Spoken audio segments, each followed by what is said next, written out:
Long time listener, first time caller. Long time listener, first time caller. Long time listener, first time caller. First time Caller. First time caller. After downloading the free Discord app, use the invite link in the description or scan this QR code with your phone to be taken to the Beyond Wednesdays Discord server. First time listener, long time caller. There you will see the Modern Comic Mayhem category on the left with the call-in waiting room. Join that call-in waiting room, set up your camera and your mic, and have your questions ready. Call me now!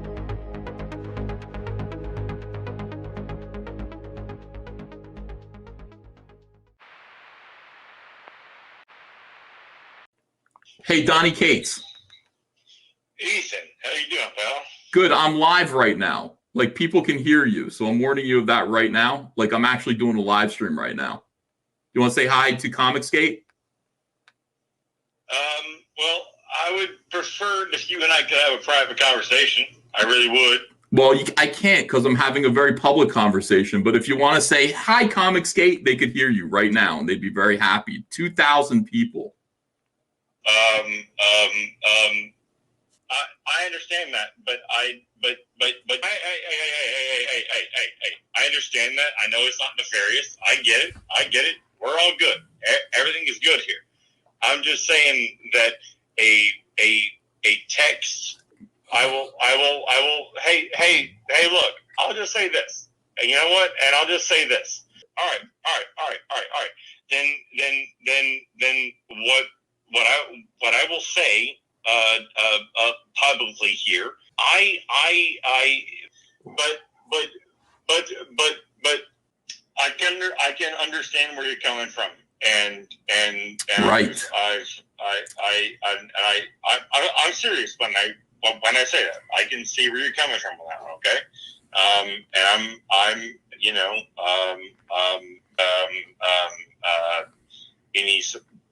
again. I don't know. That's the conversation, right? And look, you're not going to get this from fucking Scott Snyder. You're not going to get this from anybody else. Like, I'm actually trying to fucking, like, reach out to you here, all right? And if I'm not being as eloquent as I want to be right now, I'd like to leave you with this, and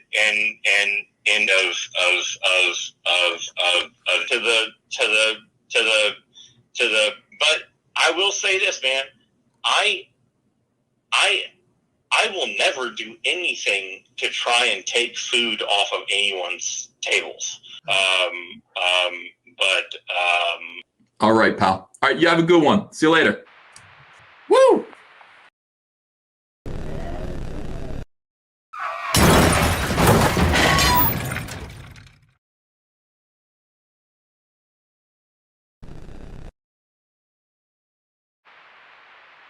Hello, my friends.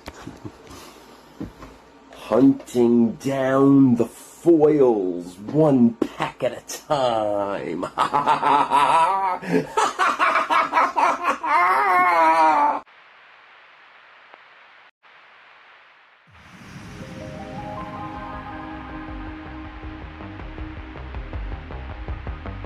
The following program deals with a controversial subject. The theories expressed are not the only possible interpretation.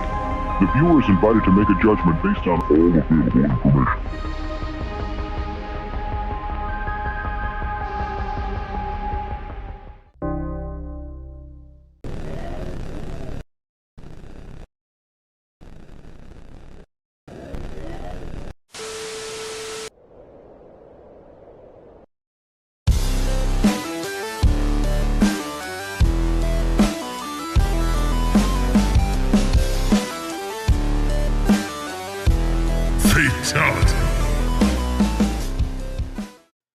Ladies and gentlemen, tonight is a very special night here on Beyond Wednesdays. It is a special dual broadcast with this guy right here, Mr. Ben Stein.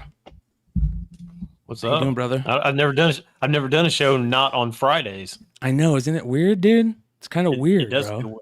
It does feel weird. Yeah, and you guys, Stein joins and he goes, what's going on here? And I tell him, and Stein's like, there's a whole nother world out there that I know nothing about.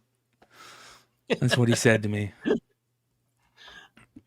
So, what you guys are going to get is a special show tonight. We are going to, you're getting an insight on the House of Stein Hot 10, because we didn't do a show last night. We're doing a show tonight. So we're going to dual broadcast over here and on House of Stein. So if you normally watch this on House of Stein, go watch it on House of Stein with us. But we're going to do the Hot 10. And then after the Hot 10, we'll get into drama report, drama alert, and all the fun stuff. I hope everybody out there had a really good session, because my sessions, Stein, we're going to take you in the world of cannabis really quickly, bro. So be prepared. Oh. My pre-show session was minus blunts for probably 6 months, I would say. And I went and got my dad some cigars the other day, and I went in and I'm like, oh man, they're calling me. And so I picked up a bunch of blunt wraps, and I've been smoking blunts, and just it's a totally different high, you guys. It's a totally different high, and it is it's sometimes it can be a little much. As a parent, that was last week, which was crazy. So House of Stein Hot 10 show every Friday night, usually at 11 p.m. Eastern, and we're kind of getting ready to do that tonight. We got an excellent show to go over, but we're going to wait till everybody jumps on with us till we get to that.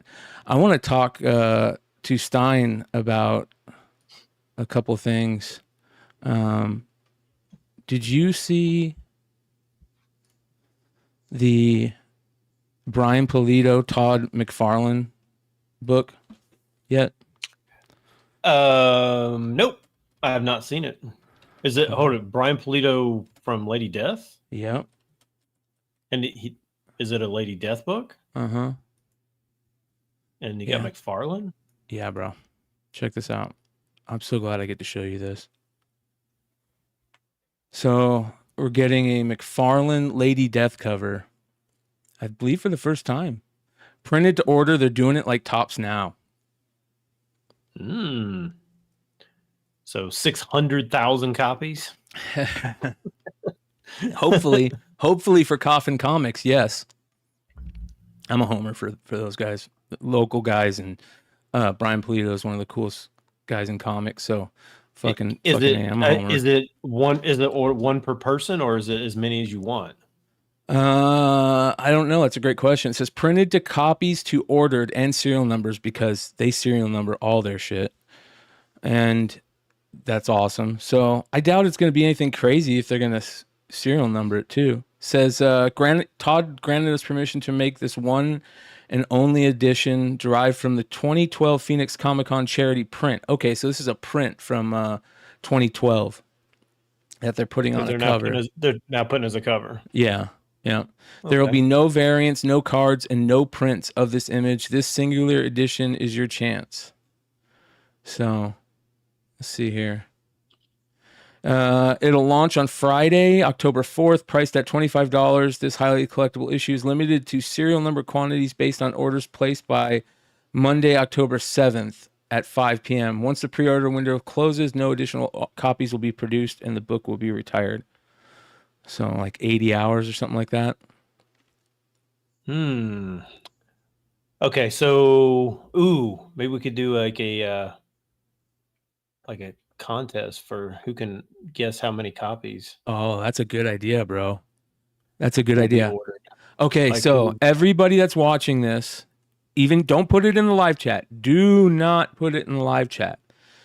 Put it under the video for Modern Comic Mayhem. Don't do that. As a matter of fact, do it under the Hot 10. So that means you have to go into the Hot 10 to do it. So put it under the Hot 10 live video for tonight in the comment section under the video, not during the live chat. Put your guess for how many orders are going to be bought, and we'll give you guys, maybe we'll buy one of these and give it to them. If we can get one. I think we'll be able to get one. They're gonna. Anybody that wants them is gonna get them. Yeah, I mean, basically every single person, as long as they know that it's gonna happen. I didn't know it was gonna happen until you said something. So, I mean, if you're not like super, like on top of things, I would have known if you hadn't mentioned it, and that's the next weekend. So, I mean, you probably would have mentioned it to me maybe next Friday or something like that. Mm-hmm. To where I could have picked it up over the weekend, but I mean, I tend to forget things like real easily. It's pretty cool, man. $25 is not ridiculous. No, I think I'll be honest, man. I think $25 is the max. I feel like it's hard to sell comics these days over $25. Am I wrong about that? Like, chat. I mean, if you guys let me know if I'm wrong about that. Do you guys buy very many books over $25? I would say maybe it depends on like I wouldn't have I don't know. I feel guilty about spending, especially when I know that somebody's going to drop the price later. But like if I knew that the price would never drop, like if there was and this is just using them as an example, but if I had known back when like that Game of Thrones Mile High Perio Daenerys Targaryen variant came out, like if I'd known that I could get that from Mile High and it was $50, I probably would have bought it because I know that Mile High will never reduce the price. It will never be cheaper than $50. But like all these other retailers, they blow everything out 3 months later, whatever's left. And so then I'm like, well, that I will never pre-order from anybody because I know that they're going to drop the price. Yeah. Does that make sense? Yeah. Well, there's a lot of people that will drop the price, but there's a lot of places that won't. They look at it like they're devaluing their brand. Yes. Right? Yep. So I think it's very interesting. Look at Eazy-E's in the house. Shout out to Easy. He'll be on here shortly. So if you guys don't know, the way that the House of Stein usually works, it's like this. We start jumping on in between about 10:30 p.m. Eastern and 11 p.m. Eastern, I would say. And we'd shoot the shit just like this, going over cool stuff that we saw, which I always love doing that, especially with Stein. So check this out, dude. This is Ariel Diaz. This is a commission. It says that this is a piece of work that she did in the past. This is a Sandman piece.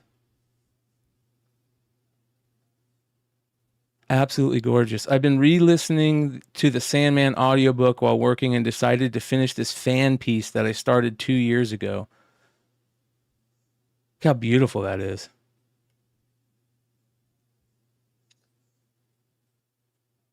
It's pretty fucking good, man.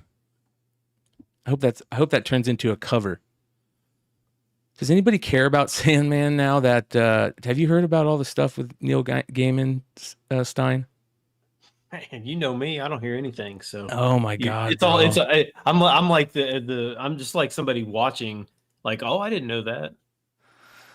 So I reached out to Ryan Brown about this. Ryan Brown had this on his IG. He said, finishing another grayscale acrylic on board The Watcher from Marvel. Hope you all like it. More on the way. So I was like, is this for sale? And he's like, yeah, it's already spoken for. But that's awesome too. It's a great Watcher piece. That'd be cool to have. I don't know about getting. So what's that have to do with Neil Gaiman? Oh, the other one was for Neil Gaiman, bro. I know, but what was the deal with him? Oh, he got busted. You started the story and then left me hanging and went. I apologize. I apologize, dude. I'm stoned. So he's been accused of sexual assault by a bunch of chicks or a bunch of women, and it's not good, dude. It's not good, and he's just staying quiet. they're still going to do season 2 of Sandman, but nobody's really talking about it. But there's a ton of, on the underground rumblings, like places like Bleeding Cool, John Delarose, those type of websites, they'll report on it. And whenever somebody comes out, it's not looking good. Sounds like he's another fucking creepy old man. That's probably something that a lot of chicks or women have to deal with in comics. We see the type of shit that happens at cons for Peach Momoko, where guys are standing in line and her fans are fighting in front of her, to get to be in line. It's really weird. So, but Ben, how can you not be turned into a Buckeyes game? Shout out to Kal-El with the $20 super chat and that amazing. Joe, it is not. It's not on here. Like Big Ten Network is showing women's volleyball, but Ohio State's, I think, winning. Like they're blowing them out. It's not even. I'm just watching Georgia get blown out, which is very weird to watch. Did Notre Dame lose? No, they won. They won.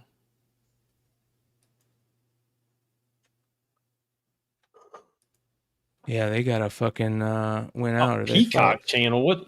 What the heck's a Peacock channel? I don't have that. You just got to go to the fucking. I'm not paying no Peacock channel. That's stupid. All right, here we go.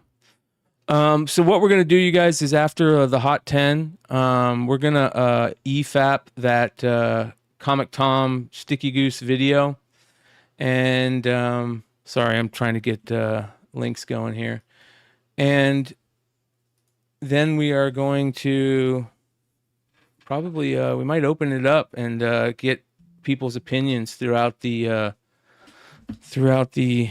content creators universe. We'll see how that plays out. All right. Let me get to that recent events. Shout out to Kal-El for that amazing.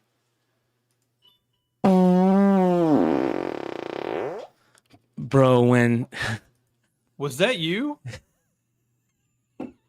What's going on? I thought Simon jumped in our feed. Bro. Sorry, not 99% of people have no idea what that's referencing. So, dude, that's whenever somebody gives a super chat, Stein, that's what the sound is. That wasn't you. I swear, I thought that was you. I was like, dude, if you're trying to sell me on like smoking marijuana, I don't think that's what's going to do it. Do you know where that comes from, Stein? No. Oh, bro. Hold on here. You know where it comes from. You just don't know. All right, here we go. You just don't know. No. Are you guys doing pickups? We are doing. So this is from an old school Flipside episode. Oh, so hold it. Oh, so it is Simon. It's not Simon. It's not that old. It's not Simon. It's close. It's close. So Simon is the original fart. I don't know if we can get that. We have to. That's an old school Impressible Defects episode, right? But this was an old school Flipside episode, and Big Leg forgets to hit. He turns off his camera, but he forgets to hit mute. Are you guys doing pickups? We are doing pickups. Do you have pickups, Z? Do you want to start? I'm gonna stop my camera. I'm gonna turn around and just grab. All right. I'll let Sean grab some. I'll keep us occupied a few minutes. All right. I know, but I like the Moon Knight like this on the title. Yeah. Yeah. I mean, no means Jesus. I am like. I mean, no means Jesus. I am like complaining, but very happy for it. Another. Did you guys not hear that?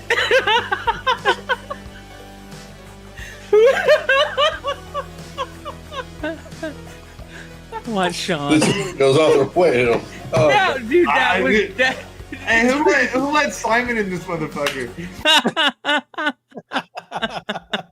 He said the exact same thing, Stein. Dude.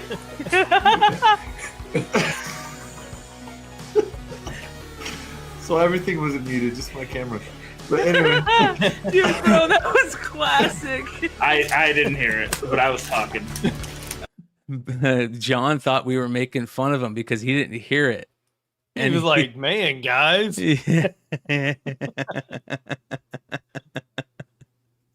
Oh my God, dude, that was funny. Fucking big leg, man. But yeah, the Simon thing would be great to find. I think we went looking for Unpressable Defects episodes. I don't think it was. I think it was before Unpressable Defects. What was it or maybe on? it was not. No, or maybe it was on.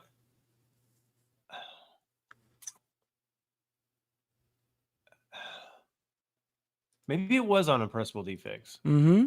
Because I think Mel was on it. Yeah. So yeah, it probably was. For sure. That's funny. Yeah, dude. So that's gonna be really interesting, bro. You remember these? I remember so many of these from my childhood, and I know Stein, you're gonna remember these. The old school sports posters. Oh yeah. The Bash Brothers. Oh, I remember the Bash Brothers.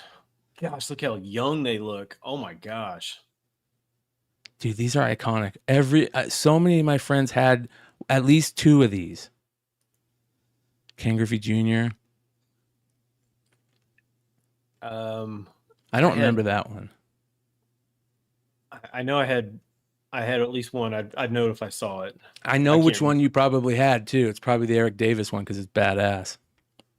Eric Davis is probably the best one. Big Daddy. Did it say Eric the Red? No. I think he's holding like a machine gun or something. Kirk Gibson. I never seen this one. I've never seen that one. It's kind of weird. Out of This World, Wade Boggs. That's kind of weird. All Silver Slugger awards, I guess. I don't know. I remember this one, The Next Generation, with Bernie Williams, Jeter, and Andy Pettit.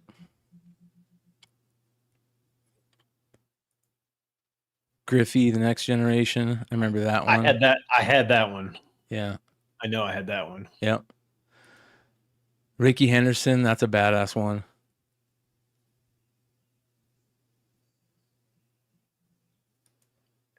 That one's kind of stupid. Is somebody selling these or? No, he just put them up.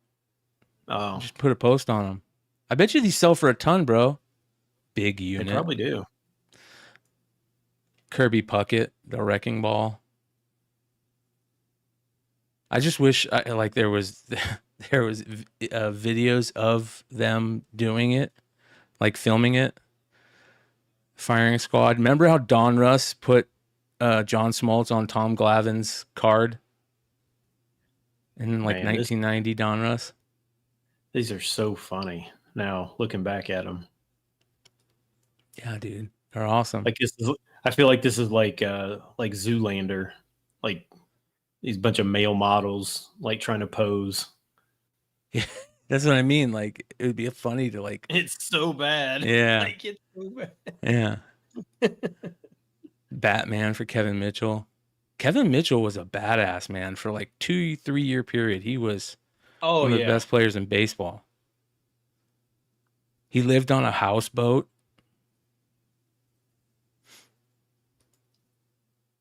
I remember that one. Joe Carter and Robbie Alomar. There you go. Eric Davis. Magnum. Yeah. You can't even make that. You can't even make that poster anymore. Fuck no, bro. I bet you know what's that. funny about you know it's funny because I loved Eric Davis, but both my daughters' soccer numbers, their whole lives have been 44. Wow. Yeah, that's how it usually works. What their parents like. That's a badass one, though. Yeah, I bet you that might have a little extra value to it because of that. That's crazy. That one's kind of stupid, but I remember people having it. Yeah, that is literally, they're like, hey, don't swing like you would normally swing. Just swing with your arms. Yeah. Yeah, he's got the best podcast. Do you ever listen to his podcast with Eric Burns? No. I didn't know he had one. Stein, you have to listen to it. It's Will Clark and Eric Burns from the A's, played for the Diamondbacks too. I remember him. Dude, it is so good. And Will Clark is so funny. He tells all these great stories, about back in the day, and he's super funny, man. It's really good. I don't remember that one. That one's kind of weird. Kenny Lofton, I don't remember that one. And that's the last one. That was just the back of a magazine. But yeah, man. Kenny Lofton, man. He's underrated. Yeah, he went to U of A, played basketball at U of A. He was so good. Yeah. Yeah. Did you see the Kingdom Come stuff yet? Have you heard about Kingdom Come? Are they making a movie of it? They're making a documentary of it, bro. Check this out. This is crazy. They're doing a documentary. Alex Ross, like talking about it. They interview people. It looks really good, and they put this out. Hold on here.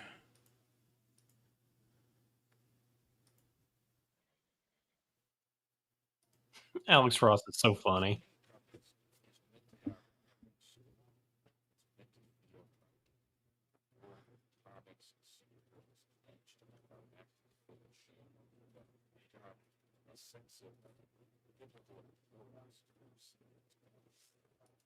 Crazy, right? I'll show you the. I'm just trying to figure out how like my fourth grade science teacher became like such a great artist. Yeah. Yeah. He goes over it page for page, panel for panel. That's awesome. Oh man, I haven't read that in forever.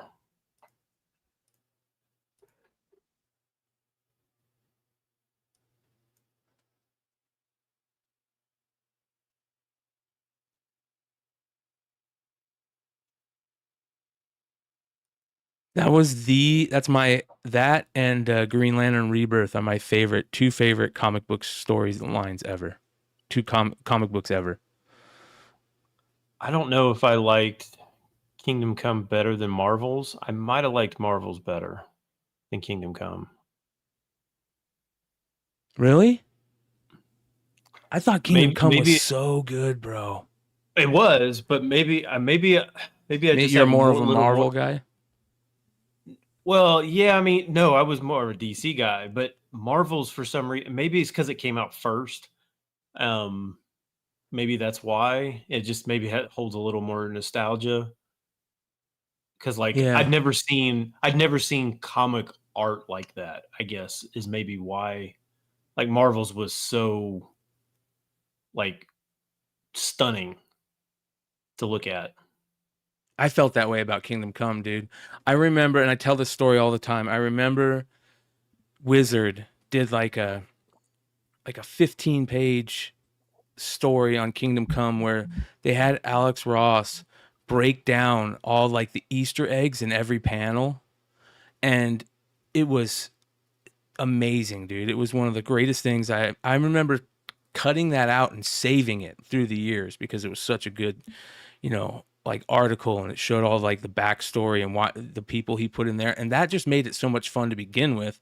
The story was amazing, period. And I think that it's good to see him because he gets a lot of credit, but he should get fucking all the credit for that, man. I mean, I think a lot of it was his idea from what I hear, but I'm not sure about that. But that painting in there, man, just blew everything away in my mind.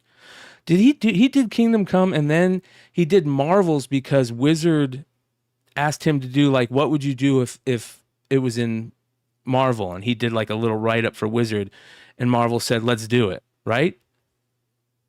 I'm not sure how it came about. Yeah, I believe that's how it came about. But it was just so. And I get what people are saying, that they think Kingdom Come was a better story, and it may have been. I don't know. It just, for some reason, it just. Again, I was a DC. I was not a Marvel person other than Spider-Man. I didn't like Marvel at all. As a kid, I liked DC. I was always Batman, Green Lantern, Flash. Maybe that's what. Maybe that's why. I mean, like, it was so good. But it was different. It felt different than. Oh yeah, all the it was other way DCs. different. Maybe Yeah. maybe at that age, maybe I just couldn't like. I wonder if I read it now, like if I read both of them now, which maybe I'll just do. Maybe I'll just read both of them now. Isn't that cool And that we that can way do that? Yeah, like you can just go back. Like Yeah. it'll seem like a brand new story. Yeah. Yep. So they interview other creators. Check it out. They interview Brian Pulido. Lady Death, and I'm also a 30-year veteran comics publisher. Certainly, I am familiar with the work of Alex Ross, and what I would say right off the bat, I recognized his work from what I believe is Terminator, The Burning Earth #2 cover. And right off the bat, sort of as a deep track comic person, I was like, there's something about this person's work. Obviously, as time went on into books like Marvel's, and in particularly Kingdom Come, I realized that Alex's work, you're seeing a paradigm shift on how heroics could be portrayed, how comics could be portrayed, and how they could be thought of.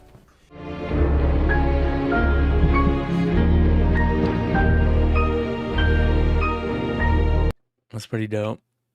Music could have been a little bit less cheesy on that part, but it's cool that they're interviewing people. Has Ross done a Lady Death? That's a great question.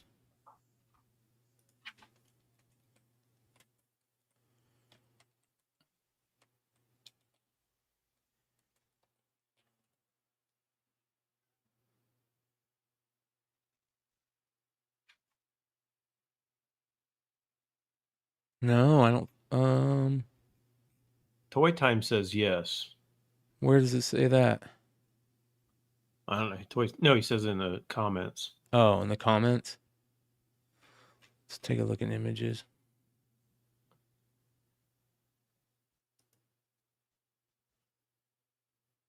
If anybody knows, let me know where it's at.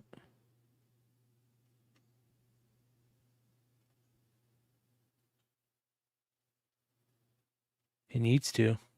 Now. All right, back to where we were. Todd McFarlane. Alex first coming in on Marvel and showing dichotomy of like what was out there and what could be, gave options. I think that's good for consumers. Anytime you can say, hey, there's a wide variety of stuff, just like when we used to go into Blockbuster Video, lots of movies, pick the one that you like best, pick the genre that you like best. The Alexes need to come along on a regular basis to counterpunch what is the accepted norms, to either reinforce why people like those norms or to show them that there are other things that you can do to enjoy it. I'm here to tell you, I think the people that enjoyed what we were doing were also equally at the same time big fans of Alex at the same time. So they were capable of going, we can listen to more than one brand of music. This is like, we can eat more than one vegetable, and we can watch a R-rated drama and a rom-com. They're both movies. We can adjust when Alex then comes in and refines a whole nother set of characters in the DC universe. He makes his mark and lands with an explosion on Marvel, but then years later comes in DC and takes what, again, we thought we knew and how they looked and how they moved, all these characters on the DC side, and presenting them in a way that you go, wow, his lightning striking twice. I'm too stoned. I had no idea what he just said right there. Yeah, the old word salad. Yeah, I have no idea what he just said right there, but it looks cool. That's for sure.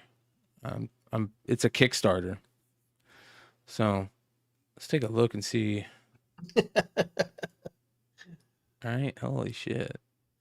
You're probably right, Derek. I'm gonna wake up tomorrow and be like, man, what just happened?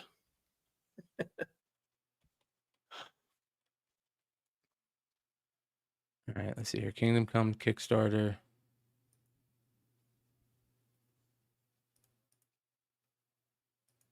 The Legend of Kingdom Come. Oh, woo! $335,000 raised. Yep. 26 days to go.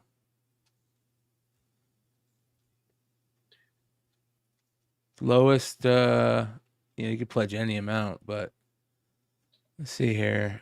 Digital film, $30 just to watch it. That's my favorite Alex Ross image right there. That Kingdom Come image right here.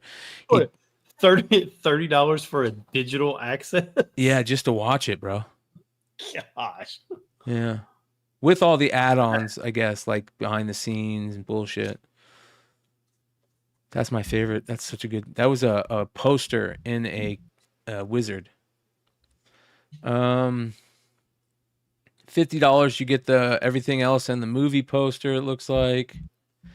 $75, you get the exclusive comic book and everything else. World's Finest, $29, Kingdom Come flashback variant. Hold it, that said it's limited to 250? Yep. Yep, $75. That might be a good play. I want to see what it looks like. Is that, I was going to say, is that exclusive, though, available in a whole bunch of other, like, can you buy that as an add-on or something? If it's limited to 250, I wouldn't think so. This one's limited to 125. Exclusive signed Kickstarter. There's 42 of those left. 125. Yeah, so you're basically paying $50 for Alex Ross autograph? Yeah. You get a 9.8 for 250.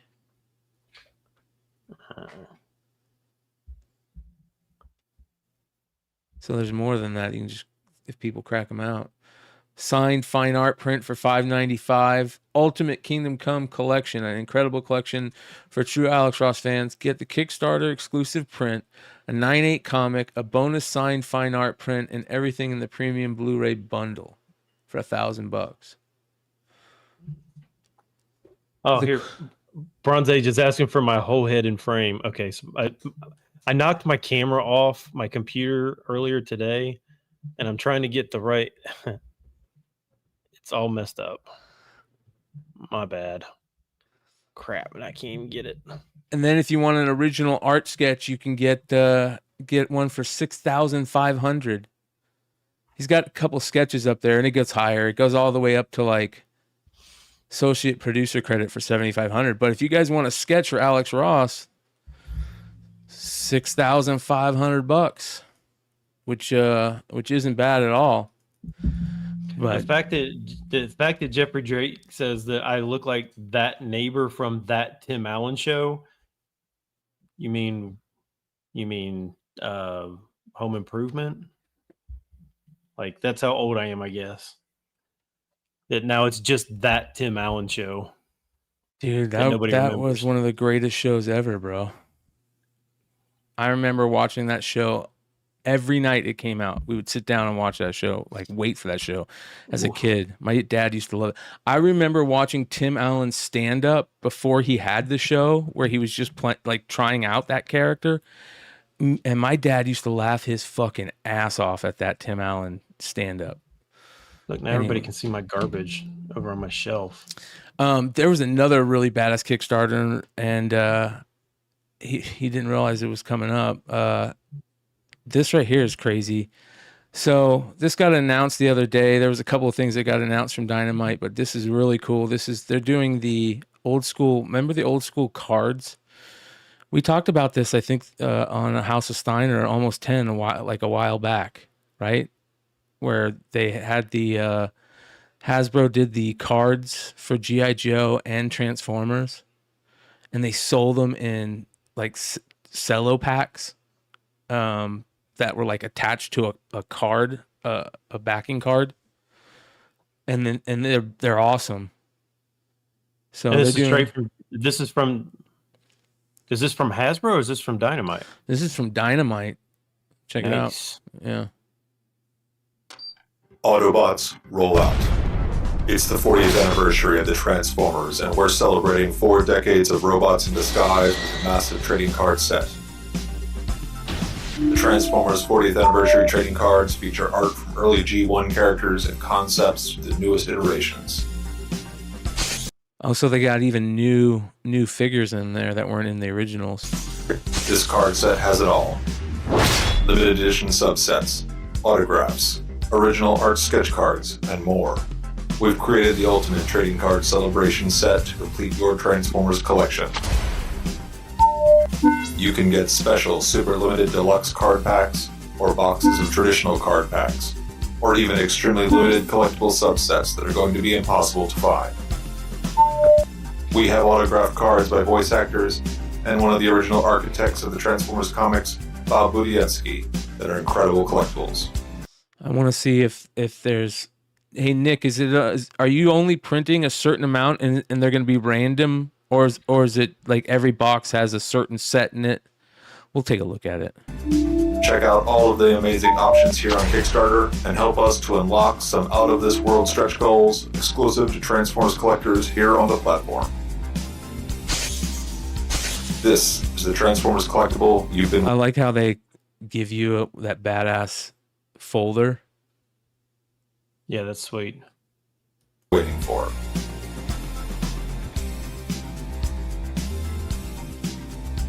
There we go. I still have the original Jazz, the Porsche. Really? Uh-huh. Did I ever tell you the story where my mom called me one day and said she had a box full of toys and there was an unopened Insecticons in it? So I have it's either a beetle and then another one. I can't remember which they are, but they're freaking unopened. Like she forgot to give them to me as a kid. Deluxe awesome. Ultra Premium Series, a mini box of 7 premier cards guaranteed in every foil pack. 2 base cards, 2 sketch cards, 1 line art, 1 sign card, 1 connecting card.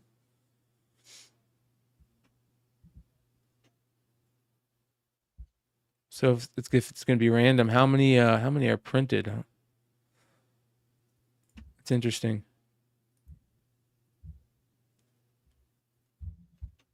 Sketch cards. Oh, that's dope. You can flip it around, it looks like.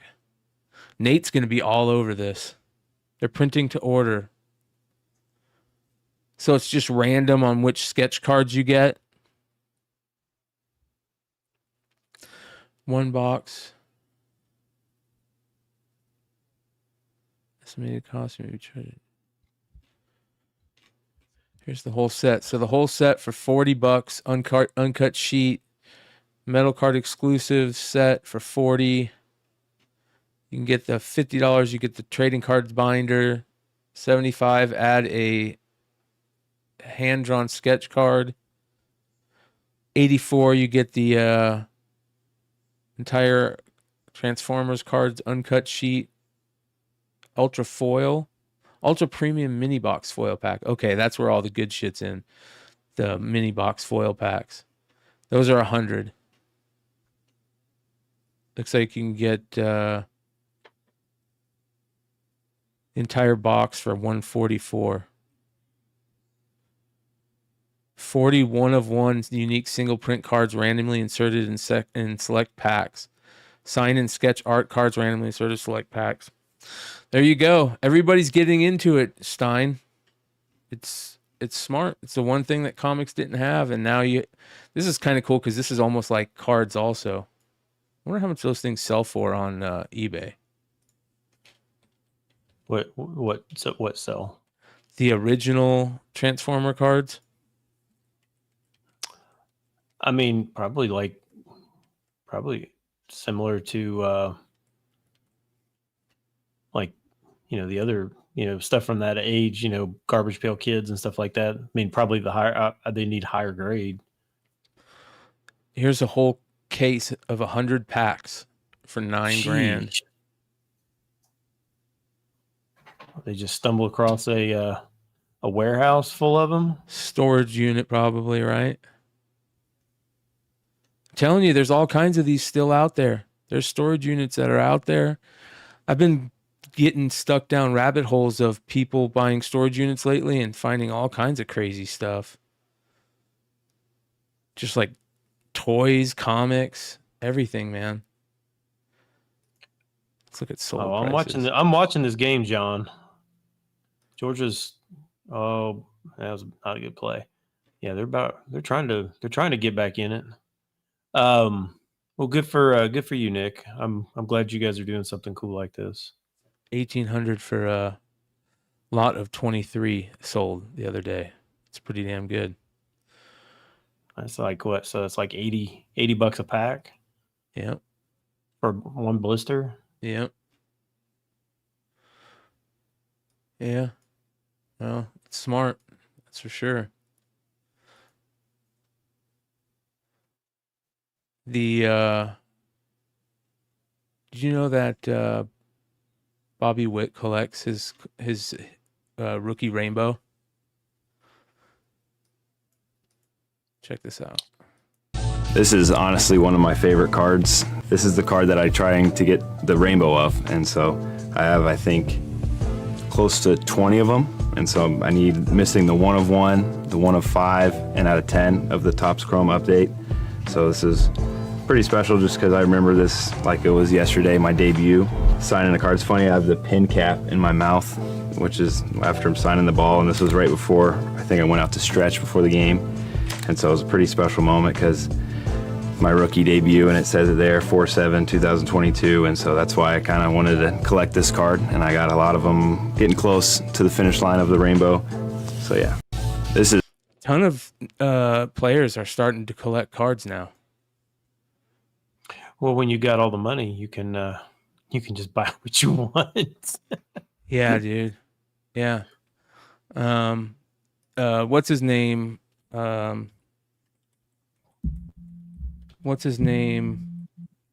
Mike Trout.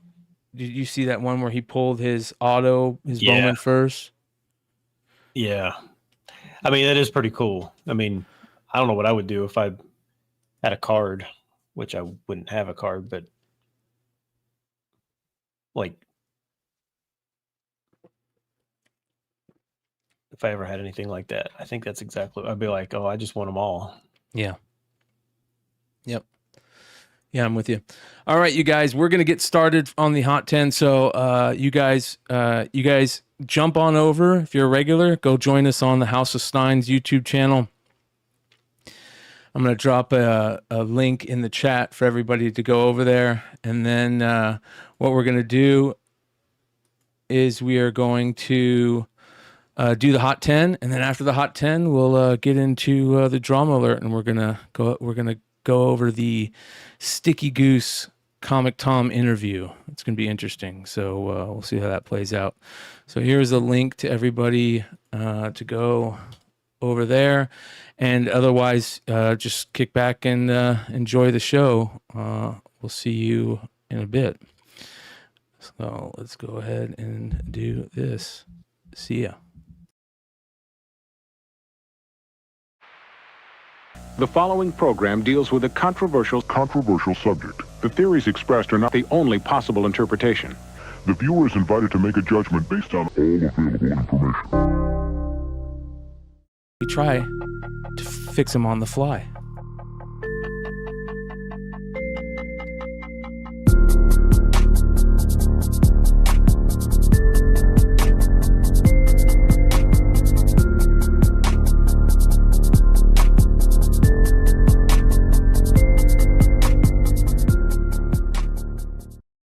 All right, ladies and gentlemen, welcome to a special House of Stein Hot 10 show, which we didn't get to yesterday, which is our normal plays. We like to go Friday nights, but there was a lot going on, and we said, you know what, we're gonna try it tonight. So hopefully we'll be seeing Red Hood and Yee and Richie soon. They got the link. They can jump in, and we got a show Hot 10, a very good Hot 10. A lot of repeats this week on the Hot 10, which is actually pretty nice. They're either repeats or it's stuff that I've seen on like the Almost 10. You know, I felt we've talked about. Yeah, so I would say some of them probably, but I mean, it could be me, but I feel like there's like looking at the books that are selling well right now, there's like a kind of a theme across. Yeah. I mean, not that there's not always some kind of a theme, but it feels like there's more of a theme now than before. Yeah, for sure. And it feels like there's a little bit of life into comic book speculation too, which is nice. There's a lot of really good stuff out there. So we'll check that out here in a second here. But we like to start things off a special way around here. I have to go find did we get our Woe and our Blow books of the week? I did not have one this week. I did not have time to find one. All right. I was hoping Hood might have one. He's always good for one or two. So we'll get on the Woe/Blow books of the week next week again. But we do have some buy the dip stuff, and we're going to get into that starting off, but with buy the dip this week. Starting off with a Venom #4 third printing CGC 9.8 Origin of Null book. All the Null stuff was going crazy a week ago, and it's now it's starting to drop a little bit, it looks, with the Venom #4 third printing 9.8 selling for $70 for a low of $70 recently, which is not surprising because have you been paying attention to the Venom #3 third prints, Stein? I mean, I've only just kind of seen them, like what they've been selling for and stuff like that, but they've really taken a dip in the last week or so. I mean, there's still a lot of them out there, and I think everybody, and this generally happens, like whenever something goes way down and then it gets a spike, everybody's like, I've got to cash in now or I'm never going to cash in. Like this is like my last chance to maximize whatever I can possibly get. So I think it gets real saturated really quick on books like that. Yeah. Yep. And now a lot of the side books are starting to get saturated. Be interesting to see what that Clintar first appearance of Clintar book is doing this week after being hot last week. It's probably dipped quite a bit, but yeah, hopefully a lot of those people got out. I know there was a lot of people selling off their signature series 9/8 of them. I saw a pretty big dip in price on those too for the third printings for #3. But here you go, Venom #4 third printing CGC 9.8 from 2018.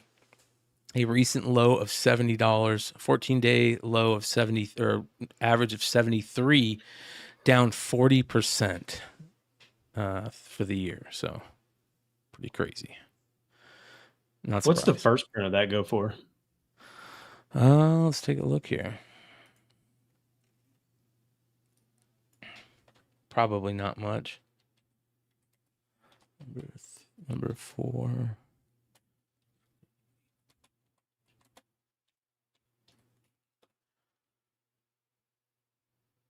Looks like. Oh my gosh. George is going to take the lead. Oh my gosh. They just took the lead. Oh my gosh. They were down 28-0. Oh my God, dude. And they just took the lead. How much time is left? They just threw a 67-yard touchdown. No way. 2 minutes left in the game. Oh my God. There's a Donnie Cates signed one for $200 of that book.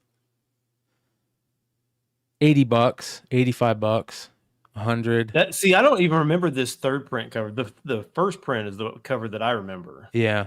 From this one. Yeah. Yeah. It's taking a bit of a drop too. $100, $90. But I mean, look how many there are. I mean, there Yeah. are so many of them. Did I say $28 for a 9.8? Where? Yeah. Oh my Right there. God. $28 for a 9.8. Oh, $39 shipping. Okay, that's why. From Spain. Yeah. All right. Ouch. The problem with that though is that $28 will go on GPA. How about and go into the $12 average for a 9.8? for the second print? Uh-huh. $12. And that was only $8 shipping. I love that cover, man. First Host number 5, the Garon variant. It's such a great cover. But look, a 9.8 of the third print, $255, below $300 now. Right back down to $250. It's back on Buy the Dip. I mean, we're talking about it back on Buy the Dip. This book is, how far does it go? Does it hit 200? I don't know, man. It just kind of, I think it's going to depend on how bad Sony screws this third movie up. There's all kinds of crazy rumors out there talking about, that it's gonna be the next Spider-Man movie too. It's gonna roll over into Spider-Man. It might, but I mean, is anyone gonna care if they screwed this movie up so bad? Oh yeah, that's a great point. Yeah. Well, hopefully Marvel helps them. Who knows what will happen? So what up, brother? Emma. We're live, dude. Oh man. You gotta go. How you doing, bro? Good, guys. What's going on? We're talking about Buy the Dip. Null is already on Buy the Dip, bro. Check this out. Yeah, look at this. 2 weeks to go from hot to on the dip, or Buy the Dip. A Venom number 3 third print for $255 and a 9.8. It's so fucking. Oh my gosh! Alabama just took the lead back. How much? What just happened? It's college football, bro. They just threw a 70-yard touch, 75 yards. What? Oh my god! It's fixed, bro. It is. Oh my gosh! It is. Some people are saying that our drama alert segment tonight was fixed. It was all. But we'll get into that during drama alert. It was fixed. Yeah. Oh, the whole Comic Tom thing. Yeah. Nah. Moving on. Next on Buy the Dip, we have a Daredevil number 25, the 2020 issue from Marvel. First Elektra as Daredevil, but specifically the nullified variant of this book. You can pick up in a CGC 9.8 for $25. So 6-month average, $45, down 43%, more null. If you guys really like the character, here's your time to get in on him. The fall is happening. It's weird how it's happening so fast, though. I mean, the time period to make money on these books has been, it's shrinking so fast. Yeah. Well, nobody knows what's going to happen with this. You know what I mean? And everybody's saying, well, don't get caught with this book in your hand, because after the movie, that's it. And, unless people really legitimately think he's going to die, I mean, from what we know, that could be an after credit scene, and man, nobody really knows, but yeah. I don't know. I mean, do you see that happening where that null is just it's over? I see that there being like these not necessarily flashback scenes, but like moments where he's calling out or something and you see Null, and I think there's going to be stuff like that, but I don't think we're going to get a bunch of Null. I think that we get very little of Null, maybe a full body shot at the end, but just like not flashback scenes, but like flashes, glimpses of him. and then at the end it's gonna like somehow end up in being with Tom Holland. You know, Tom Holland's getting the suit, the symbiote. You know, and I think then shit would go crazy. Like, could you imagine if the extra scene in this movie is Tom Holland getting the Venom symbiote and the black suit? He gets the black suit. People would go crazy. I think everybody knows that's going to be the thing where, you know, Holland reprises the. I mean, he mimics the Secret Wars 8. You know, that would be a thing. That would be a big thing. Yeah, it's going to be unreal if that happens. And you know, there's a lot of people that's been talking about it lately. A lot of crazy rumors. I've been following this new rumor site that is just dropping crazy rumors. So we'll see if they come true, if it's a decent site. But half those sites aren't anywhere near being real. Shout out to Decor. Are those sites still around? Oh yeah, bro. Like those all those fake sites that, you know, 5 years ago that like people were like, oh, what was that one that was like literally the worst of all time?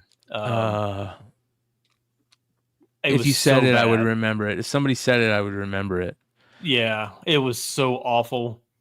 And they literally they just said everything that they could, and they would hit like 1 out of 100, be like, look how cool I am. I don't remember what the name it was, but it was so awful. Yeah, there's a new one that I've been following on IG called The Supreme Cinephile, and he's got all these crazy rumors. Half of them probably aren't real. Dr. Doom will have his own Avenger team made up of several variants from the original Avengers team, but an all-evil one being an angry evil variant of Thor. Venom will travel to the MCU from SSU and Venom The Last Dance post-credit scene.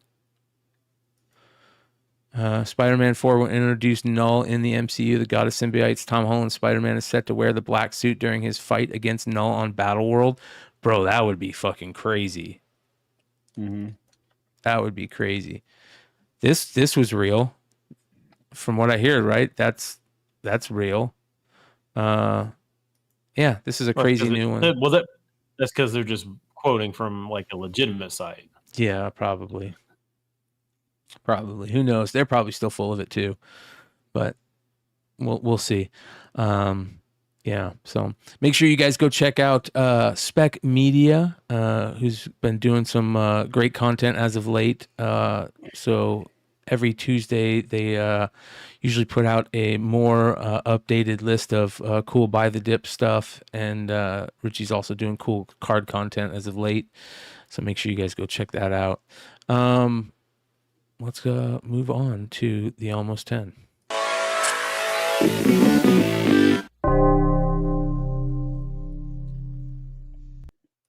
Starting off with a book that I talked about on Wednesday night because it was so fucking beautiful. Grim Fairy Tales issue number 88, the Cedric Pouliot variant, which is freaking unbelievably amazing. It's shit the bed girl, bro.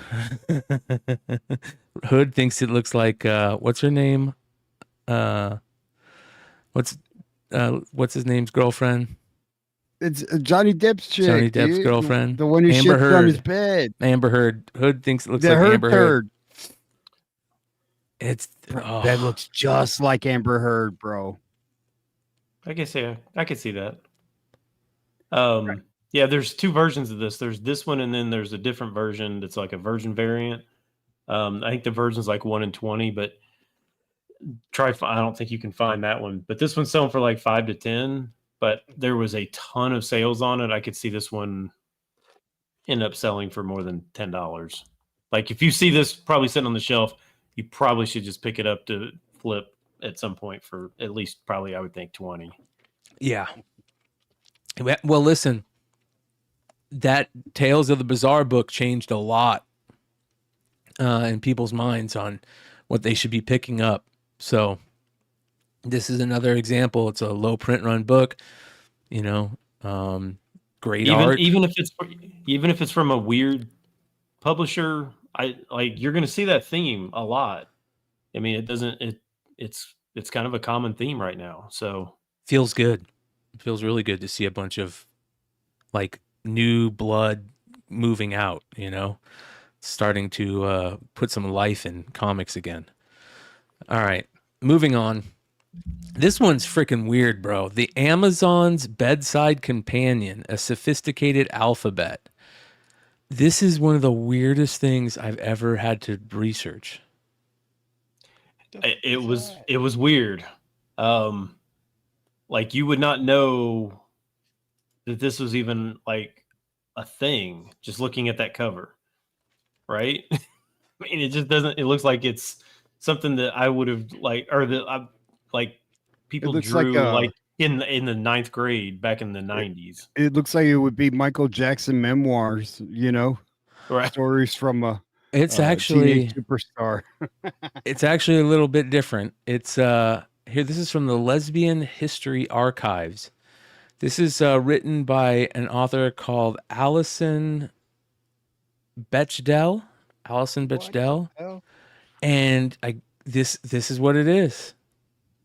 T is for Tess at 4 a.m. feeding. U is for Una with charts astrological. It's just like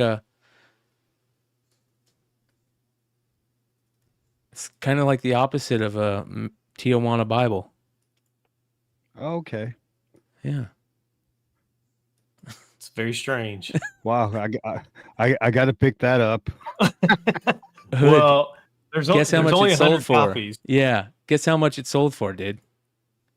Bro, please don't. No. $290. Look at this. Comics are coming back, baby. $290. It's hand binding or whatever. It looks like she hand bound it. $290. That feels cheap for a book that's hand bound from 19 whatever it's from a long time ago. Still be in good condition like that. And it's tiny. That's small. Yeah. So $290, man. It's the type of stuff that you can find in and we got a problem with buying a null book, right? Yeah.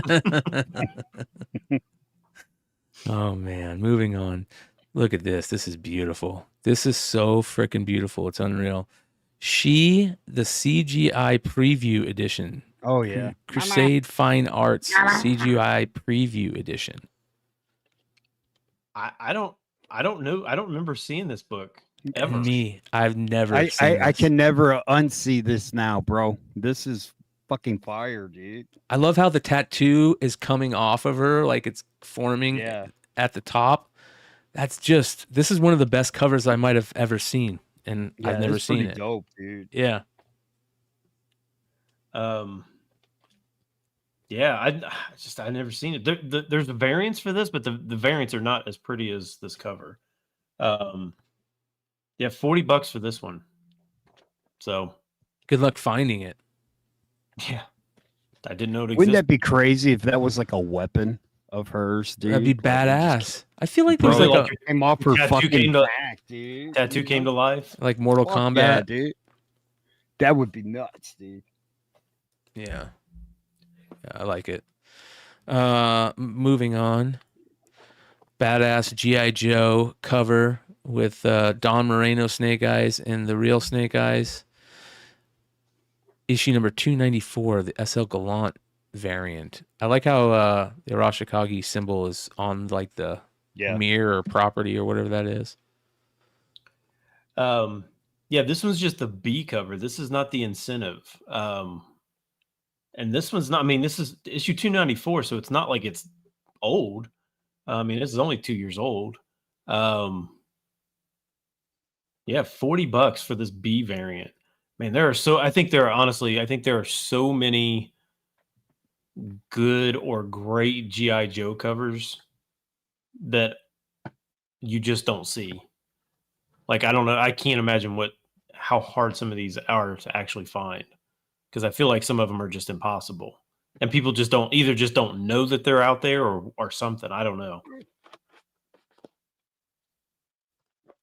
Joe, you all right? Yeah, just I'm rearranging my whole cave here, man, and I'm having issues. These books are fighting with me, dude. Shout out to Mr. Longshort. Ben says that this was on Long Story Short on Thursday. There you go. Nice. Yeah. That's not surprising then, right? No, it's not. Not a bit. Not a bit. I'm not a fan of the Don Moreno character just because I don't hate it. I just didn't really get into it. But it's a cool cover for sure. Moving on. This one's very interesting. The Newton Comics Swap Card album. I guarantee you this was not on Long Story Short. This is crazy, dude. This one is weird. And I'm not even sure because this was sold from Australia. I don't even know if this is an American thing. I don't Do you know think if so. It was American? Well, there is this site called Notes from the Junkyard, and it talks about it. Newton comic swap cards first appeared in issues published in 1975. Advertisement above mentions a swap card album. The album was also advertised on the cards themselves.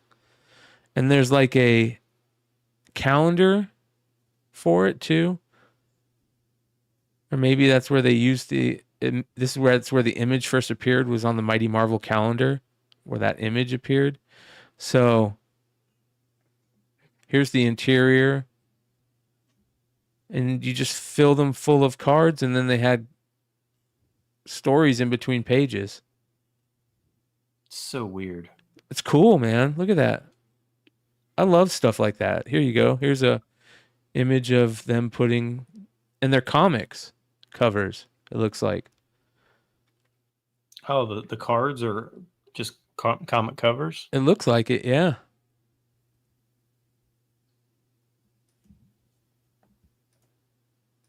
Huh.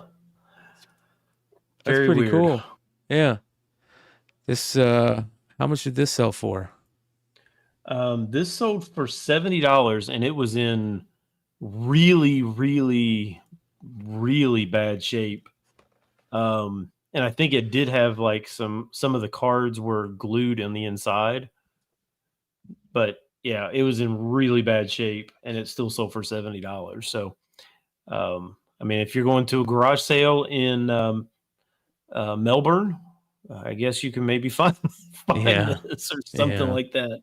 I don't know where else you would find something like this. No. And then there is this next one, which is very interesting and right up my alley. Funny Book, issue number 1 from 1971. A 9/8 of this. I can't believe that there is many 9/8 of this out there. I think there's 4. I think there's 4 9/8. And yeah, that seems like a very strange book to be able to get a 9/8 in.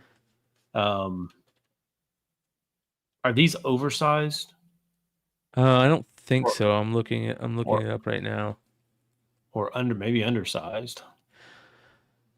Let's see here. First appearance of Cherry Pop-Tart. Wow, I didn't know that. That's a big deal. That's why that sold for so much. I didn't know that. That is crazy.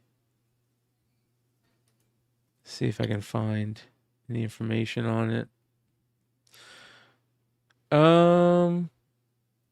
Here we go. I have literally absolutely no idea what's going on this cover.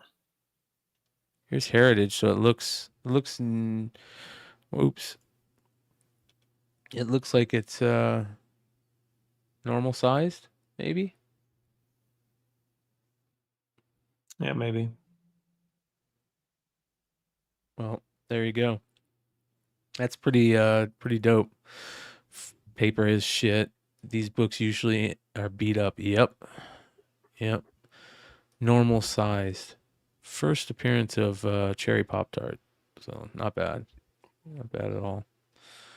Especially having something like that in a 9.8. That's a nice little come up. Yeah. Moving 2000. on. Yeah. Now this one is another weird one. The Legend of Zelda: A Link to the Past, Link's Awakening UK promo comic from 1994. Never saw this until tonight. Yeah, I was trying to figure this one out. I was like 94. I was like, the Valiant came out like 91 or something like that. I was like, what is this? And how did you get this? Was this with the game in London? Well, it looks, here's the back of it, and it looks like it came at some point when they were selling the games, because it's got a little thing for A Link to the Past, which is the Super Nintendo, and then another one for Link's Awakening, which is the Game Boy one. And they're both pretty similar, you know? So they're probably they came out. I don't know if the Game Boy one came out at the same time as Link to the Past, but it must have been some type of giveaway promo when you bought the game. That's got to be rare, right? Yeah. Yeah, totally. What up, Richie? How you doing, brother? Doing good. How you doing? Oh, fucking really good. Excellent. Fucking was a great session. Pre-show session. You are Panama Red. Yeah. So yeah, it actually has an actual comic story inside. And it's UK. That's so sick. Sold for a this, lot. Yeah, $200 raw on this one. But honestly, that I don't know if that's even good or bad. I mean, I don't know if that's like a low price, or I have no idea. No clue, because I've never seen it before. Yeah, for sure. It's one of those grails for probably Nintendo collectors. Or it's going to be one now that they know about it. Yeah, it's so rare that it's worthless. Yeah. This one was probably on Long Story Short too. This is a ghost book. Probably. That was probably, right. Yeah. Spider Guy Murph says A Link to the Past came out in 91, 92, and Link's Awakening was in 93, but they did do the DX version for the Game Boy Color, but that wasn't until 96. So they must have done some type of like in-store promo where they sold both games at the same time or something, or I would imagine that in 94, which is a year after Link's Awakening, probably throw a little oomph into it, get a little last bit of sales. Who knows? Crazy. Doesn't say what store it was part of either. So, anyways, moving on. Alien Isolation, issue number 1, the San Diego Comic-Con Sega promo from 2014. This is a crazy book. Yeah, I don't think have we ever talked about this book? I don't ever remember it. I'll be right back. I'm gonna go take a leak. I'll be right back. You guys got it. Oh, have fun with that. Yeah. What do you? This is a pretty cool cover. And I didn't know it was San Diego Comic-Con. It just said, or didn't say San Diego Comic-Con on like the CGC label. But a CGC 9.6 sold for $260. And I don't ever remember seeing this book. No, I don't think we've ever talked about it. Wow, this book came out in 2014, dude. Yeah. Whoa, 9.6, 260. That's actually pretty good. I thought for sure that was a 9.8. Who's the artist on the cover? Were you able to find that out? I did not look.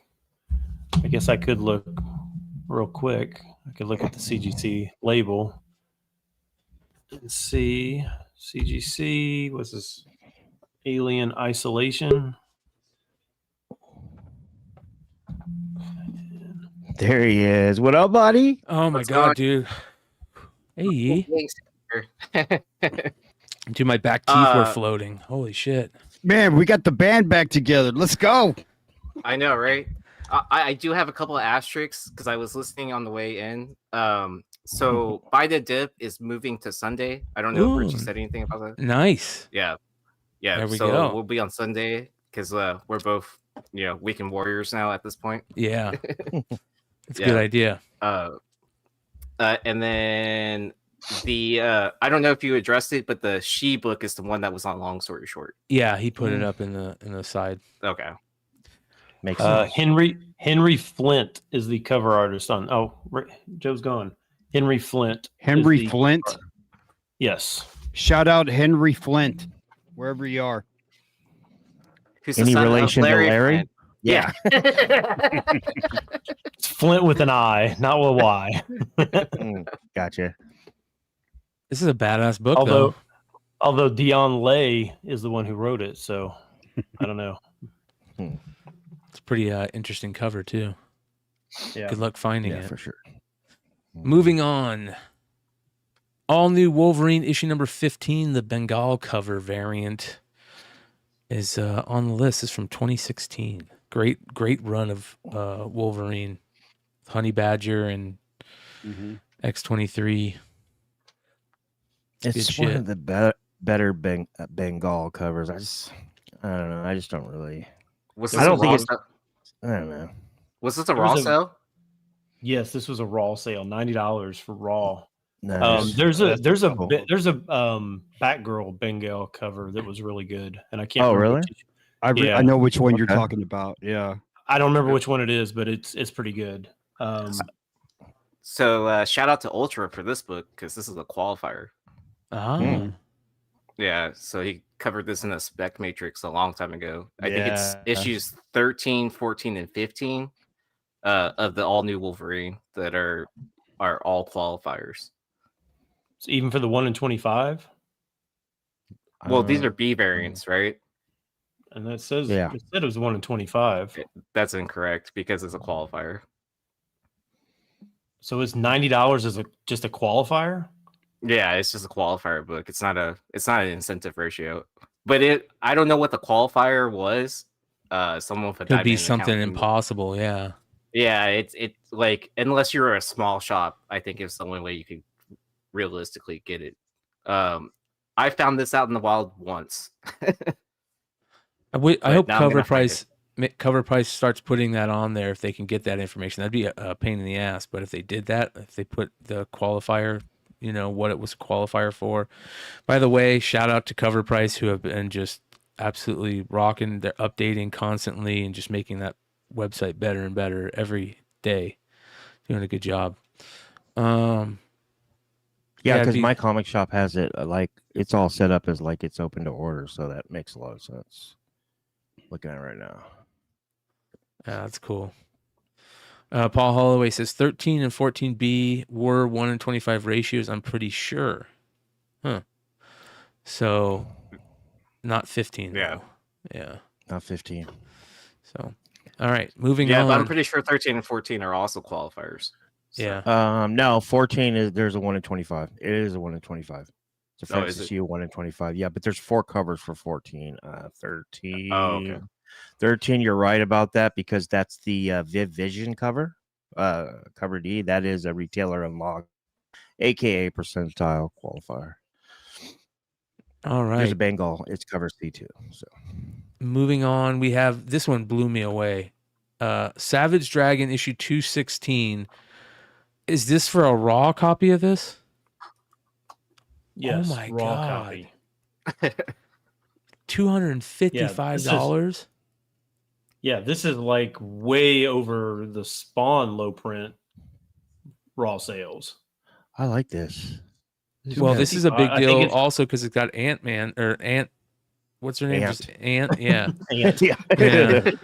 Ant on there. Mario Gully's creation, which has a cult following. Yep. Zabit says, I have this in a CGC 9.8 because it was cheaper than I ever found this issue. Yeah. That's crazy. That's a good pickup, Zabit. Yeah. Yeah. $250 That's though, raw. actually a great fucking pickup. All of these there's a bunch of Savage Dragons that are extremely like scarce. Like nobody's, not many shops go, hey, can you put the Savage Dragon on my pull box, bro, please? You know, like the hashtag shit nobody says. 217. Look at that Savage Dragon, bro. All the Well, you Savage just Dragon closed fans my are gonna. box up. All the Savage Dragon fans are gonna start messaging you like, "I No, love man, Savage Dragon." There's only two of them. Yeah, I know. No, man, and they're in I our got- chat too. Hey, y'all be quiet. I got a run of Savage Dragon, man, and I've been picking up newsstands, man. Like Nice. those things. Go find Smart. Savage Dragon newsstands, bro. That's what I'm talking about. That's probably harder than Spawn newsstands to find. Look at all these. I mean, they're all pretty just raw, $20 a pop. Easy. You can't find them. Nope. You cannot find them. You can usually find issues like 1 to 60, and then after that, like anything in the 150s to 220s, you can't find any. 70. Mm-hmm. Wow. That's And some of these have B covers. yeah. Are Yeah. they both like if it's a B cover? Is it Look at this Eric one, Larson yeah. or is The it Jock just one. Some of them are Okay. just like Good for they them. change the font of the title, or they'll add like Okay. the stripe across the top or something. So they're not like necessarily like Oh, huge You know. differences. Like it's like Right. a class. It's like a retro right. trade dress or whatever they Yeah. call it, or like a bloody version, something like that. Kind of, yeah. Yeah. That's dope. Mm-hmm. 255. Be on the lookout for that one. All right, moving on. We have That Is the End is what we have of the Almost 10. And yeah, so hope you guys enjoyed that. Amber move Heard on. shit book. let's move on to the regular list. Go, baby. Starting off with our Golden Age honorable mention, we have Beware Terror Tales issue number 8, classic witches boiling people cover. Yeah, and it's crazy. It always throws me because it always feels like every time you go looking for Golden Age, like high sales, you always run across covers you're like, I've never seen this one before. I've Yeah, never for even sure. heard of this title before. Yep. I've never heard of this publisher before. Like Yeah. it's just like so weird. But yeah, this one is crazy. It's a crazy cover. And then like the it's little devil down in the corner. Oh yeah. Yeah, it's like a garden gnome. I'm trying to read the bubble. I am the mummy. We're going to have a party and you're all invited. Come on, join us.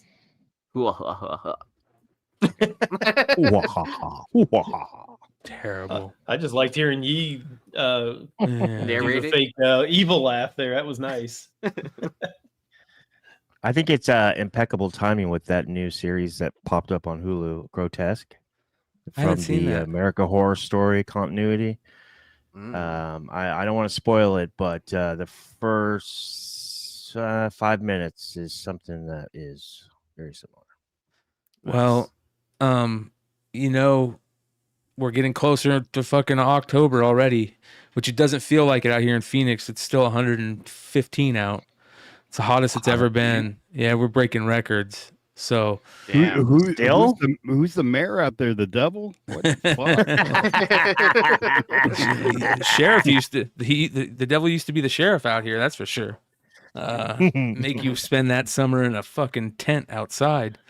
But yeah, man, once October starts getting close and you start seeing the horror shows showing back up on TV and the jack-o'-lanterns showing up, man, I love that. That's my favorite time of the year. We're getting into the best time of the year, in my opinion. So it's cool to see stuff like that. Yep. I kicked off my horror season by watching Terrifier 2. Ooh, how was that? I love it. I'm getting prepared to watch the Terrifier 3 is coming out, so I'm going back and rewatching 1 and 2. So I just watched 2. I just finished watching 2.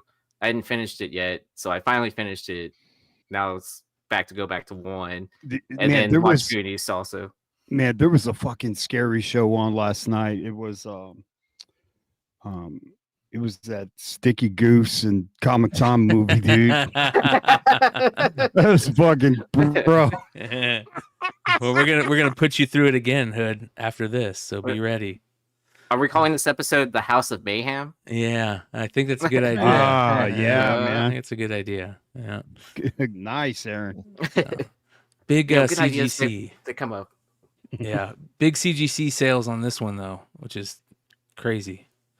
So, Yeah, but yeah, both within the last 10 days. Yeah. 7 sold for 3,200 and a 6 sold for 2,200. Golden Age, man. All that horror stuff. Moving on to our regular honorable mention again with the horror stuff. Creep Show Volume 3, issue number 1, the Steve Beach 1 in 10 baseball cover, which is just perfect. Oh, that's awesome, dude. It's so good. It's I would buy that as a print. I'm calling collusion because this was on Long Story Short as well. I think that this is No collusion. This needs to be Hold on, why made is he big. talking about brand new books? Yeah, he can't do that. He's not allowed. On Long Story Short, we're allowed to talk about anything, right? But isn't this an old image? I Yeah. think it's homaging an old image, but I don't know. I feel like I've seen this image before. I do. Me too. Yeah. So it I wonder if it was on an original Creep Show.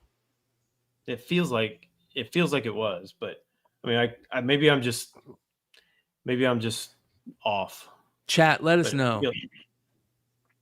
know. But yeah, so it just came out this week, 1 in 10, selling for 10 to 15. Bunch of sales on this one. Yeah, cool. I like Awesome. it. Awesome cover. Kick ass. Moving on to number 10 this week, the Batman The Long Halloween, Last Halloween, issue number 1, Jim Lee, black and white virgin 1 in 100 cover is selling at the number 10 spot.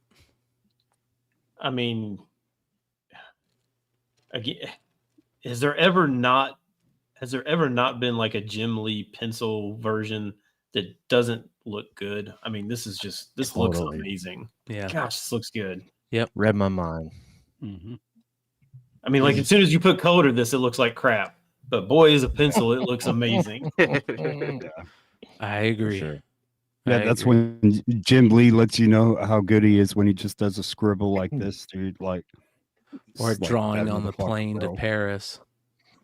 He Yeah, drew this on a napkin originally, is what I heard. Yeah. I wouldn't doubt, bro. Damn, that's good, man. Yeah, 120 to 140. My guess is it'll come down, but still pretty cool though. Note to Beautiful. self: watch for buy the dip. Yeah.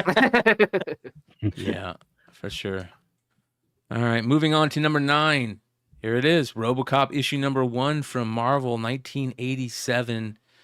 First RoboCop in comics, and that new RoboCop cartoon, which was manga or anime, whatever you want to call it. That was really good. I saw parts of that, and then there's rumors of a new TV show that they're doing. Is that what it is? Yes, that's what I'm hearing. Yeah. Is it in production or are they just like getting things rolling? I don't know. As long as they don't put it on that stupid Peacock network. It's in the works. Dude, I was trying for that football game. I was so trying to find a code just to get it for at least a 2-day trial so I could cancel it real quick. Oh man, I got on the hook for that shit. So, Oh, Amazon for Prime. Okay. Yeah. All right. Which So Prime? someone can get shot in dick. Yeah. Yeah. Yeah, for sure. Here it is, $50 to $60 on this one, which Raw. Raws were about like 30 to 40. Now they're like 50 to 60. The only graded sale I saw this week was a 7.5 that sold for 120. So it's like double Raw. Yeah, for 7.5. So Double Raw.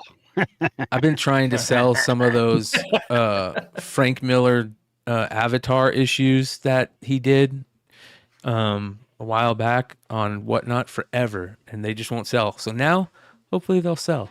We'll see. We'll see if the RoboCop fandom moves across the books. A lot of people don't Have realize.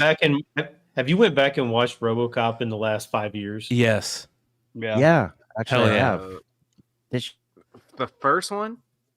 Yeah, the very first one. And 2. Like it's I like watching 2 more than I do watching 1, but it's been a while since I've seen 1. 3 is ridiculously dumb. Yeah, 3 is dumb. The first one, the acting is so bad. Like it is like 1,000 times worse than I remember it. Dude, that's what makes it great, bro. Oh my gosh. It's so bad. And I'm just glad that a post-apocalyptic Detroit is Houston for 2. Have you guys ever heard of how crazy Peter Weller is in real life? The guy who played RoboCop. When we were in Menneson, Pennsylvania. So I gotta play this for you. Peters. This is funny right here. This is crazy. So Peter Weller, the guy that played RoboCop, is a freaking nut. Pennsylvania shooting the steel mill. Peter's upstairs. We're up 2 or 3 floors. You had to go upstairs to get to him. We had an explosion behind him. We make the explosion hot. We're ready to go. I went upstairs and I was carrying, I don't know, about 8 Oreos in a stack. I'd hand him his weapon. I'd say, Peter, safety's off. And he wouldn't take the pistol. And he says, Robo wants an Oreo. And I looked at him and go, no, it's just you and I, Peter. Robo doesn't get an Oreo. If Peter wants an Oreo, Peter can have an Oreo. And he clip-clops in the suit over to the edge of the railing, and Peter starts bellowing, Robo wants an Oreo. Because he was like one of those actors like Heath Ledger. That you take on that character, like even or anytime you're on set or whatever. Yeah. So Yeah. cheesy. Yeah. And when the steel mill just echoes, Randy has Oreos, or Robo wants an Oreo. And Steve Lim over the radio goes, Randy, do you have Oreos? So I stuffed that whole stack in my mouth and then crunched them and let them fall down 3 stories onto everybody below me. Not anymore. And Robo got upset. I haven't got a damn clue about Randy Moore and his fucking Oreos. Randy Moore's a friend, but half the time I don't know what the hell he's talking about.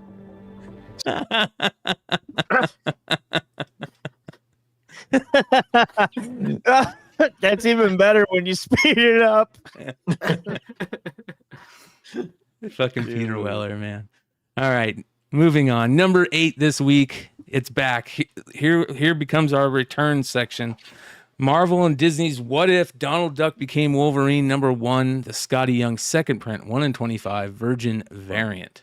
Holy cow. Hell yeah. Yeah. Last week it was 50 to 60. And I honestly, me personally, I thought that was where it was pretty much going to cap out, but it went up. It's now 80 to 85. Wow. It's good. It's a good book. It's a good piece of art for sure. Yeah. I just want to know what kind of remark Big Clutch is going to get on this book. Yeah, from Scotty. Yeah. Chad Cave says Peter Weller holds a PhD in the Italian Renaissance art history from UCLA. Yeah, watch all his documentaries. He's got some really badass documentaries. That's crazy. Moving on to number 7. This is gorgeous. Falling in Love on the Path to Hell, issue number 4. The Subversive Girl 1 in 15 variant came out this week. Yeah, so if you remember a few months ago, the number 1, the Peach had a Peach Momoko, right? No. Ryan Gonzalez. Yeah. Ryan Gonzalez. They're all the same. Hey, you're trying to get canceled tonight too again, huh? We're Those two are actually like polar opposites. We're gonna get canceled in about 45 minutes for sure. Yeah, because Stein's. Yeah. So this one's doing pretty good. 25 to 35. This one looks way better than the issue 1 variant.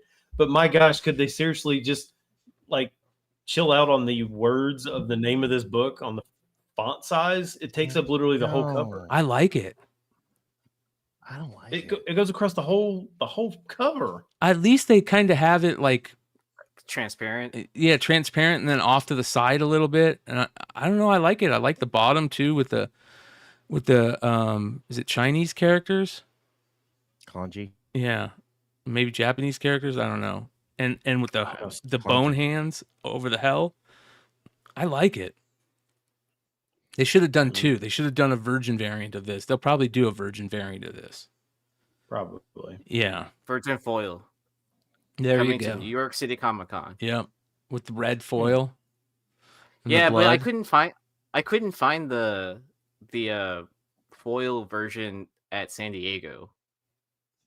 Of this? Like, no, of issue 1. Oh, okay. Yeah, they were supposed to have a foil version at San Diego, and I went by the booth that it was supposed to be at, and I didn't see it there. But I also didn't see Rion Gonzalez there either.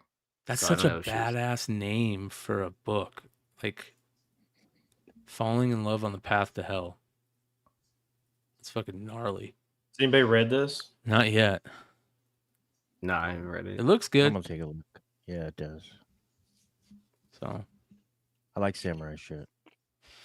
moving on to number 6. Here it is. Witchblade issue number 3. Their Silvestri homaging himself variant of issue number 3 of Witchblade, homaging the 251 X-Men issue and the Witchblade 175 issue.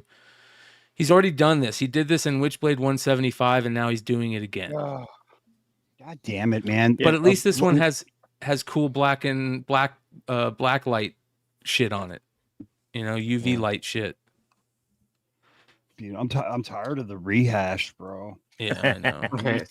Yeah, especially from the same person. Like you, Right? like can't you drew the first one? Can't you draw it, Bro? Draw something else, bro. What the Break fuck, the cycle, man? bro. Yeah, put it Yeah, upside down or man. something. At least make it a mirror image of it, so it's a different cover. Eugene, they're both Yeah. selling for about the same. Do So- hey, do it reverse to where it looks like the person's hanging from a fucking M. You know what I mean? Instead That's of a what I'm saying. W. Yeah, invert, like make her invert or Invert it. Invert it, bro. Mitch Blade. Well, he could have at least done different That's the coloring. 2024 version of Witchblade. Right, Mitch Blade. Bro, we got a new show, bro. We got a new character. What's up, Mitch? Is that the guy going to become the Do You Poo of Witchblade? Right, it's Yeah. bro. We're creators right here, bro. We come up with a new book. Jesus. Mitch Blade, he ain't fucking around. Oh, we know enough publishers at this point. We're going to start, pitching this idea. So we came up with this new book. It's called That's Mitchblade. that's the Temu version. He should have flipped the colors or something. You know what I mean? At least. Yeah. Yeah, like use the turquoise kind of as the purple, and then the purple and the Yeah. Right. He's probably listening to us right now. He goes, fuck you guys, man. Fucking pussies. Moving on to our next book at number 5 this week. Shout out to Cover Price for taking off the red band part of this. Wolverine Revenge Red Band issue number 2, the Tales from the Crypt homage, the 1 in 25, which, I mean, it's not terrible, but it's nothing great. And I'm really happy that Cover Price took the red band part off of it. Yeah, I mean,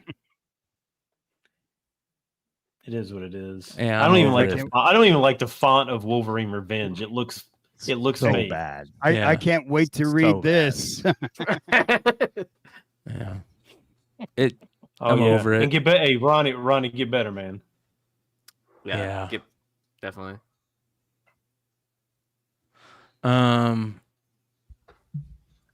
Man, Number that is- 4. Yeah. I was about to ask what makes it a red band. Is it like actually that much more violent? I don't know. Nah, man, because if you actually saw the cover, you wouldn't fucking buy it, bro.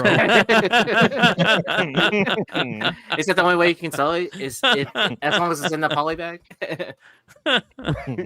It's a vomit bag. You take the bag, you look at the cover. All right, at number 4, here it is. Tales of the Bizarre, issue number 8, which is, there was sales of $150 for this book this week. Wow. Yeah, and there are like none available. I still haven't found one. I blame you, Stein. Hey, I never said I was smart in this game. I mean, we all were like, "Oh yeah, we like this. We should buy it." And people were like, "Oh hey, it's on my comic shop right now for $5 or $6. Yeah. Right? Yeah. Sweet. I'll get it later. No, I didn't. No, you won't. I know. Nope, I won't. No, I guess those sharks keep on watching this show or something like Yeah, that. fucking A. Are you Swimming. serious? I sold Brian's Comic Garage sold one for $170. That's nuts, man. Free money. I mean, I think what I like about it is just the fact that, again, these are not main publishers. It's just good covers. It's kind of recognizing these artists that may not be able to get signed with, DC or Marvel, but doesn't mean they're bad artists, and they need some recognition. So I like it. And this is one of those rare books that make speculation so much fun when one of these hits. And, a lot of people got in on this early, and now it's $150, $170 book. That's a freaking, that's a water bill. That's fucking sweet. This is a Mercenaut digging book. Yeah, like, totally. Yeah. Yeah. Well, make sure you guys get the next issue too. Next issue is going to be just as fucking big. I'm telling you right now. Oh dang, Decor's in the chat. He's got I know, issues 7 and 9 pre-ordered. Yeah. Shout out to Decor. I haven't seen Decor in a while. I started seeing him showing up a few weeks ago. Good to see you, brother. Hell yeah. So, do you actually see him in the chat? No, I see him in the chat. So I mean, we see a name. Yeah. We don't really see a person. Yeah. Well, I mean, like, for as long as he's been on like Instagram and all these YouTube chats, I've never actually seen a picture of what he looks like. So I met him on Drugs and Trap. Oh, okay. Yeah, he's a good guy. I thought you were gonna. I thought you were gonna say I've seen him before, and now every time I see his name, all I do is picture his face, and I was thinking that's just really weird, like that you have like a crush on him, but that's not where you went with it. No, I was gonna say I've never seen what he looks like actually, so I have no idea what he looks like. Oh no, the Hot 10 is becoming Modern Comic Mayhem. House of Mayhem. On to Once number you go 3. Mayhem, you never go back. Yeah. On to number 3. Speaking of Mayhem, Hello Darkness, issue number 3, the Rivera Virgin cover variant. This is art, Google, YouTube. This is art. What was the other? There was another Paulo Rivera, like within the last couple years, that was really good, right? Yeah, he's had a couple. I can't remember what it was, but yeah. So this was one per store. Is that what that said? Mm-hmm. One per store. Thank you variant from Boom Studios this week. So the A cover is this cover, but the trade dress goes right across the midsection. Yeah. Oh, I have that. Let me go get it. You have the trade dress. Yeah, $50 for this one. So good for any of you that picked it up. Obviously, this one is noticeable for being slightly different than you wouldn't be able to miss this one. God, it looks so real. It's crazy. Photo. Her hair has the blood on it. Hold on, yeah, her body's like perfectly proportioned for this. Yeah, this is the A cover trade. The only thing that would throw it off for me is like if they showed if she was wearing Crocs or something, Yeah, she had some. Yeah, it is pretty hard to stand on those rocks in bare feet. Yeah, so like that's what I'm thinking. I hope she's not wearing Crocs, dude, or Flojos. Remember that? Yeah, dude, it'd be like you just like change this book for me, dude. Crazy. Have them remarked on there. Can you put some Crocs on her feet, sir? There's a really good frizzen for this. Is there? Yeah. Yeah. Really good frizzen. We talked about it on Wednesday, I think. All right. Moving on to number 2. X-Men issue 2, the 1 in 25 second print JSC. Magic cover, just the blue background, is selling for a lot. Yeah, 70, 80. We knew that this one, as soon as they said that this was going to be the second, we knew that this was going to sell. Yep. I mean, there really wasn't any question about that one, even weeks ago. So, yeah. Do you like the blue background or the yellow background? It's fucking blue, bro. This would have to be like side by side for me to make a confident decision. Because right now, I like that one, but I mean, Aaron's the magic guy. What do you like? What do you Aaron? think, Aaron? Yeah, Well, I like the blue because it plays off the sword, like so the sword pops off That's a little what I bit more. thought. Oh yeah. I mean, I still own issue number 2 first prints of this, so I do like that the fact that it's a 1 in 100 versus a 1 in 25 second print. Yeah. But speaking purely by art decision, like the blue background makes the yellow sword pop more. Yeah. See that honesty? Love it. He owns 2 of those 1 in 100s too. Yeah. Fucking A. Fucking A. All right. Moving on, you guys, to number 1 this week. Here it is. Mark Spears Monsters, issue number 1, the Bridezilla variant, back at it at the number 1 spot. Yeah, last week. So we're not gonna toot our own horn here, but we will a little bit. We were the first list out there that I'm aware of that actually put it on a list. So, but it deserved it last week when it was selling for 10 to 15. Now it's 40 to 60. That's going to be an expensive book. And I'm always upfront with you guys. I never have any of these books. And on the way home, I needed some bags and boards because I had a stack of basically unbagged and boarded books that I was like, I need to get some. And I stopped at a shop that's out in the middle of nowhere, and this was on the shelf. And so I actually bought this for cover price this week. As you're buying it, the cops freeze. It's a sting, right? They start arresting. We saw you on the top 10, bro. So I actually own one of these books for a change, and this is the one that I own. And I opened it up, and oh my gosh, the interior art on this is just as good, if not better, than this cover. It is crazy. The interior art is amazing. Oh, yeah. And Mark Spears did us all, right? Yep. Good for him. Yeah, had a ton of people, ton of publishers turn him down, and now he's the belle of the ball, and that's the type of story we fucking love, right? Cinderella story. So good shit. There's I think Bird City just announced they're doing a Wolfman variant with him for, let me see here. For New York Comic Con? Yeah. I think it's a Halloween variant, right? Or something Is like it that. Halloween? I think it just dropped today or something. Yeah, this is it right here.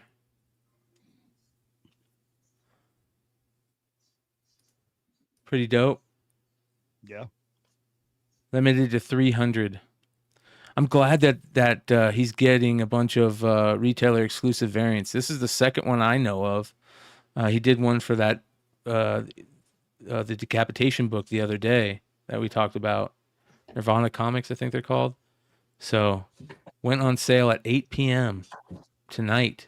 So go over to birdcitycomics.com. AOA, if you're in the chat, drop the or if a moderator can drop there, I'll drop it. Here we go.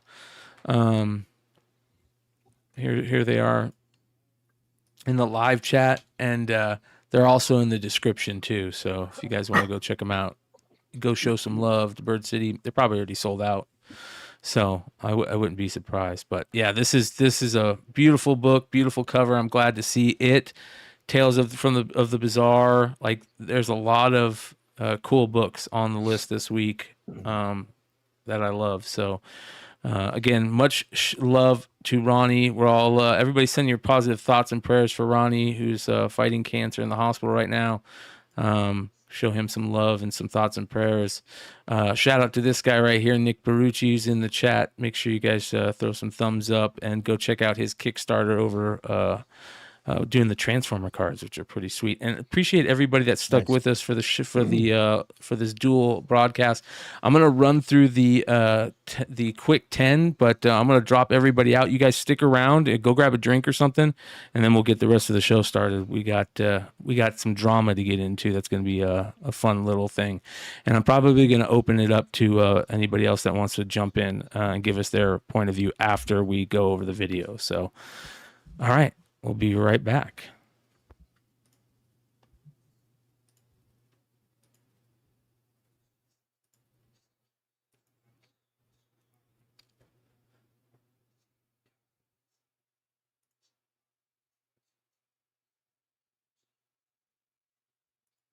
All right, our honorable mention this week for our Golden Age book, Beware Terror Tales number 8.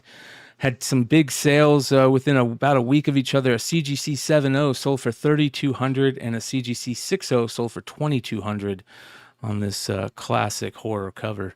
For our regular honorable mention, we have Creepshow Volume 3, the 1 in 10 Steve Beach variant for issue number 1.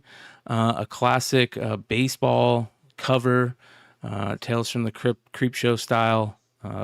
I believe that this was printed before this, but we could be wrong. If you guys know where this was printed before, let us know.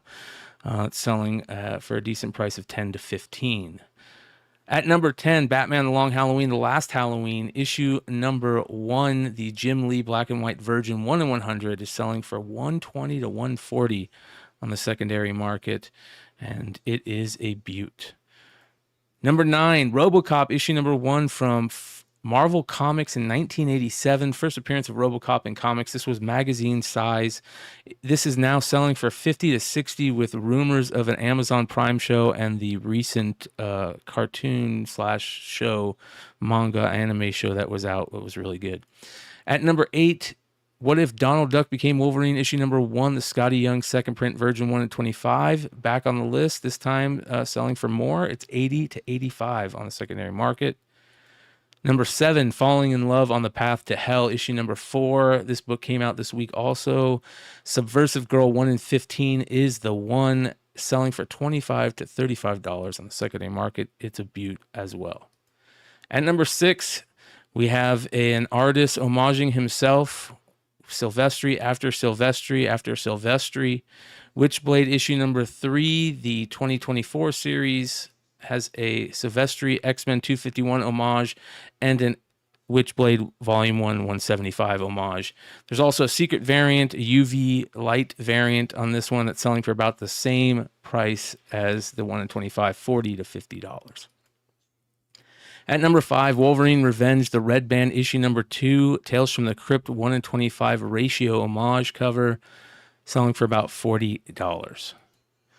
At number 4, the return of Tales of the Bizarre with some huge sales. Issue number 8, the Zaf cover, sales of $150. $50 to $150 is what we're seeing because there's so few of these available on the secondary market. It's a hit. 3 weeks in a row, I believe now. At number 3, Hello Darkness number 3, the Rivera 1 per store Virgin variant, selling for $50 on the secondary market, and you guys can see why. It's art, YouTube. At number 2, X-Men issue 2, the JSC second print Virgin 1 in 25 with magic in a blue background instead of yellow. This one is a new one out this week, selling for $70 to $80 raw. And at number 1, Mark Spears Monsters issue number 1, Bridezilla variant, is back on the list. Last week it was at number 9. This week it's gone all the way up to number 1 with sales of $40 to $60 and a ton of sales across the whole series. Keenspot has a hit on their hand, and good for Mark Spears. Congratulations, brother. It's a hit. Thanks for checking us out. This is the House of Stein Hot 10, usually every Friday night at 11 p.m. This week, a little Saturday jaunt here on a dual stream with Modern Comic Mayhem.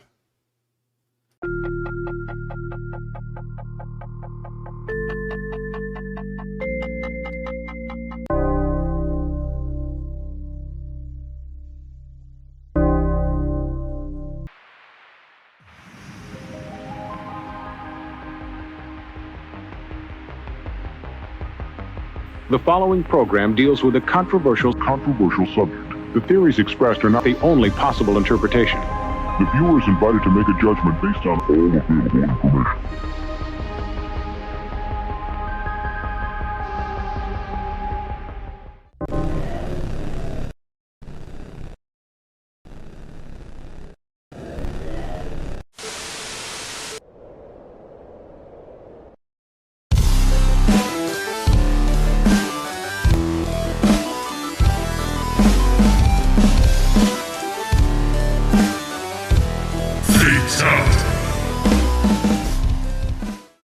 All right, we are back with the getting right into it special dual stream here with the Hot 10 and Modern Comic Mayhem. I hope Richie comes back because this is going to be hilarious. This is one of the funniest things that I've seen in a long time, and it's going to be fun to talk about it. We're going to speed it up. So if you guys don't know what's been going on, there has been, and Stein doesn't know about any of this. Stein's like new to all this, which is the crazy part, you know? But I'm going to open it up. If anybody that wants to come in the green room, here is the link. And then afterwards, we'll open it up to everybody on the outside to if they want to come in and give their point on any of it, because this shit is absolutely hilarious. I want to get Darth Lopez in at one point to talk about it too, because he's been really key on it. But all right, let's get into it. Let's just do it. Here we go. I got action, McClay. I hope this makes your comic book drum, because these dudes, goofy ass dudes. Into the into the into the but let's get down to business. All right, this shit gets interesting sometimes. We've been talking about Stein. One of the things that all right, Richie, see you, brother. One of the things that we've been talking about here on Saturday nights lately is that the drama in the world of content creation has reached like an all-time high. And you know, like that that clock back in like the 90s and 80s where it was like the doomsday clock and they were getting closer and closer to mutual atomic destruction. Well, we have that going on in the world of comic book content. We have that with the drama clock, the drama day clock. And drama was just absolutely crazy. It's on a fever pitch. Even I took part in some of it. And, you know, it's just been, it's been absolutely out of whack as of late. And I think last week we saw our first sign of it starting to kind of come down a little bit. And we saw a situation that had gotten out of hand kind of in a couple of days fix itself by the community coming together and fixing itself. And then last night, ladies and gentlemen, we had the complete evisceration of the latest bad guy in comics, that being Sticky Goose. And you guys know I'm a Sticky Goose fan over here. I'm still a Sticky Goose fan, but I think Sticky Goose, for the first time, put himself in a position where he could not win. He just could not win this one. Does this person have a real name, or does he? Yes, he goes. His real name's Daniel. His real name's Daniel. And he has a pretty big YouTube channel that in the last, I'd say probably 3 months, has really taken off. He did this video where him and his wife, he brought his wife on and they roasted a bunch of other content creators' channels, okay, including Comic Tom. And it was supposed to be kind of like one of those roasts where everybody kind of makes fun of people and it's not really taken in like bad. Well, they did that. And one of the things that they had said was that Comic Tom looked like a lesbian. And one of the other people that they roasted in that video took that moment and used it to get YouTube to give Sticky Goose a strike, right? For bullying or whatever. And it got out. The person who did it was found out, and it became this huge thing where everybody was talking about Sticky Goose. Like, even, I'll tell you what, you guys, and ever since this stuff has blown up, I have been opened up to a whole new world of content creation. There are so many new content creators that are in the comic book part of the tentpole of, content creation that are just have great shows, have great communities. There's a ton of them out there that I didn't know about, or that I knew about, but I didn't realize how great the community was around it. And so I've been opened up to a lot of these new channels.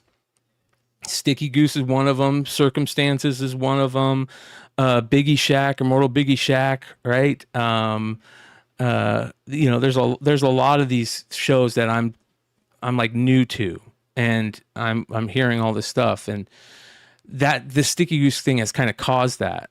But it's just blown up, and even those channels, even on the farther rim, like even some of the channels that aren't even in like the speculation world. Like, I think all of us are kind of like here because we talk about FOC and the hot books and, flipping books. But there's other parts of comic book content creation on YouTube that are like the people that make comic books, the people that just read them and they talk about stories. They don't talk about them being worth anything, It's even making their shows. It's even making the card guys shows, this guy, you know what I mean? It's interesting, bro. And here's why. It's because it's the new meta. The new meta is drama. And everybody is catching on very quickly. So anyways, so Sticky Goose does this thing, right? He catches on to that, and he does this thing where he gets into it with Gem Mint. And him and Gem Mint kind of realize, let's be friends. And they become friends. And Sticky Goose interviews Gem Mint, and Gem Mint kind of is changing, how he does things. And so Sticky Goose is getting like these new people that he used to make fun of. He's now interviewing them, and he was doing a good job. Like, he interviewed Swag. He made fun of Swag. He did this video where he called Swag Snickle Fritz, and he made fun of him, and then he interviewed him, right? And it was a decent interview. Like, he went at them, like, he didn't go at them. He was like nice. It was a good interview. It was friendly, and those were really good, especially the Gem Mint one. It was really good. Well, he said that he was going to get Comic Tom on, and he reached out to Comic Tom, and he supposedly talked to Comic Tom over the phone and said, okay, he's going to come on Friday, September 21st or whatever, 20th, which is last week. Well, Tom ghosts him, and he ghosts him. He straight up ghosts him. I don't care what anybody says. Supposedly he got sick and couldn't show up. But that was the weekend he went to Vegas? Yeah. Here's the other thing. Listen, when you're a fucking Jedi, bro, there's certain power moves that are made. And that was a power move by Tom. That was Tom going, you're going to wait even more. So, yeah, I'm sick. I'm not going to be able to make it. Let's do it later, right?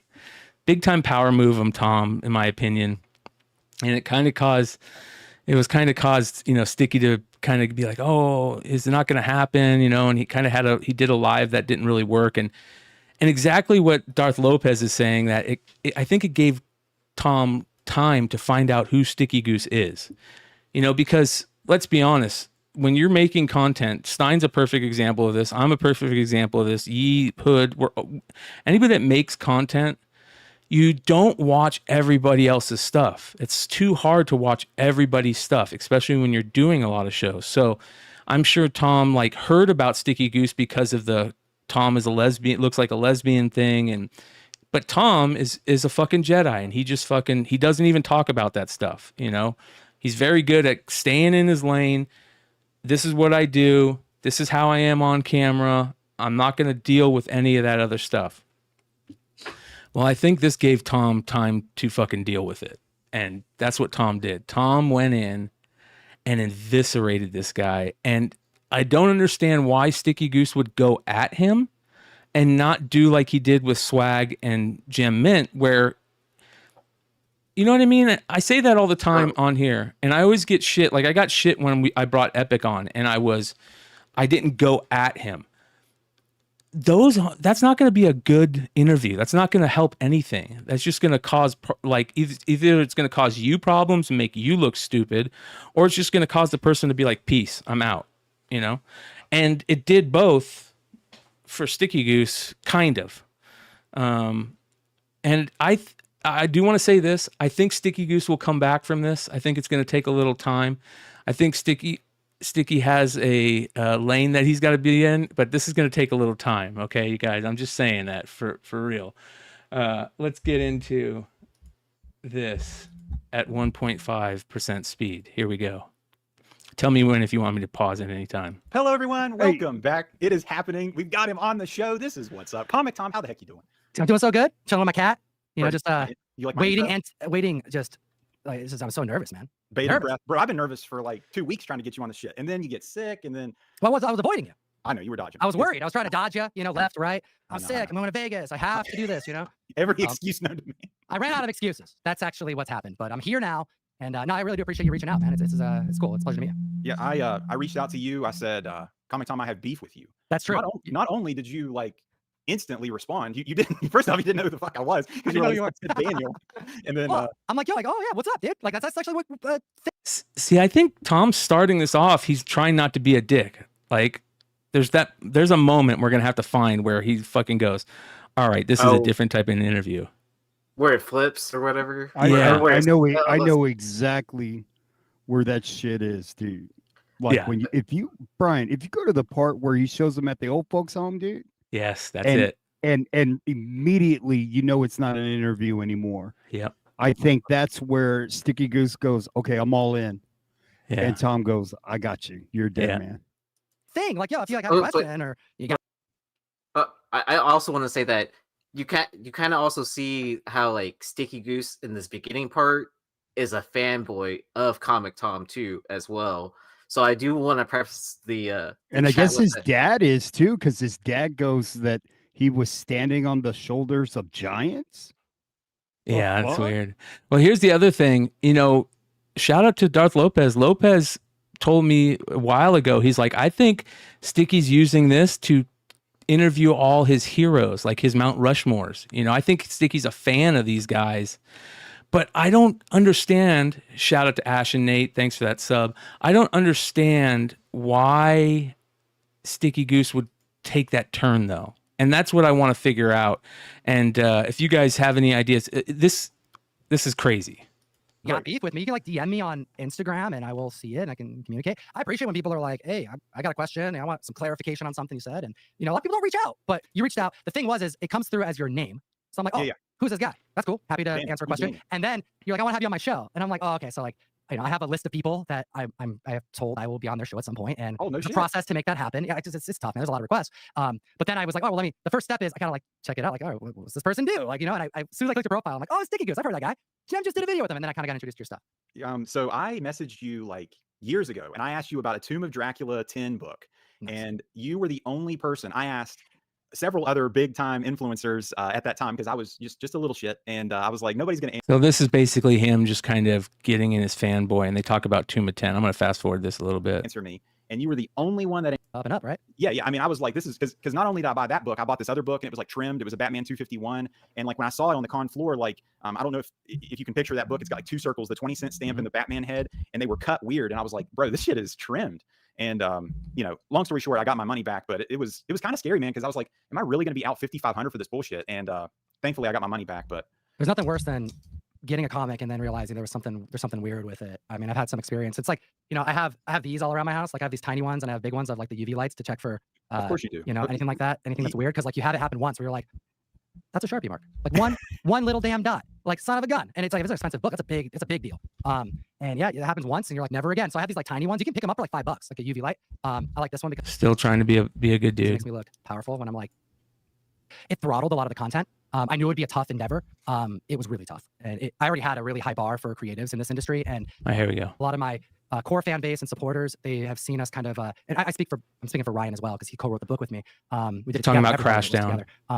But us stepping into the creative side was definitely something new in 2024. And actually, it throttled a lot of the content. I knew it would be a tough endeavor. It was really tough. And I already had a really high bar for creatives in this industry. And when I actually went through this process and learning how to do this and how to write something that wasn't shit, I came out the other end going, oh my gosh, all these people that I looked up to, they just went up a whole notch. I didn't even realize they could go up, because not only are they doing what I'm trying to attempt to do, that I'm finding a difficulty and a lot of practice to get done right, they're doing this 5x. They have 5 books going on, so they have to do this in like a weird schedule where they're writing one book here and one book here. And I thought of days of like when I was at a convention, there was one point where it was like, it was like Friday night, and it's like you go from like one part of the convention to the other, one dinner here, maybe there's drinks over here, and I'm back to the hotel, and it was like 1 o'clock in the morning, and Donny Cates was in like This is the story with Yi and Big Leg, right? some part of the hotel where it's just like a lot of seating, and he was just on his laptop, just going. And it's like, it's Friday night, he just worked all day. And I remember like checking out his Instagram, and he's like, I'm writing Venom or something. Like he was writing a book, and he's like, it never stops. Like I'm thinking like, oh, that's how these guys just operate. Like, all these people that work in comics is like, they just gotta, if they don't do their job, all these other people can't do their job. And it just gave me so much. I remember like I always thought about that. So then when I'm over here with Ryan and we're trying to piece this together, I just kept thinking, oh, like our editor's waiting on us, our artist is waiting on us, and then we're waiting on approval from the public. Child, but and then even past that, but we got a lot of sober friends. It's kind of a interesting thing. Like just there's like half my buddies are they just choose not to drink or anything like that. It's actually it's quite nice sometimes, because I'm like, oh, I do like going out, but also I like being responsible, and it makes it so much easier when I'm with someone who's like, oh, I don't drink at all. It's like, oh, well then. Bro, I wanted to drink so bad before this, because like all of these jitters. I knew that shit. I said during the show, I was thinking to myself, is this going to be the episode where Sticky comes back to drinking? So like honestly, before I was coming on, like I was upstairs listening to Young Thug. I don't know if you like rap music. Yeah, dude. Yeah. Dude, I was like halftime, and I'm like, I'm doing running the digits, running the money. Running the digits, running the money. Yeah, I love that song, dude. So I was like, I literally was feeling like I was about to go downtown, Morgantown. Like let's get fucking drunk. Like that was what I was feeling. Why are you nervous? I'm curious. Why are you nervous for this? Because bro, like I've talked a lot of shit about you. Have you? Yes. I've only seen a little bit. I feel like you don't talk that much shit. I mean, is it? I've made something here, guys? I've made entire videos. I'm gonna share screens. See, even up until this point, you're like, this is a good interview so far. This is great. They're buddies. He's saying, hey man, I've talked a lot of shit about you.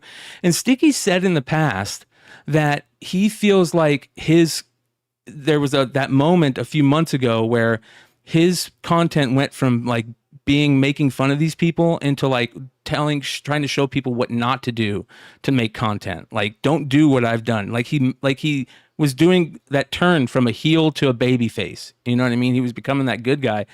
And that's totally where I thought this was going. This is what it feels like it's going right here. Like he's talking to he's a big fan, and he's finally getting to talk to him. I'm so curious. Like I've seen a couple things, but I'm excited to chat about it. I want to see what's gotten you so pissed off they made video content, but that you're nervous right now. Well, so the biggest thing is look at that. Okay. That's hilarious, dude. So you think, okay, that is awesome, because so one of the things that I'm immediately realizing between you and Jim Mintz is you guys can take a freaking joke. So many people in this community, specifically the comic book YouTube people, they are triggered. I literally had people giving me fake copyright strikes to try to get my shit taken. No, it wasn't, bro. I'm just kidding. I know it wasn't you, because I could see the fucking name of the does channel. it say? Oh, it says it. They said I've never done it. Yeah. So, I mean, you might have been part. I mean, I don't know. I paid people to do it so that it wasn't. You paid the rat. You paid Yeah, the rat. But exactly. so my thing is, dude, like when I'm sitting there in 2020, I'm at my shit job. I'm watching Comic Tom at the desk, and I'm like, man, this fucking guy, man. He's throwing out numbers. He's talking about the hot top 10. He's big money rolling. He's wearing like gold chains. I don't wear gold chains. Oh, you don't? Nah, dude, I'm a silver guy. You wearing silver chains? Yeah, that chain is $30,000, dude. Recognize. I'm kidding. It's not. No, it was just like you just pick up the one from Vegas. That's hilarious. That was a crazy night, dude. Well, we'll talk. We can talk. He was supposed to be doing an interview that night. That's a power move right there. Tom's a fucking Jedi, bro. Fuck. About that too. But just let me get this off my chest. Set it up. I'm already thinking about you at your job. I'm not going to say what you do because I don't care public about that. But for the audience, you have no idea how funny it is what he's saying right now. Like, picture whatever job you want, because you're not fully transparent with your audience. Apparently, it's okay. Oh shit! But I'm just saying, like, whatever you think it is, it's funny to think that he's watching our channel while doing what he's doing. Like it's hilarious. Like I'm He's a dentist, right? I believe Sticky's a dentist. I know his wife's a lawyer. giddy thinking about this. So anyways, continue. No, this was, so this is, let's call it lunch break time. I'm watching Comic Tom, and I'm like, hot top 10, man. He's talking about ASM 361, the hottest book in the world, newsstand variant. You got to get that, Mark Jules. Oh, and I wanted to bring you over to the mystery mail call. Like, I'm in, bro. I'm subscribed. I'm using the Key Collector app. I'm Comic Tom 101. I'm like, bro, I'm getting this shit tatted. But the thing about it is 2024 Sticky Goose. I'm like, your channel's changed. My channel's changed. My thought process has changed. How I'm collecting's changed. Okay. What kind of content I'm consuming's changed. And I'm like, Comic Tom 101 is not for me. And I'm sitting there, and the reason I asked you the first question was, how are you perceived? Is who is Comic Tom 101's content for? And I think the answer is, before you answer, I think it's for new collectors. I think it's for the people getting into the hobby. I think it's for the people trying to learn the books. I think it's for the people trying to, get a taste of what this is. And that's who your audience is. Do you agree with that? I mean, we definitely get a lot of people into comic books, man. Like, there's a lot of people who watch, and also there's a lot of people who watch weekly. So, I mean, it can't just be new people. Otherwise, I'd be pretty stagnant. We do upwards of like 40, 50K a week between 2 videos. And at our height, when we were doing like, I say at our height, it's like prior to Crashdown, when we were releasing more content, which is coming back now that Crashdown's done. But at least the first arc is finished. Who knows? Pray to Thor, I would do more. But I used to do podcasts. We used to chat for an hour and a half, and we cover some market stuff. But man, there's only so much market stuff you can cover in an hour and a half. We were talking about some stuff that I'm imagining. I put up the chat too because it's fun to watch the chat. Specialists, we talk about Golden Age. We talk about like random heritage stuff and like CGC, and I got like 60 plus podcasts. I've been doing this for a long time, like 7 years. So and we talked about this in our phone conversation before. Like you kind of touched on, hey, like my channel was different then. Like we were doing. Do you guys think that their phone conversation went good? Like there was no sign of this in the phone conversation? Do you think I think the phone conversation was, hey, I just want to do an interview. Yeah. But then it became almost a setup debate. Yeah. A setup attack. Yeah. Because it's so weird how he goes into this. You were doing kind of you were talking a little smack about CGC. You were talking a little smack about certain LCSs and stuff. You were engaged in the drama now. But then Comic Tom 2024, businessman Comic Tom, he ain't touching the drama. Well, I guess it's about right. I mean, I disagree. I did drama content, if that's what we're gonna call it, like a little bit of comic drama content. I would say in like the first year and a half. That's when I was like, you know what? CGC did something, and I'm just gonna hit the. Here's the thing about Tom. Tom still does drama content, but he does it in a way that doesn't look like drama content, right? And I even put that in I did a super chat on that for this point. He was very upfront about very in front of the Spawn Netherrealm stuff, him and Key Collector Nick. And they did that where they talked about how there was more of those out there than we knew, and that the print run was probably way more. And they did that like a year before that whole huge issue blew up. You know what I mean? So, he just does drama a different way. Whereas like, we do drama like, oh, fucking drama. He does it like behind the scenes, or not behind the scenes. Like he not hides it. I don't know what I'm looking for. He has a more polished version. Yes. Of presenting the content to you, or more of a digestible, like you would see like on like PBS instead of us, like where it's like you would see this on Jerry Springer. Well, he does it in a way to where he doesn't have to give you a full background on it, and he's just putting it out there. Just hey. Oh, highlighting the key points to it. Yeah. That's why I said it's like CNN. Written. Yeah. Or PBS, I don't really like if I think I'm right, I'm gonna say what I think because it's just all my opinion. Right.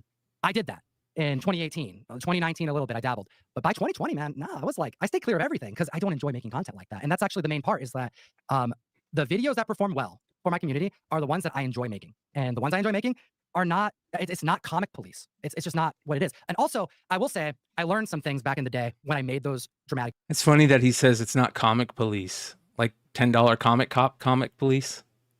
Remember the $10 comic cop shirt?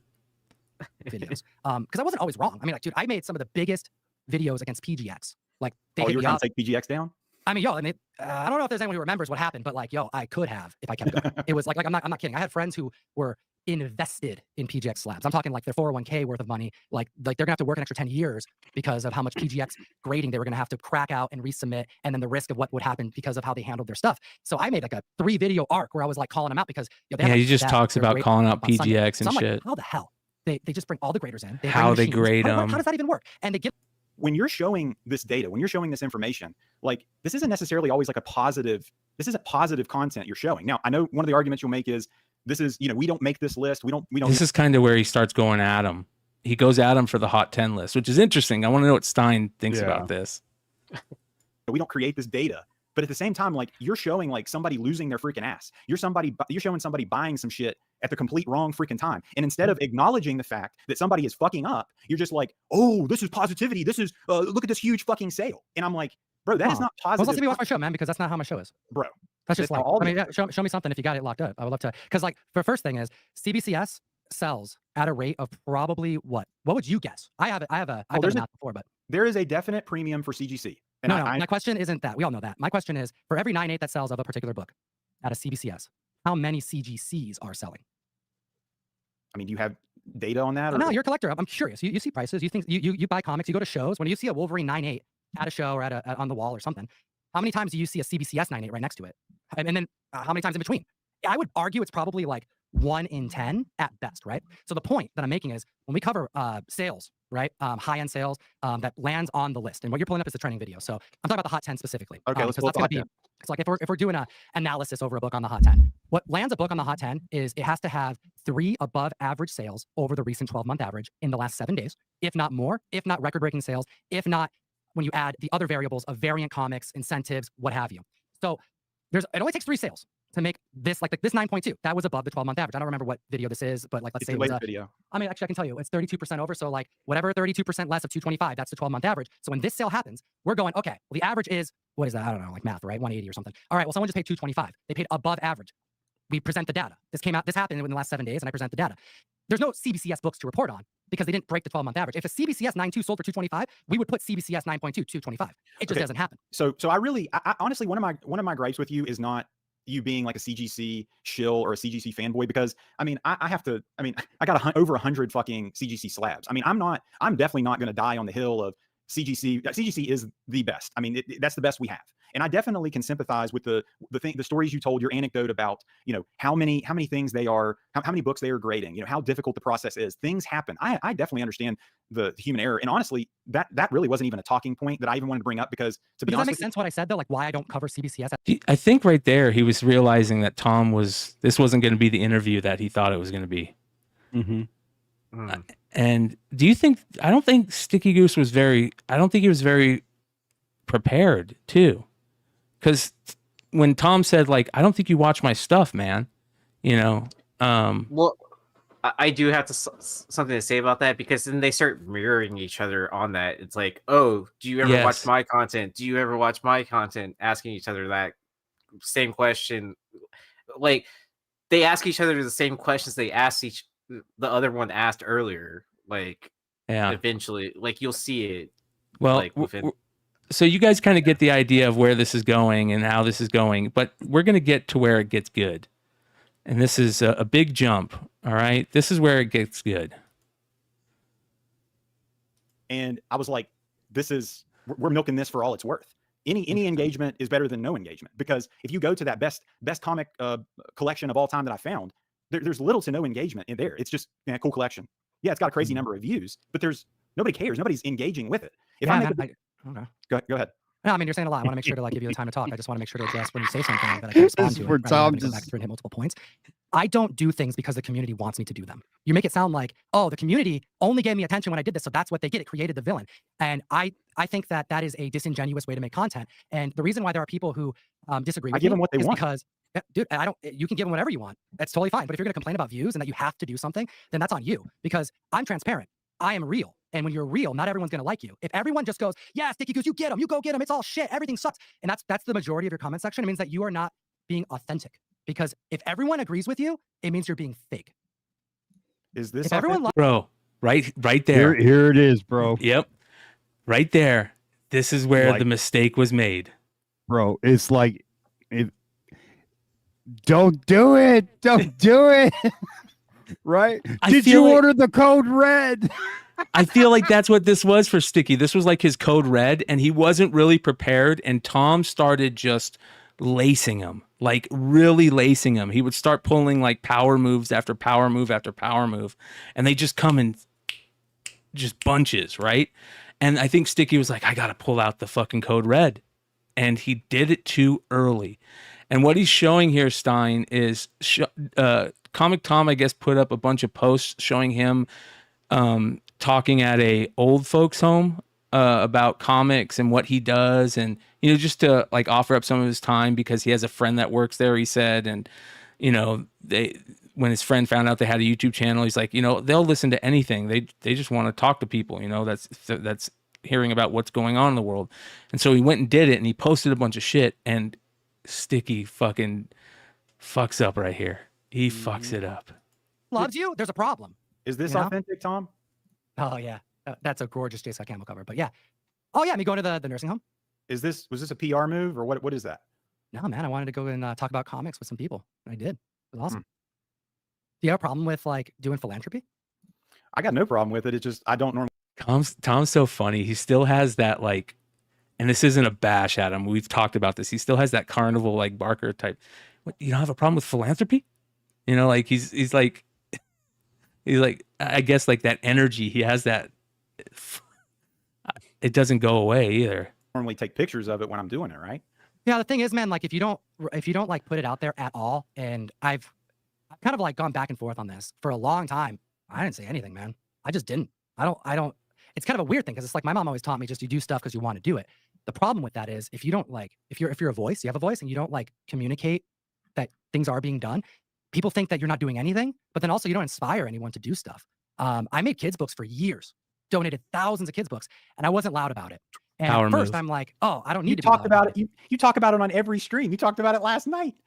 Because I have to. Because I'm trying to do it, but I didn't for years. Is my point. And what ended up happening is by me not like really being in the face of the community with it, less books got made, less kids got books. So I'm over here going, I'm trying to like protect my pride, or am I gonna get the goal done and like tell people to do good stuff and to like protect the next generation of comic readers? So like, no, you got to be loud about it. Yeah, you should go visit a nursing home. You should go bring comics there. There was like a bunch of people when I went and did this, because they were just there to like hear me.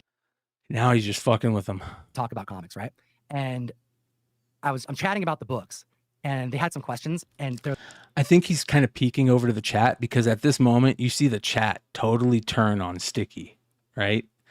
Can't wait for all the reaction videos after this convo. This is like the Biden debate for Sticky. I mean, like a struggling YouTuber trying to find his way. This is a messy show. Sticky, you've lost it. End it. Like people are telling him, stop. Don't go any further. Like, I mean, it's rough, Like dude. you don't have to even be involved in comics or It's if I just showed this to a couple of friends of mine that aren't even in this world, right? Of what we do, they're like, bro, this is not good. Yeah. This is crazy, dude. All right, here we go. There was a couple of them that are like, they're like, dude, they like can't walk and stuff. Like, there's like different age groups and different like cases of like how sick they were and how much help they needed. I mean, this is like like 300 people in this complex. And there's a couple of them that like they called the nurses over, and I'm like, oh, I hope everything's okay.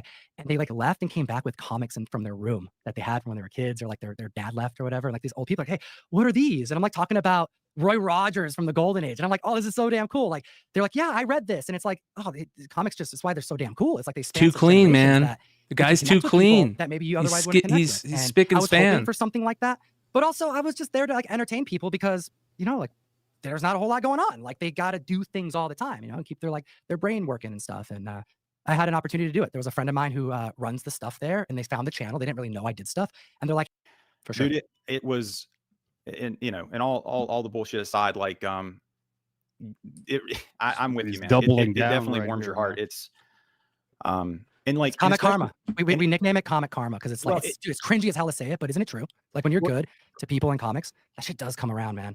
So like, yeah, Dude.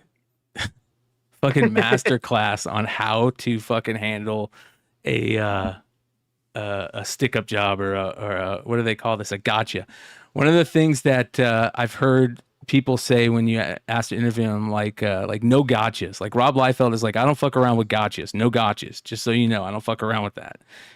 Like there's a couple gotcha moments in here that Sticky, I think he thinks he's got, and Tom just flips it on him, man.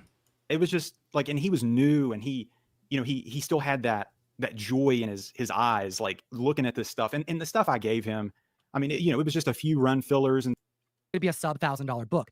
And then we were reporting on sub $1,000 books. So there's context to what I talk about. It's not just buy. If you leave a video going, Tom just wants me to buy everything, you're not listening to what I'm saying.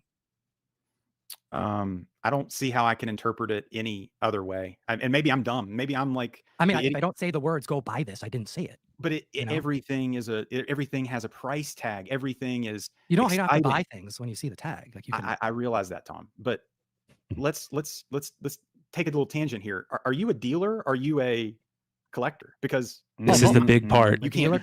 Ladies and gentlemen, this is the atomic bomb. This is the final. This is the blow that ends this Sticky for this whole interview. This is not the hill that he should have tried to die on, because every collector, when he says it, is going to know what we're talking about. Collector, you can't be. I mean, hold on. My taxes. Let's take a little tangent here. Are you a dealer? Are you a collector? Because both. You dealer, can't be. Collector. You can't be. I mean, my taxes will tell you different. Well, so I mean, every single dealer that I talk to at these, most dealers at these comic shows that I talk to, they are trying to sell. One of the big things that I had a problem with, and I ruffled so many feathers, pun intended, in the beginning, was I was bringing comics to shows to sell. I was bringing books to trade to try to get the things that I wanted. And I quickly realized that I was completely going against the accepted norm. And if I had brought some books, some trash books up to Comic Tom at a convention, how does Comic Tom handle that? Like, how about we just answer? Let's just, before we do that, you just post something. You think that you can't be a dealer and a collector. That means you can't buy, sell, and trade and collect. In the chat, 1, if you agree with Sticky Goose. 2, if you think you can do any of those things together. Let's see what your community thinks. We have a whole chat of people here. Maybe we can learn something. Maybe I'm wrong, but I think that Tom just took over the show, the chat, and he's about to take over the channel, you guys. He's like, this is fucking unbelievable. I can't believe this. I really can't believe this happened. This was so mind-blowing that it happened this way. Letting the hobby fund itself is a big part of this. Why so many people enjoy comic books. So that's the biggest thing I think about. Look at that. That's a whole lot of twos, my man. It's all How about do you money. feel about that? Let's address that. Your community is saying they disagree with you right now on camera. It's all about money. That's not answering my question. Why does your community disagree with you, like, what, 30 times over? Oh. So let me tell you, like, Sticky even tell you, like, he doesn't like he's not used to doing live chat, you know, and you're coming at an OG that knows how to play the chat and talk to the audience, and you're messing with somebody in their world now. And Tom just showed you like this is what I do. Are you kidding me? Like, all the experience that I have, and you see it, him acknowledging the chat, getting the chat involved, and it's like it's fucking game over. That's like if somebody like came at you, McClay, the experience that you have, thinking that they could just like outpoint you, and they're not used to being on live. The same thing would happen to them. You know what I mean? You don't go at people with. I mean, Tom's very comfortable where he's at. Listen, Tom catches a lot of heat, and you know, we joke about him being the carnival barker all the time, but in all reality, we've said this before, Tom he's good at what he does. He's really good at what he does. He's never shown me anything outright fuckery, like outright fuckery that I can remember. I know a lot of people give him shit for his mystery boxes, and you know, I know here's the only thing I can remember is he did do work with that one presser that, you know, but I don't know if he's ever come out and like said, hey, I disavow that. I no longer work with this presser, that one guy that stole all the books and stuff. I can't really think of anything that Tom's really done that is crazy fucked up. He got blamed for the acetate gate stuff, but I don't even think he was there for that. Yeah. You know, he's a target. because like he's one of the He's the premier clean faces on YouTube, right? Yes. So he's very squeaky clean. You know, he's a Jedi at this point. You know, he doesn't come out and talk about things. You never see him talk about the things that other people are talking shit about him. He's just very smart on playing this game, and everything goes back to his business, right? That business that he has with that Mighty Mailbox, his YouTube channel, that's a big deal, you know, and he's able to use that to parlay probably into nice little paychecks here and there. You know, it's one thing to talk about like Tom, but when you start like disrespecting his brand, that's where like you're gonna wake a sleeping giant, bro. Yeah. Yep. Well, you can see that maybe you're wrong. No, it's all about money, bro. It has nothing to do with the question. I want you to answer. You said you can't do both, and your community is saying, seriously, look at the chat. It's a flood of they disagree with you. Do you not agree that a dealer, as opposed to somebody that sells a couple things on eBay, as opposed to selling fucking thousands of comics on whatnot, setting up at these shows is a little bit different than being somebody that flips a book on eBay? I think answering a question with a question is disingenuous. Well, that's what I think. I'm married to a lawyer, so this is how I play the game every fucking day. So well, I mean, maybe she should teach you something there. Because like your community doesn't agree with what you said, so let's not. Oh, fuck, bro. It's starting. It's like let's not go down a rabbit hole based off of something that you are in the minority, the very minute minority, and you made videos on it. So that means you've already seen these comments before. You know this, but you still make commentary on it. I find that disingenuous. Because that's what I think. That's what I think. But it's disingenuous to make it sound like you have evidence that it's correct. I don't. Tom's getting excited. He's getting a little angry. You can see it. He woke him up, bro. Yeah. And this is what I believe. This is what I think. If you think something, that's what you think. Sure, you're going off of these people. Sure, I can say a lot of things, but you're questioning my opinion on my show. That's your opinion, bro. And I'm not. And have at it. I can have my opinion, but your community disagrees with what you just said. So why do I have to address it if it's not a problem? You don't think people should be able to sell comics and collect comics? Your community emphatically is saying that's silly. I sold a comic last week. So does that make me a dealer? You just said am I a dealer? Does that make me a dealer? He starts trying to fight the argument in weird ways, right? And you're right, Yi. They both like kind of flip weird things at certain points. But I can't believe that Sticky was so unprepared for this. You know, what makes you that is there a certain threshold? He obviously didn't. He watched probably a little bit of Comic Tom, was a fanboy. Probably didn't get responses from Comic Tom when he would chat at him or something like that. Probably hurt his feelings. Probably bought some books that he assumed Tom told him to buy in Tom's witchcraft way, I guess. I don't know. But you see a lot of angst and just like, you know, that's why I think Sticky went at him, because there's some scars there or something. Because you don't go at somebody like that unless there's some bent up frustration or whatever. And you don't promote it like this huge thing, right? Yeah. Yeah. I mean, this should have gone a whole different way, but to abide by you fuck a bear, bro. You go to shows and set up. If your a majority source of your income is selling comic books, yeah, you might be a dealer. Dude, I know people who all they do is trade. All they do is trade. Will Tom show mercy? They don't have whatnot streams. They already know, There's man. all kinds of people who deal in comics, and there's a lot of people who make YouTube videos about it. I think that if you're just looking at it through like such a small lens, don't lose your cool, Sticky. Where's my collection? It's in a short box in my living room right now. One short box. Yeah, I got some nice stuff. I bet you do. Yeah, I have a very particular taste. Titty books. I got some titty books. Bro, like that's the Sticky Goose that I love, bro. Like it's just like, are you, bro? You can't leave well enough alone, dude. Like, you know what I mean? And I give it at least he's trying to jab back, but bro, Tom's coming with haymakers, bro. Lee Rogers hit it. Sticky is a drama queen who had his comics stolen throughout elementary school. I don't know if that's true, but he has that elementary school humor, like right there, where he's like titty books. You know, like that's total like that elementary school like some Zerdy, some good Zerdy. You know, have some foreigns. I love some foreigns. Titty books. Japan Spider-Man. So technically, yeah, the Playboys. Show them. They're like, show them on your channel. Can you show titty books on your channel?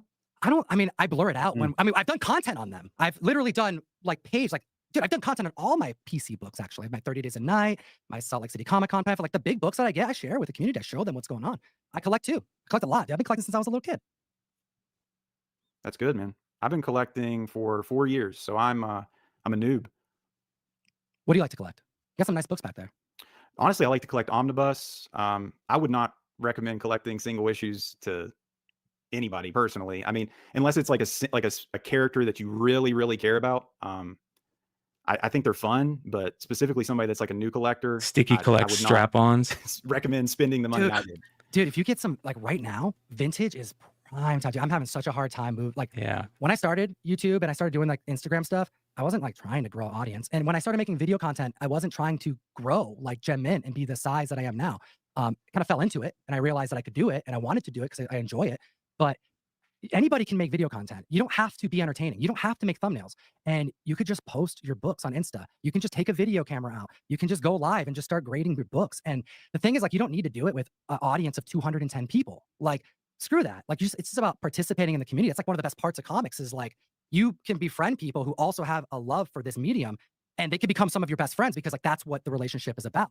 And it doesn't matter what religion they are, what politics they like, how they lean. Like I have all kinds of friends that outside of comics, I may never would have connected with. And I think there's a lot of people who can share that same sentiment. So when you say like, oh, this is all I can do, I think you're putting too much pressure on yourself with a goal that you have that is seemingly undefined. Like, I don't know where you're trying to go. That's a good thing to figure out. But like, if there isn't a goal that's defined, then who's to say that this is actually what your community wants? It's just the attention they're giving you right now. But all right, watch. This is where it gets you just crazy. have to find the thing that provides them the most value. And then maybe it's Stein, what is the worst thing that could happen right now? What's the worst thing that can happen? Yeah, what do you think is the worst thing that could happen right now? I have no idea. Well, it's about to happen. Darth Lopez put out this super chat that was perfect. Tap out, Sticky. You got rolled, but it's okay. We will be waiting for you in the drama arena. And thank you, Garcia. All right, here we go. Drama. Maybe it's not, but it doesn't have to be drama. It doesn't have to be negative. And I don't want to make it seem like if you can't make a video, you can't edit a video, then you shouldn't do it. And ridiculing people for doing that. Like just participate, post. It's funny how he's talking about like editing a video and all that stuff. And what happens. About comics. This medium will die if we do not post about comic books. That's how that goes. We got to post it. The publishers aren't doing it. The LCS owners are way too busy. He's fucking right. And there's less comics coming out every single month. He's right. So let's just all help with the marketing of this by talking and participating in the community now that we have social media and we can all connect. Sticky seems frozen.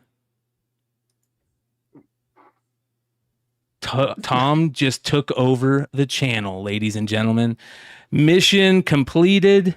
He took over the interview, the chat, and now the channel. Sticky Goose just walked away. He pulled a Matt from Absolute Geek. Did you guys see when SNS was interviewing Steve Englehart and they thought he was somebody else? They thought he was the guy from the GIMP that played the GIMP, and then this. And that happened, yeah. He just bailed on his friends. Sticky Goose was like, fuck it, I'm out. Oh. I thought that was nice. I don't know. Yeah, but see, look at the polish of Tom. Like, anybody else would just be like, what the fuck happened? You know? Like, Tom is like, okay, let's just roll with it. I got the chat here. Yep. Like, no big deal. I'm very comfortable. Let me show you how we do it, you know?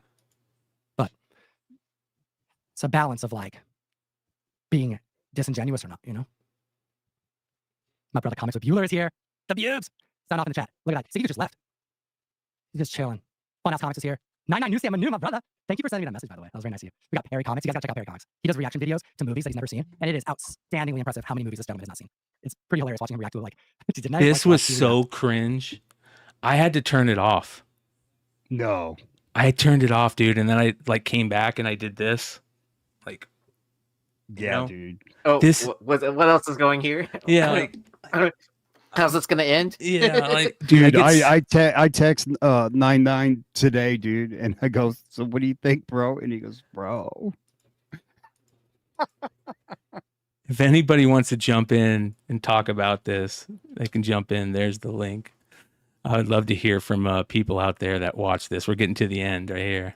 It's a Big, like that Tom Hanks movie. You're like the first time watching Big, like who hasn't watched Big? Like what the heck? We got Feeman in the chat. What's up? Bry's here. What's cooking? Guys, have you hit the like button? I've taken over Sticky Goose's channel. Officially, it's mine. At least while I'm on the screen. It's mine. How are you guys feeling? How are you feeling right now?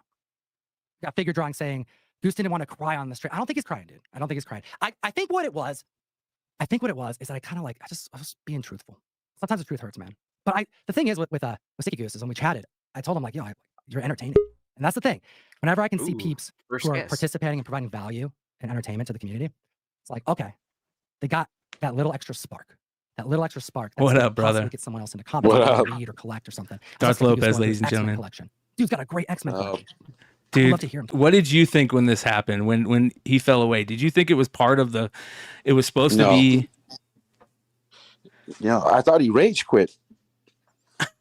I thought he just bounced, bro. I thought he said, "Fuck it, I'm out."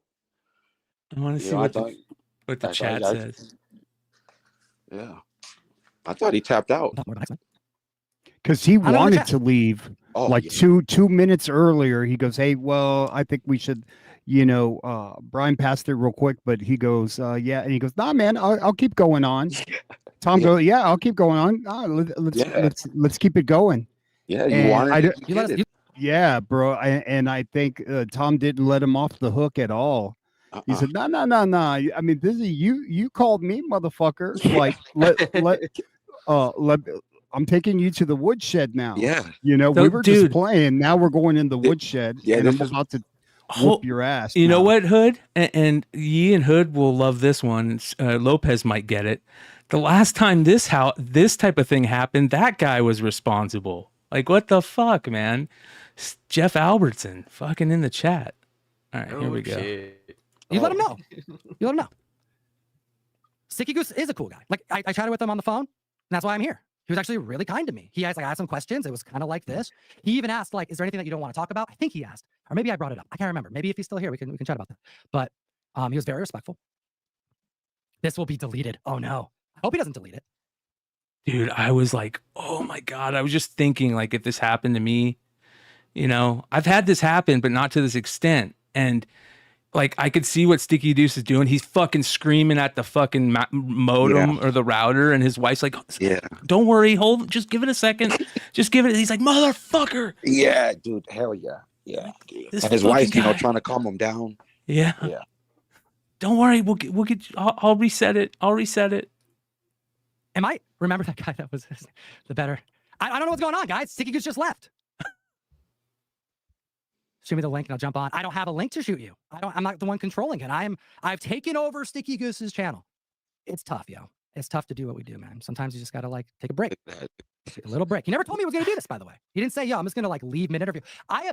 This is the first. I have never been on someone else's channel.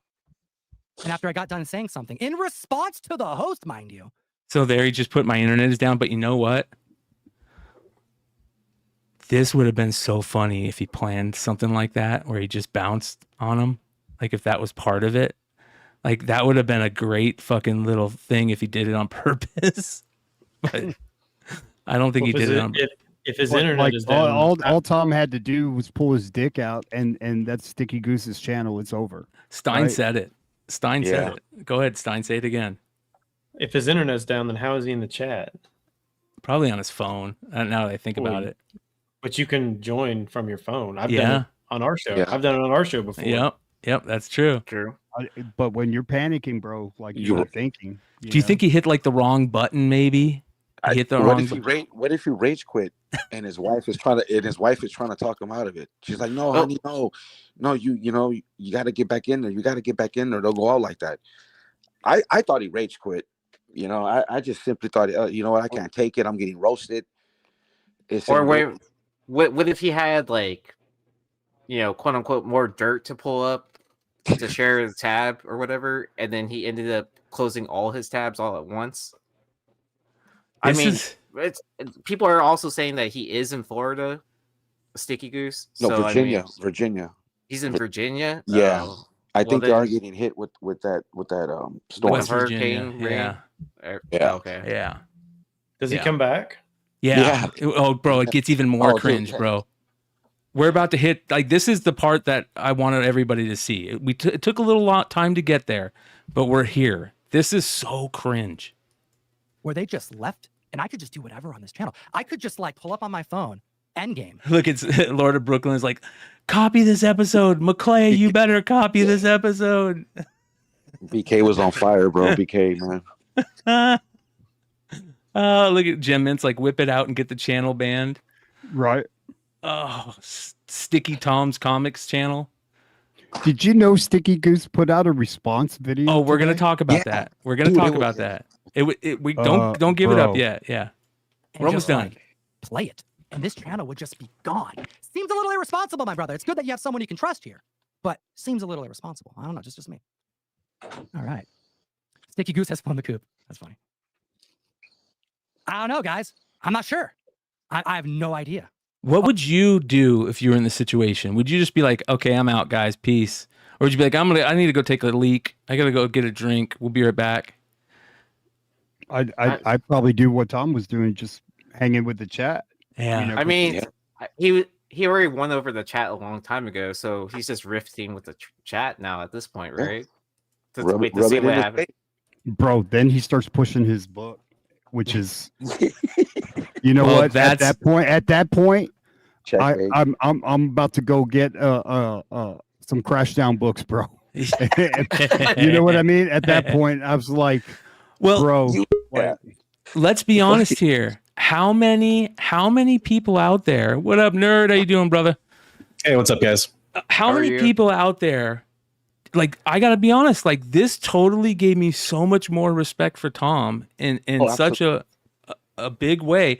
How many people out there do you think that kind of turned them to, you know, maybe they would have never given that Tom any of that respect before. They just want to hate on him. How many do you think of the haters that? Do you think it's turned any of the haters? I do. Because look, Tom is a brand, and he's going to protect his brand. He's built it. He's worked hard to build that brand. But when you push somebody in a way, like we saw the real comic Tom in this, and you saw his face, and it's, you can only push a man so far, right? You can only like kick him in the balls so much before he's like, wait a minute, like you're not gonna take this away from me. And when I said, okay, now we're in the woodshed, we were outside, now we're inside. Now you're gonna get an ass whooping. Well, let me ask a question. What if he did not? What if he went in there not being prepared, and he still rolled them up in the same way?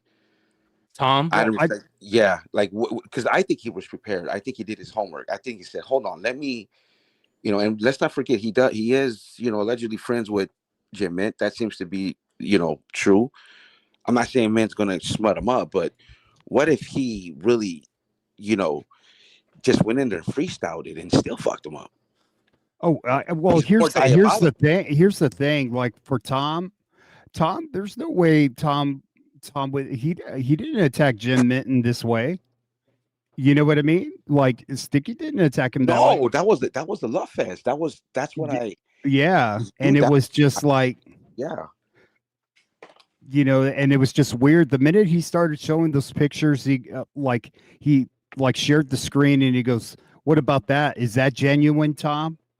Right. And I think that's where it's like, "Oh no, you just did not go there, motherfucker." Right. Yeah. Was desperation. That was, like you guys said, that was a code red. That was desperation. I'm losing. This is over. I'm just. But see, it wasn't supposed to be a debate. But then when you see the thumbnail, Comic Tom versus Sticky Goose, right? He set it up as a debate when he's probably talking to Tom. Hey, it's going to be an interview, kind of like Jim Mint.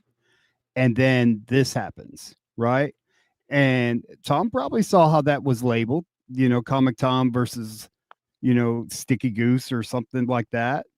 I believe he addressed it. I believe he called him out on it. Yeah. Towards the end. It's quick, it's subtle because he talks fast, but I think he did say, it wasn't supposed to go down like this when we talked. Something to that effect. Oh, yeah. It's about to get worse. We're about to get into super cringe mode. Oh, he said his internet is down. His internet's down? Is that right? All right. Well, what do you guys want to talk about? I have a graphic novel coming out. Have you guys read Crashdown? It's a horror sci-fi. I do some crazy body horror with the help of living horror legend Ben Templesmith. It's fantastic. Absolutely fantastic. You're gonna read it and go, damn, this guy must like Alien and Lovecraft and Lost. And then you're gonna go, What up, Rhino? How you doing, brother? What up? oh, wait a minute. That's what they put in the credits, is I was inspired by that. So what's up? But yeah, you can absolutely order Crashdown right now, out of previews. We have the cover A. We also have a multiple 1,000 graphic novels coming out, available around the world. Your boy's gone international. Your boy's gone international. It's good stuff. I mean, do you guys know, is his internet down? Or did I take him down? Did I do it with my powers? All right, I'm going to read the chat. Tom, you've always been genuine with the community. Keep doing what you're doing. I try. He's trying to reboot. Okay, cool. I mean, I don't know if that's him actually there saying that. Maybe someone's just saying that. We only came here to see Sticky, not the used car salesman. Dude, okay, here's the thing. If you make a comic book, you got to tell people about the damn comic book. And when you get invited to a show where you can mention the thing that you did, because like, you know, you don't get paid for this kind of stuff, you know, you do that. So, you should join the mystery mail call. Is really what you should do. Some piece from Mocha.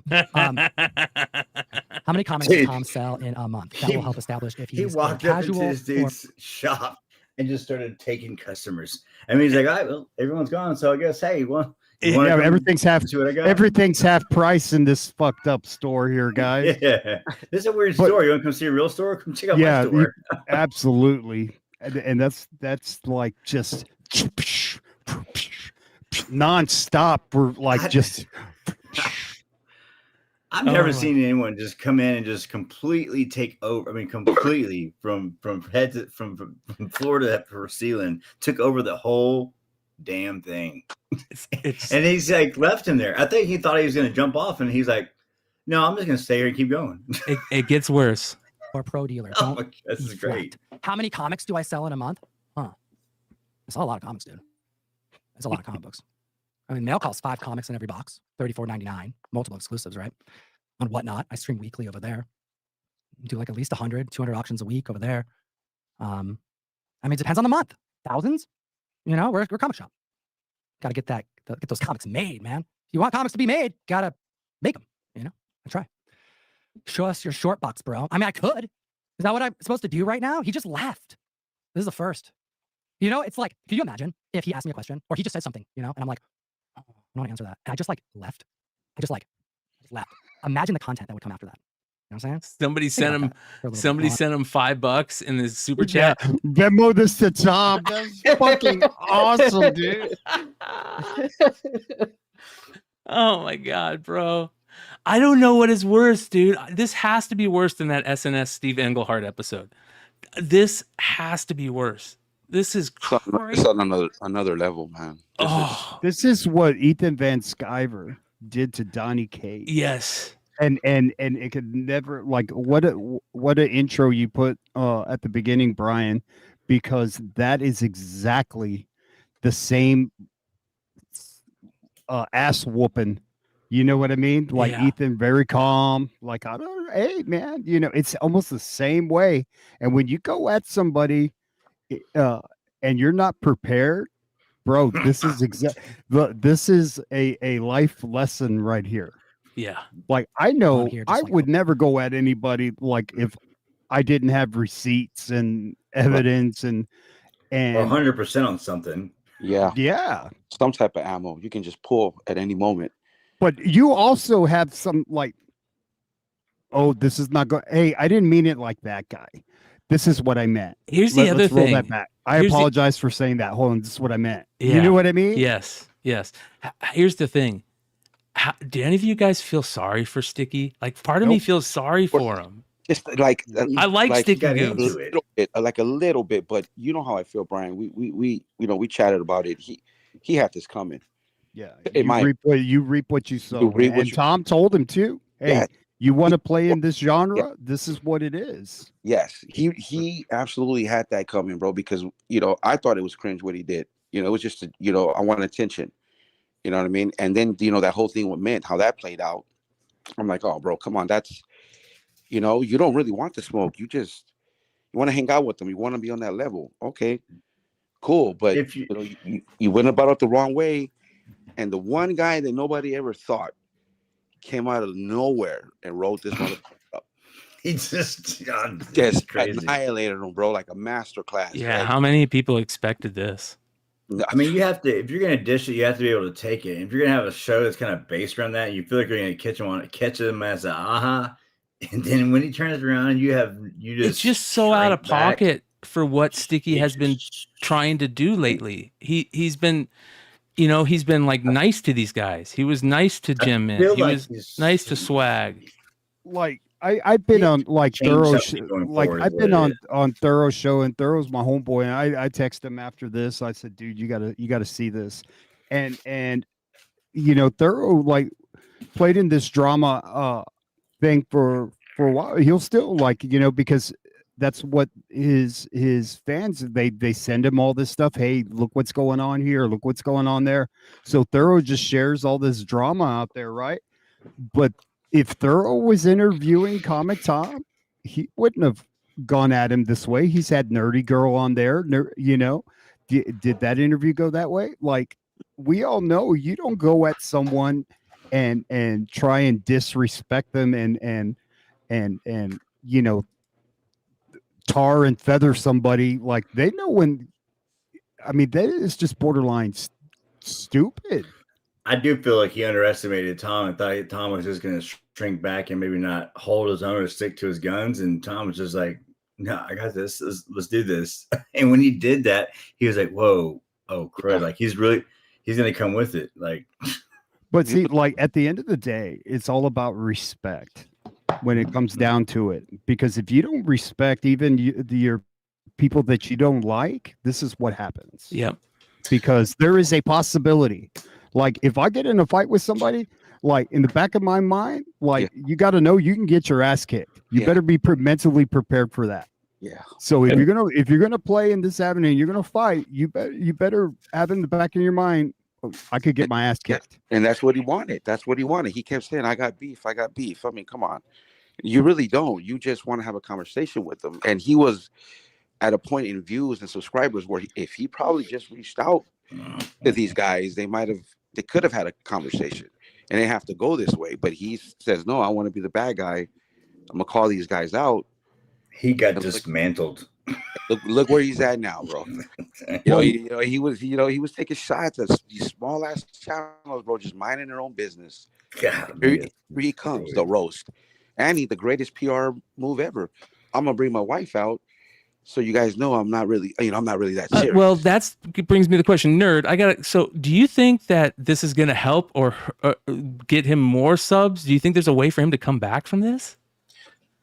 Well, why would you sub to somebody that would disrespect a guest like that, when it's like, okay, you're putting content out there, anybody can do that? Because everybody says all bad.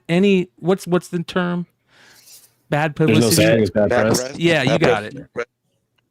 Yeah. So the other thing too about this has actually become his MO. Like, this is what he did. You say this is out of pocket for Sticky Goose, but this is exactly what he tried to do with Swag.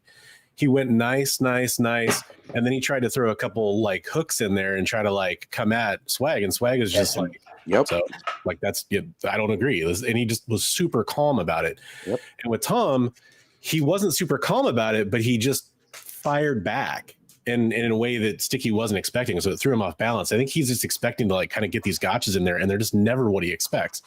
But the problem is, the community is getting fueled on this stuff right now, so it will be good for him as far as getting viewers and stuff like that going forward. It depends on what he does next after this stuff. Well, I don't think it's going to go the way he wants it to go, but it's still going to be good in the short term, because like you said, everybody's drawn to it right now. The comment section and the Jim Mint video and his video and his reaction video, Sticky's, it's bad. He's getting annihilated. Yeah. Like, he's getting roasted bad, like on a scale that's nuclear. Let's show the best part that's about to happen. This part's crazy. So here we go. Then we can get Stein out of here, because I want to know, because Stein, by the way, you guys, Stein's up there just thinking to himself, what the fuck is this shit? But I wanted to show him this last part, and then I want to get his overall feelings and let him get out of here. Here we go. Like, literally just come by and get a free book. He's come back. Was it internet problems? Jesus Christ, dude.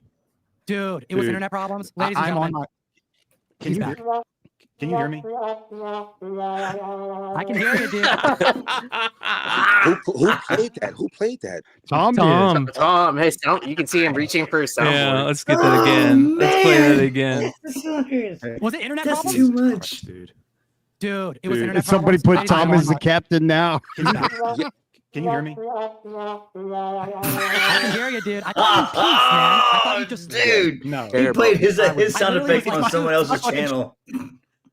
Oh my god, dude. Channel. That's great. You're trying to sell his book while we have internet problems. I Yeah, mean, come on. You grifted. Oh no, that was the death knell. Listen, I love Mother Goose. I think Mother Goose is great. I think it's cool that Sticky brought her into the content, which I don't think I would ever do. That was kind of fucking iffy. Like he opens up his wife to internet fucking crazies. But I like Mother Goose. I think she's just trying to help her husband with some cool content, and it was kind of funny what they did. But she should have not said anything. Oh, Bro, man. that's like if my wife came in here. Hey, Red Hood, throw the trash out, you piece of He's gotta go to bed now, guys. Bro. He's gotta go to bed.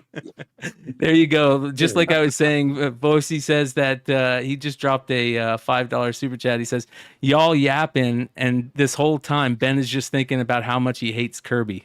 Yeah. Oh, my God. All right, here we go. I'm not trying. Oh, I'm not trying. I did. I thought you left. I did. Yeah, rewind a little bit. Sell It's his just- book. I can hear you, dude. I thought you peace, man. I thought you just left. No, I wouldn't. I literally was like, dude, it's my fucking channel. He's like over here trying to sell his book while we have internet problems. I Yeah, mean, you- come Oh on. my God. I'm not Get trying. away. Oh, I'm not trying. I did. I thought you left. Oh my Who God. is that? What the? That's who my is wife. Man? She's just gonna like yell from the corner. She can't talk herself. Like, come on the mic. Let's chat, Mother Goose. I thought he left the channel. Yeah, well, In the, it was an internet issue. Hold on. For Mother Goose's sake, who has something to say in the chat. If you thought Sticky Goose just left, put a 1 in the chat. If you thought he had internet problems, put 2 in the chat. Okay, Tom. Look at all these gonna call ones it. that come up, bro. So this Just is so one, cringe. one. This was the cringiest part for me right here. Okay, how Sticky ends it. Like I could feel his. I feel like the Emperor. Like I could feel your anger. He just lost it. I brought my little He's emperor. lost it. Yes. He feels. Yeah. Powers. This was He's Comic this Tom is out of right here. control. Yeah. I can feel your anger. Strike me down, Sticky. Strike me down, and your journey to the dark side will be complete. All right, here we go. Right? She called me Sky, who has something to say in the chat. If you thought Sticky Goose just left, put a 1 in the chat. If you thought he had internet problems, put 2 in the chat. Okay, Tom. We're gonna call Hey, it. she called me Sky. What did she call me? Slimy. So I want to see what the One's one. Appreciate you coming on, dude. Thank you. Oh, We're gonna just that call this laugh, now. dude. That dark side laugh, dude. That was like, dude, I'm going to clip that laugh, bro. This is going to be, oh my God. Listen to that laugh. Hold on. She called me Sky. What did she call me? Slimy. So I want to see what the community thinks. Appreciate you coming on, dude. Thank you. We're gonna just call this now. I honestly, That's a lot of ones. I That's a lot appreciate of you. ones. So I just you want to make sure appreciate you know. keeping on- called keeping it on out, going. too. I appreciate Hey, you doing that. I I'm trying to thought, save the I thought show. you were doing something funny. With all due No, I respect, was not doing anything funny. No. Oh, okay. Well, hey, in the chat, don't hold it against them. Dude, hey, this is part of the problem when you make the kind of content you do. The first thing people think is, oh, he's trying to do something funny. I literally thought that you're like, oh, I'm gonna back out and just give Tom the whole screen. Like, I thought you're joking around. But yeah, I said nice things about you. He's so defeated. Sticky is so defeated right here. Look at him. He's so defeated. I feel so bad for him, dude. And his wife just left like, you're not getting me for a while. Watch his facial expression. Watch his facial expression right here. First thing people think is, oh, he's trying to do something funny. I literally thought that you're like, oh, I'm gonna back out and just give Tom the whole screen. Like, I thought it was, you're joking around. But yeah, I said nice things about you. I talked about Crash. Oh. So thanks for letting me do the plug. And yo, guys, hit the like button and support. He's saying thanks for let me do the plug, dude. This is a complete evisceration, and it. Oh man, And he deserved it. Yeah, he brought it on himself for sure. Yeah, Brian, why do you feel bad for him exactly? I don't understand. Like, I mean, I don't can understand. Like, no. Hold on. No, you guys. Schadenfreude, but- You guys are misunderstanding me. I don't feel bad for Sticky Goose. Because I'm a huge Sticky Goose fan. I feel I'm embarrassed for him. That's what I'm. That's it is. Gotcha. I'm embarrassed. It's like watching a Ben Stiller movie in the early 2000s or something. Yes, Okay. it's like He went out. Oh, that was bad. Like, he can't recover. You know, he's a big enough channel. He'll be all right. But that's the biggest ass whooping I've seen in the comic book community for as long as I'm watching it. And I know where Brian's coming from, right? That's where somebody that deserves to get their ass kicked, and when they get their ass kicked, it's done in such a way where he's like pouring in his own blood, and he's pissed himself and shit his pants. You're all like, oh. I'm curious to hear. He needed his ass kicked, but oh god, that's all right. Stein, don't we live in the era of fuck around and find out though? Yes, we do. Yes, we do. Stein, since you have no idea about any of this stuff, how did that feel like a complete time waste? What are your thoughts on that? Wow. This is See? On you. This is a whole world that I've avoided. Well, I mean, to be quite honest, since Comic Tom started. Yep. Because that's honestly where. Well, I mean, I'm not even going to get into it, but that's where all the comic drama started. I'm not even getting into it, but I don't know why. Honestly, I don't know why anybody would watch that. I can't even call it that other guy. That he seems completely. He just feels like a National Enquirer like reporter. Like he's just trying to Sticky Bumps or whatever. Whatever his name. Yeah, Daniel. I can't call somebody. The same. I don't know why anybody would watch that, but I will also say from personal experience, not everything that was said from the other side is 100% truthful either. So just keep that in mind. I'm not like I said, I don't involve myself in this, but yeah. We just opened up Stein to the disease that is drama. We'll see if he's able. See, Stein's another Jedi. So, like, when I call these guys Jedis, what I mean by this is Stein and Tom have a way of not dealing with the drama. They just it's just like a glancing blow. It's like, and it was very surprising that Tom even took this interview. Unless he felt like after the phone call that the interview wasn't going to be so like he thought it was going to be a regular interview, and then Sticky flipped it on him. It feels so out of pocket for what he was doing, but I don't know. Well, did he call in a number of folks, and then maybe he was like, "I'm going to go on the record. I want to go on his show and set the record straight." Yeah. Well, people act like this is like he was on MJ Comics the day before. He's been on Comic Journey's channel before. Like, talk about. I mean, that's a relatively smaller channel, and he was willing to go on there and have a frank conversation. Like, he wanted to bring Fire Guy Ryan on. I think that might have been one of his first interviews he'd done in a while. Maybe as like a support system or whatever. But he was comfortable during that whole interview. There was, maybe a couple harder questions, and he still handled it pretty well. I think he's kind of just up for talking about it. I give him props for being transparent, or trying to be at least.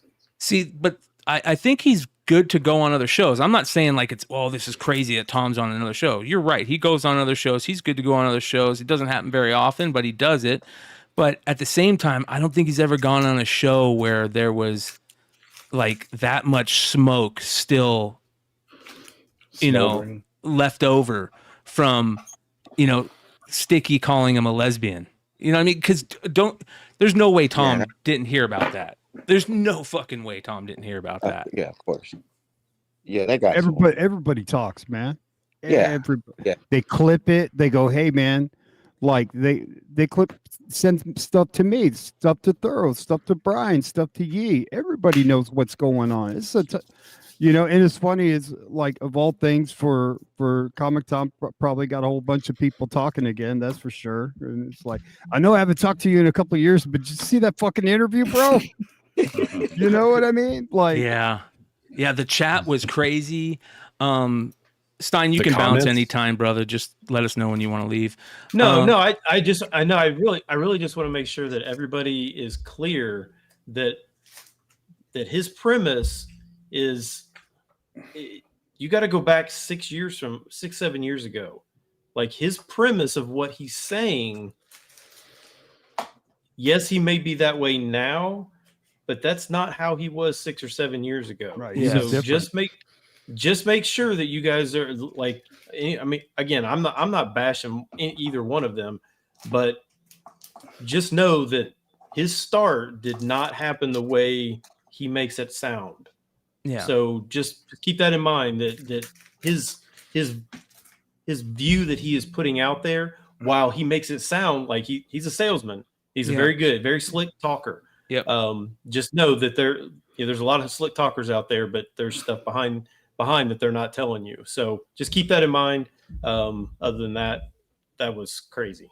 Yeah, brother. Yeah, brother.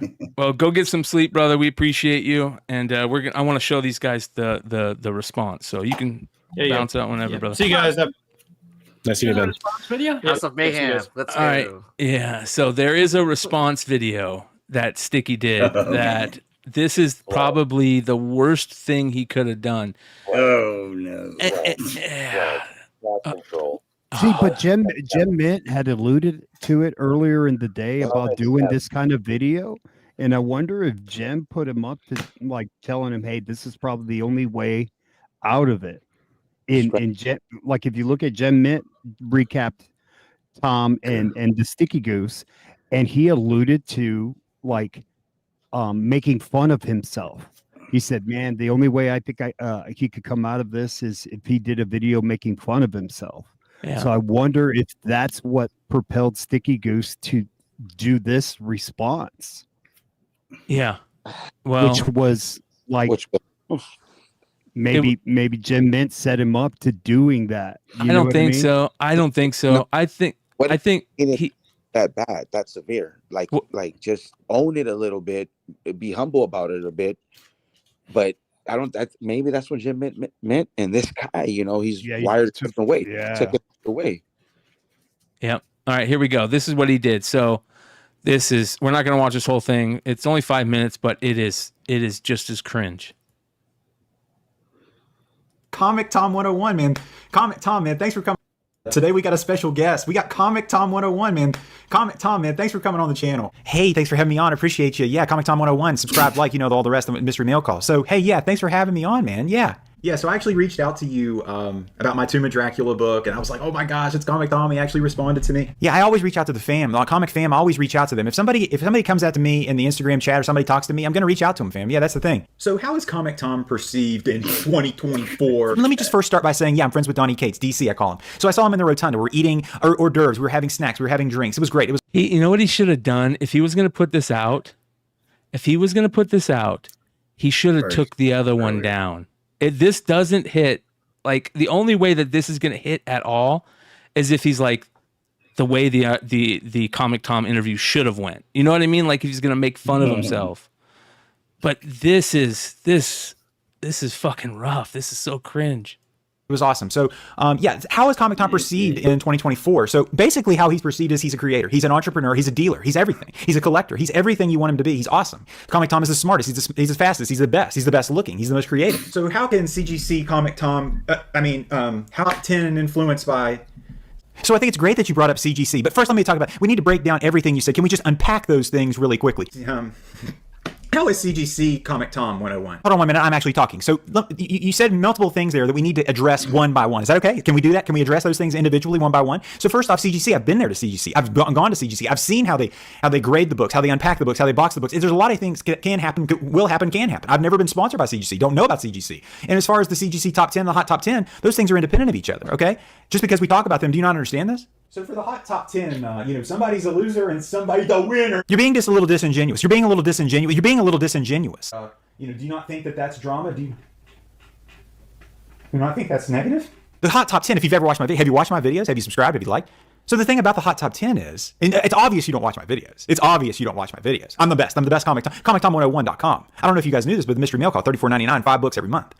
But Crashdown also. Yeah, so can you be a dealer or... Can It's actually kind of a dope shirt.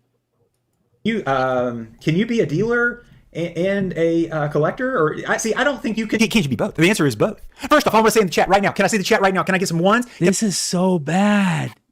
Yeah, it sounds. He looks like a spoiled little bitch, little brat. No, it just doesn't hit, man. This looks horrible, man. Yeah. This is a way for me to retaliate, and he looks like a complete He jackass. looks like a total little bitch. I think Yeah, he's like trying to pretty like present a perspective probably how he felt. That's what. That's why he should have put. Right? What the interview was or should have been or something like that, and take down the other one because it doesn't hit with it. Man, if he takes down that video, that looks real bad. Yeah, look at it. He can't. He's But- stuck well, now. Well, Oh, it's already been screenshotted Yeah. to death already by like everyone else like that caught that content. But the problem with this is it more of like the timing of his response? You know, he should have let it like simmered a little bit more, and then like drop this as a whatever the way the interview should have gone. If or you something. missed it or something like that. Yeah. Yes. Like I think he dropped it too soon, like right after. Like so instead of having like an actual response of like whatever, like he's doing this, right? I think Brian should get Comic Tom on here and get Comic Tom's perspective on how he thought this was it an interview, and did Tom feel like he was being attacked? And oh yeah, fuck. What? We don't even need to bring Comic Tom to do that. Of course, he felt like he fucking. Yeah, definitely felt like you could tell, man. Like we said, that there was like a couple moments in there where Tom was like, you could tell him like he gets up, he resets like, his posture. Yep. Yeah, there was moments where it wasn't working anymore, and something was changed, and I think You said it. He looked like there was a part where he just like realized it. He was like, oh wait, okay, it's gonna be like this. I wouldn't do this video, but I'm already here in it, so let me go ahead and destroy. And then he pulls out the reverse Uno card. Yeah. Yeah. Yeah. It backfired. Exactly. Yeah. Well, I think it's what Red said. I think this guy watched all the content back then, bro, and spec the wrong way. He just grew animosity, I think, towards parts of the comic book community. You know, and then I think that just somewhere along doing his content, he just went away. yeah, I think he was jaded. He feels jaded, that he feels like he got hustled. Like, yeah. Like we've done plenty of material where we talk about, like, if you're going to buy a big book, like, you better be sure what you're buying, right? And he bought a trim book, right? And he was scared he got it returned for whatever. Like, bro, like, you've only been collecting for 4 years, like, yes. And then you try and jump in this space with like some people, like some Ali's and shit like that. You better be careful, man. Like, cause like Ben told you, like Tom, like he was very much different when he started. There's layers on that kid. You know what I mean? But there's also scars and wounds and things like that give you fucking leather skin, that when you're at that point, like, you better be damn good at what you do to come at me. Cause like, if you come at me, you better be prepared, or I'm going to light you up. I'm going to light you on fire. But what Tom did, he lit him on fire and then took his chat threw gasoline on you. Yeah, that's what Tom did. You say Jedi, that's a fucking emperor move where he says, he verbally whipping his ass, and at the same time teaching him a lesson. Like, oh, you don't got to be this way. If you go down the drama road, this is what's going to happen. I don't give a fuck. You guys would not see me for a long time, dude. You guys would not see me, or I would come out and say, hey, man, I fucked up. I'm going to try and get Tom back on here. I came at him and I shouldn't have done that. But you know what? I'm a man. I'm going to apologize. You know what I mean? I would come out like that. I would definitely not come out like this. No, it's working for men. Like for some of us, right? That, you know, I'm buying that with men, that humility. You know, I did this. It didn't go well. Okay, whatever. Plan B. There's something when a man shows humility, man. There's Right. There's There's nothing like a boxer when he takes an L. Hey, he said, "Hey, bro, you kicked my ass, bro. Hey, man, more."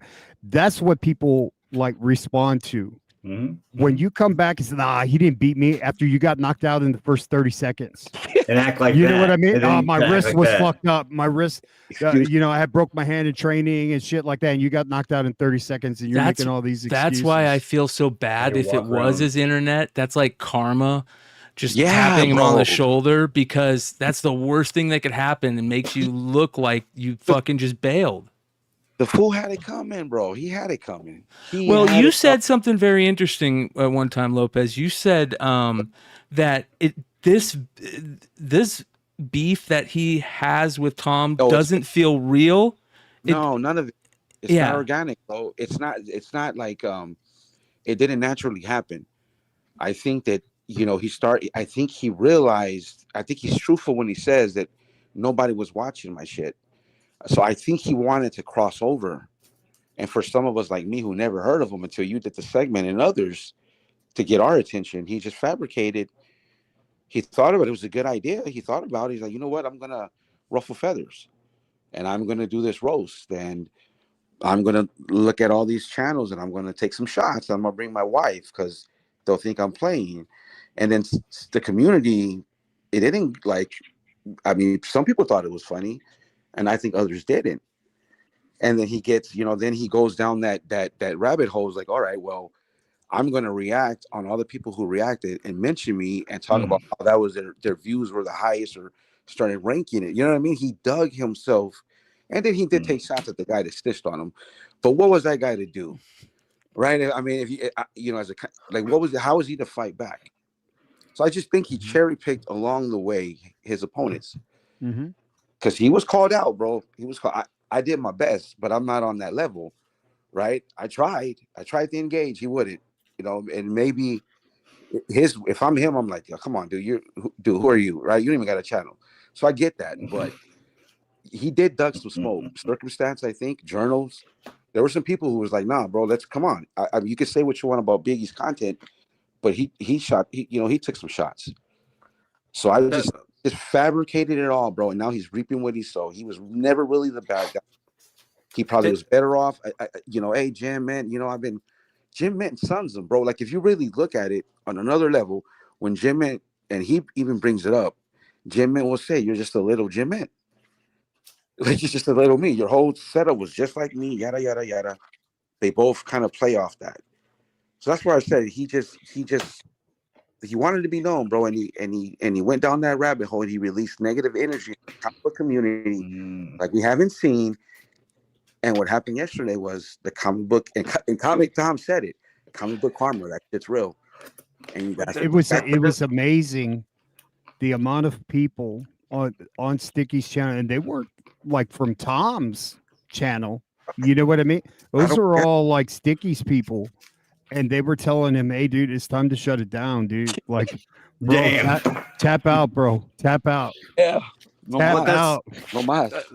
Stop now. Does anyone feel like that Sticky Goose has been trying to do this like muckraker persona like ever since like he was undercover filming like different like comic book shops, cons, now he's like 100%. So I mean, I feel like that's the kind of persona or detective work that he's been trying to present, or just finding like, I guess, his voice in the community. I mean, it's working, right, to some degree. That we're all sitting on this panel talking about him or whatever. But he did it in a way. He went about it disingenuine, bro. Like No, I don't disagree with that statement at all. I think he's trying to find his voice or his place within, comic book content or whatever, but the way he's approaching it is he's like taking like every play as a Hail Mary that like, oh, this is gonna save me or bring me to the next level, blah ball blah, or if I interview that person. There's this very funny thing that I keep seeing, and this is why I like Sticky Goose to begin with, right? It felt like this was like a highbrow humor for a short period of time, right? Like when that video happened where that guy said that he lost that collection because of Sticky Goose, because the person was probably a Sticky Goose fan. Like, that felt like highbrow humor. Like, he was working with that other guy and they were kind of just, and it was a shtick thing. And then his whole act felt like a shtick, you know, to begin with. And Jim Mint comes in and they become friends, and then he does that thing with Swaggle and they become friends. And I felt like the next step was him and Tom to have a good interview. I just don't understand. I don't get where that turn, that quick left turn happened, where he's like, fuck it, I'm gonna go after the guy. But he didn't even really. That's not good. I think he choked under the moment and couldn't execute his plan if he had one. I think he got caught up in like, Tom is one of my goats, but I for some reason I want to take shots at him and I don't know how to do it, and he just froze. And I think Tom did his homework, bro. I think he had a fucking team. He's like, you know what? Who is this guy? Let me see. Let me go. Because he pulls out his phone and he brings up, like, his views, and he said, your biggest videos aren't about drama. And it's true. Right. He tried to help him. He tried to. They looked at analytics together. He tried to help him. Like that. That's where that reminded me a lot of McClay, where, you know, McClay, look how well this video did, and look how and I was like, man, he's disrespecting him, and he's trying to, like, whoa, let me look at this video here. This is real positive here. Look, so your second best video was what, the X-Men books or something like that, where it was just about comic books, right? At the end of the day, right? And he's telling him, hey, like, you've got something here. You got a little bit of heat on. Like, look at your algorithm and look what you're doing well, right? And he's trying to have a stick is yeah, I ain't having it. No, I want the smoke. I want the smoke. Yeah. I want engagement. See, here's something funny. Whacker23 says, McClay did the same thing with Epic. He tried to help him. No, I did the exact opposite that Sticky did.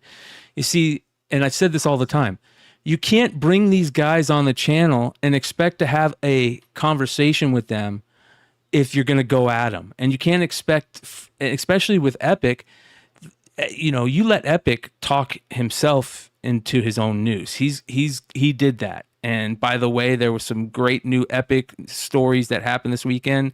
Shout out to Tidal Wave. Tidal Wave put out a post on Instagram basically saying that there's this other guy out there that's, causing problems with their brand, and basically hashtag Epic Nation on them. So, like, you can't have an interview with somebody and expect them to stick around or give you what you want if you're not going to actually be cordial with them.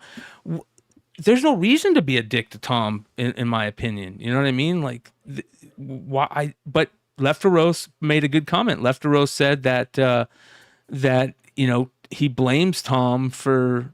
He says, if you watch his videos, Brian, the answer is there. He blames Comic Tom for overspending on books during the pandemic when he started collecting. Yeah. He watched all the top 10 lists that all you guys put out, bro.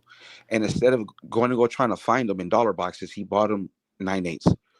He says in one of his videos that for a long time he didn't have any bread because he was going through school. Okay, so, he educated himself, so he probably, income-wise hit a different tax bracket, bro, and could buy 9/8 during the pandemic or whenever it was, right, at peak prices, bubble prices, and then it popped, and he listened to all the the influencers, if you will, and he's butthurt, and he just so happened to be able to create his own channel and get to a certain level, and maybe he's butthurt and he's trying to circle back. Well, we put out like plenty of content as far as when that bubble was going on, to, if you're going to buy books that are legit keys that are, no matter what, will still kind of hold its value, still be in that where you're not gonna take a hard L, but but the modern play, a lot of those modern books that skyrocketed kind of like came down. But your high grade bronze and high grade silver, like, that's still a premium. That's still there. and nobody talks about that. Those aren't in the toilet. Those are like, go try and find high grade bronze right now. Good luck. Well, when right? he started, it's like he said, about like 4 years ago, and that's how he got his information was by watching these shows. And so then he was trying to do his own show, and he got all his information from these shows. And now it feels like he's like, okay, well, now to become better than them, I have to try to take down the giant or take down the big ones and cause problems with them, and then I'll be no bad publicity there's no such thing as bad publicity. So if I'm in there doing this stuff, I'll somehow make it up or make a leap in the community and the YouTube community, and I'll become popular and by doing this, and it backfired on him. I don't think because he's been doing this. This wasn't just Tom. He's done this a few times before this. And I just don't think the creators were maybe quite as known as maybe Tom was, or it didn't have the reaction that he had at this with Tom.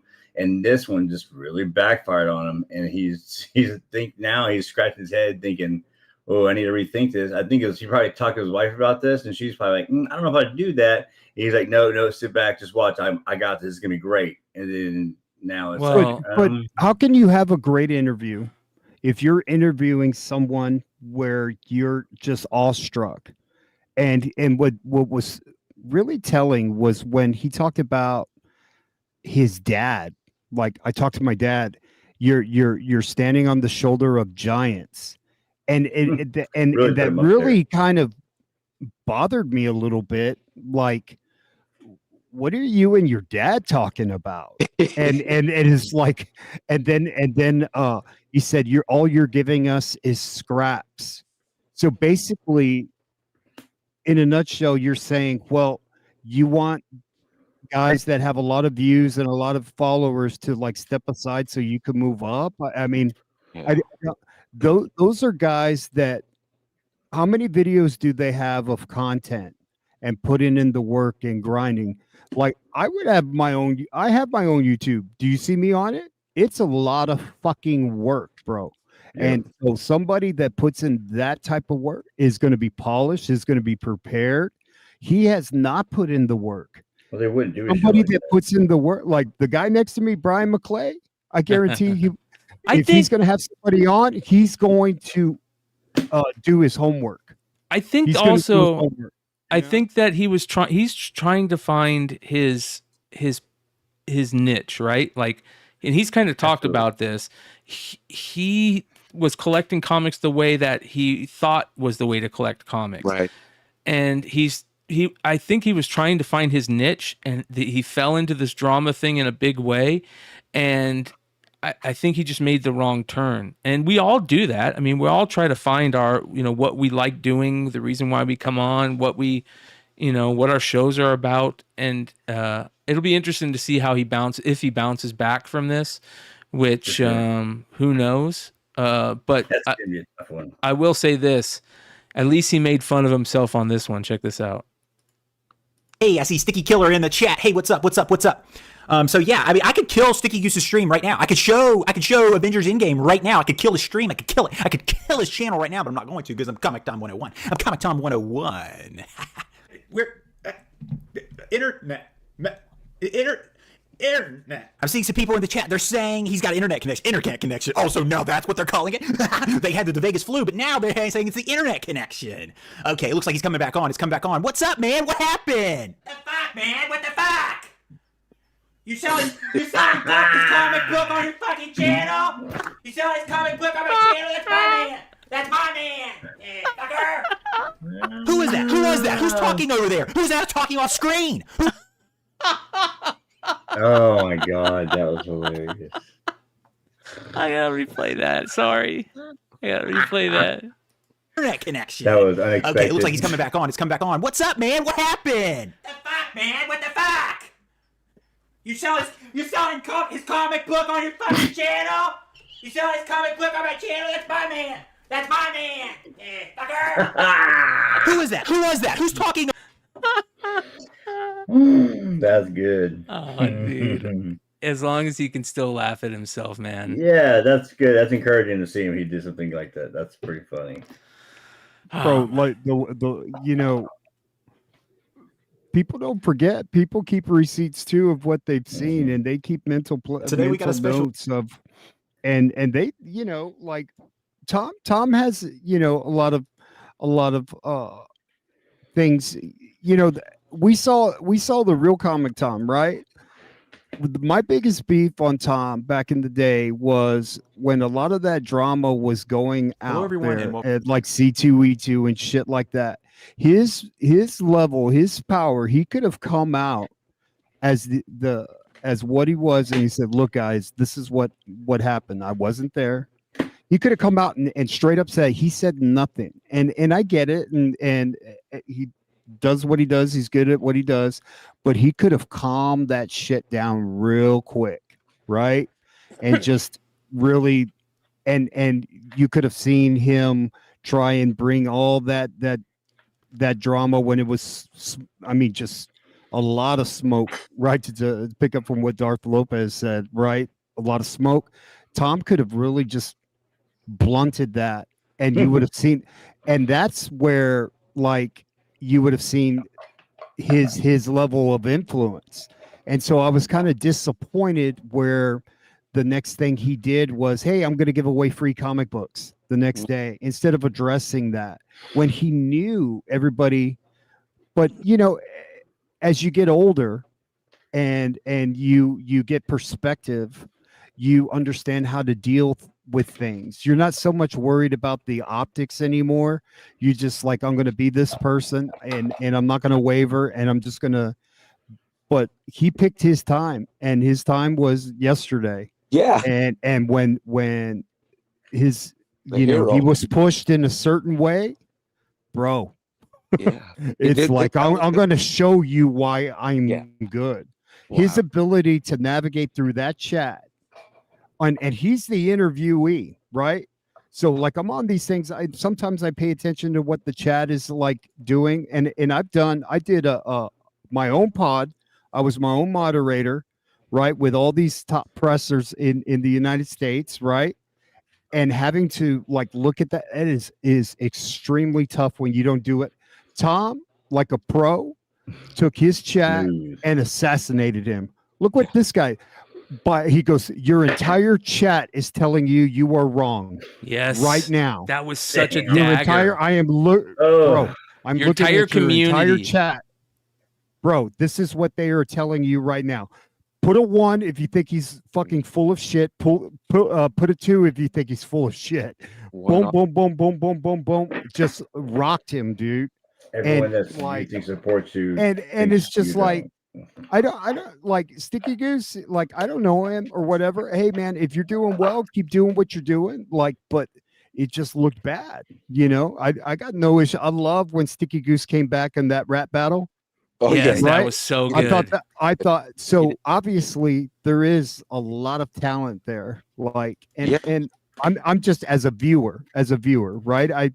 I you know, I come on with my friends here because it's like one big comic shop. I'll jump on with Thorough. I'll jump on with Brian. I'll jump on the top 10. I got my sidekick from hell, Yeezy Yee, right there. I mean, it's like I just hang with the guys that allow me to hang with them. You know, if they like me, I like them, and we're good. Like the drama, I like this whole drama stuff. I kick back and I watch it like a fan, like everybody, because it's something that breaks the monotony. I've got a real stressful job, right? I clean and press books. That's stressful enough as it is. So I jump on here to kind of just like this is my zen place, right? This is where but man, dude, like, you've got a lot of talent. You could have gone about that a different way. You don't go attack somebody and try and take away their manhood in front of a whole bunch of people. Like Sticky Goose got 12,000 followers, right? Yeah, dude. Did I see that? And I was He's like, holy out there. shit, bro. Yeah. So like, without even doing that, 12,000 followers, that's a lot of, that's an accomplishment, right? So why do you need to go that way? Right. Because he just wanted it to be at the table with him. That's like a millionaire trying to rob a bank. You know what I mean? Well, here's right? It's like, why did you do that? Here's the interesting thing to me that I find fascinating. This has for whatever reason, and I can't figure out why, it's just the way that the YouTube algorithm is. This took off in a way where people were talking about it outside of our normal group of content creators. You know what I mean? Like, I saw people that I never would have thought reporting on Sticky Goose. You know, Right?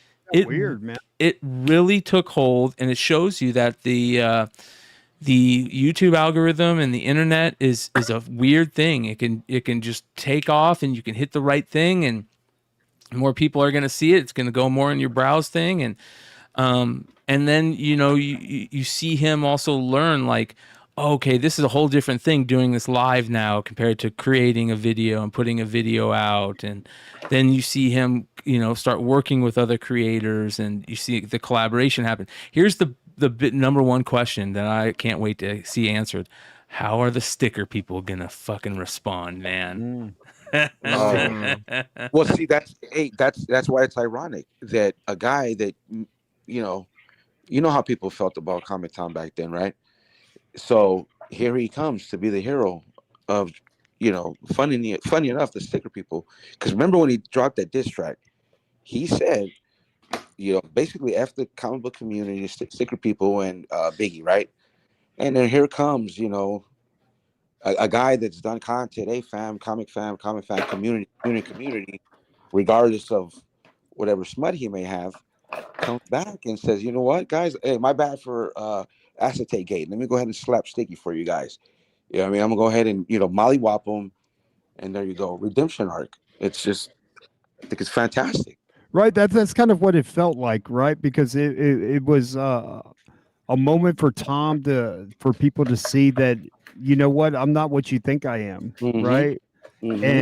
And I kind of enjoyed that for a little bit. It's like I told Thorough, I guess I have to get a mystery mail call box or something like that, man. And so let me go sub up the little fucker's channel again, dude. I did. Like I liked him when he was like first at his and I would watch his stuff. I thought he had some good stuff, but it's like he too like hangs with his friends and talks comics and does, but he gave you.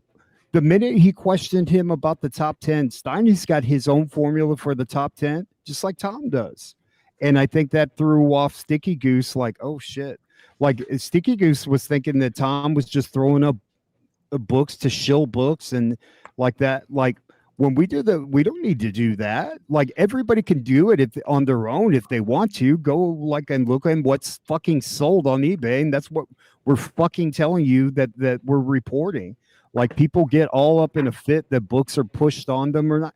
Bro, be your own man and own it. If you bought that book and you lost on that book, own it. Don't blame anybody else but yourself.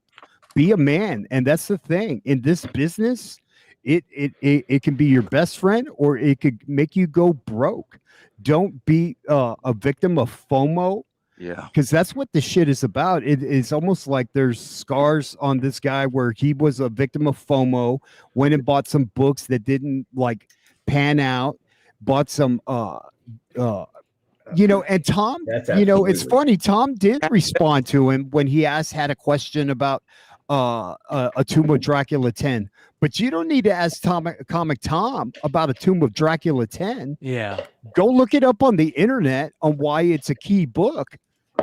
Or somebody will answer it. Somebody on YouTube. You didn't need to ask Comic Tom for that advice. Are you serious? But he did respond to you, right? But then he also came out and said, well, you don't always answer people in the chat. Right. Meaning that took it for me. That was like he probably asked him a bunch of questions in the chat, and Tom never responded. You know how many people Tom have in his chat? That blow him up. He can't systematically answer everybody's.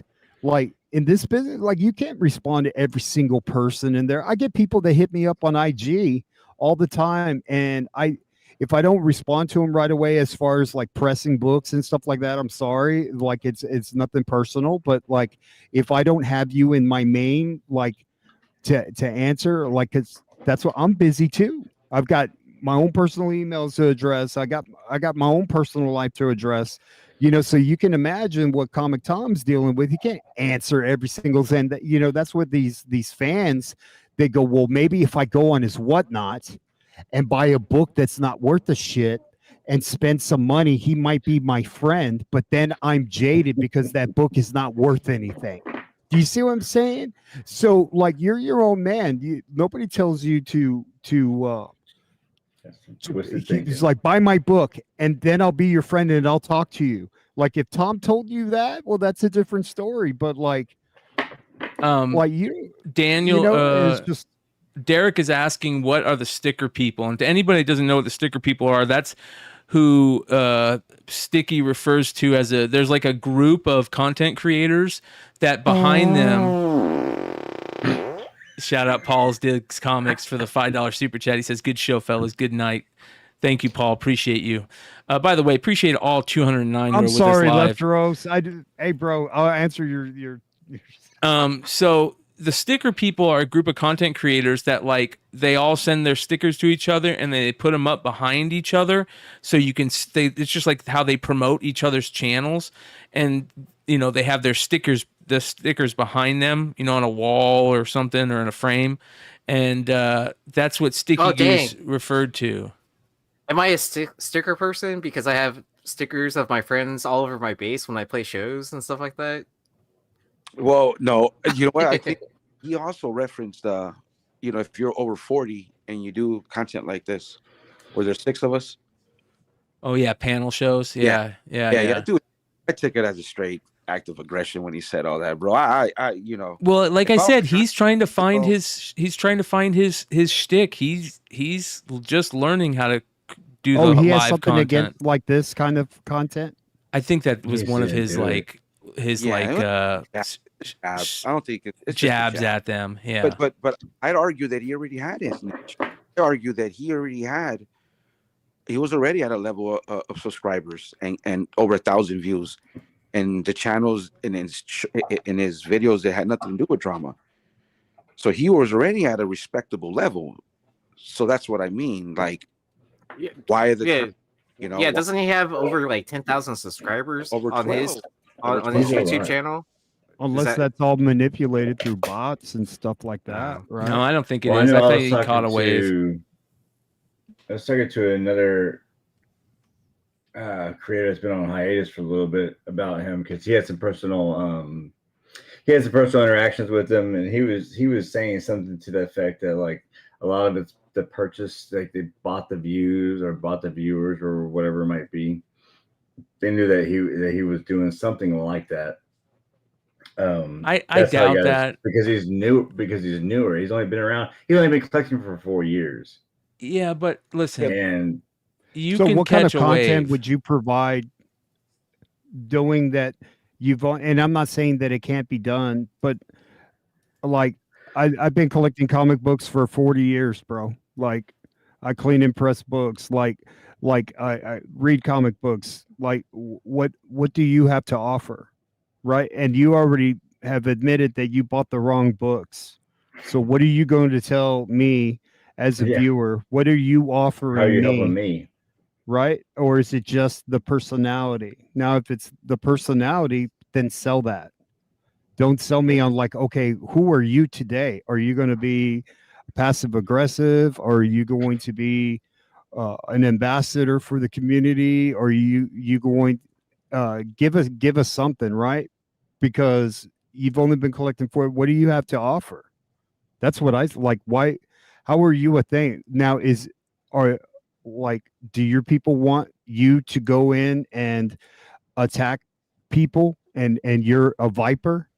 Is that what you are? You go into shops and and put a GoPro on yourself and go and try and film some improprieties at a shop, and you're going to see at any business, whether it's Dillard's or what, it's their business. If they want to run it that way, it's their business, right? So like, if it was against the law, they would be in jail. So as long as business is business, like don't cry over spilt milk. It is what it is, man. Yep. it's going to be very interesting to see how he returns from this, and you know, maybe he'll come out and he'll be a little humble, and it'll help him. But man, that was rough for him. That was cringe. It would be great to see him like come back and like say, hey, you know, I learned a lot from this, and this is something that's going to change, and like move forward. That would be amazing if that actually happened. I also think that's his only play. That's his only play is to clean it up, you know. But he'd have to be big for that. And I don't know, you know. I've done my part of myself. I don't see it, but that would be a way to clean it up. And apologize for both videos. Well, not apologize, but clean up both videos. The reaction to your own video that was horrible, and just owning up to it. Just come out and say, "Look, guys, I fucked up." Yeah. My reasons why. Humble pie. And someone can learn from the mistakes. I think that's just what anyone would want. Just learn from what you do and then become, you know, be better about it after that. I just like when OGs let people know why they're around, and that's why they're around, and you know what I mean? Because there's always going to be somebody that doesn't like you and doesn't. So when they come at you, you know, you hit them and you hit to kill. That's how you do it. You know what I felt like it was, dude? Textbook, man. I think that this puts it perfectly. This is exactly what I felt like happened. Oh, I think they like me. Yep, in my white tee. Yep, in my white tee. Yeah. Right? That fucking Vader came out, dude. He went out of Jedi, and that fucking Vader came out, man. That's exactly what happened.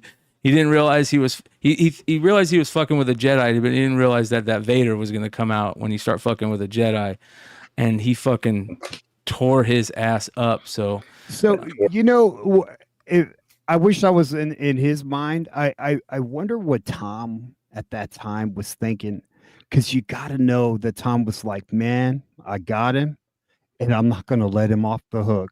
I think after Tom got off of that interview, he called one of his good friends and just laughed his ass off. He probably Tom probably broke out a cigar and fucking just smoked that bitch.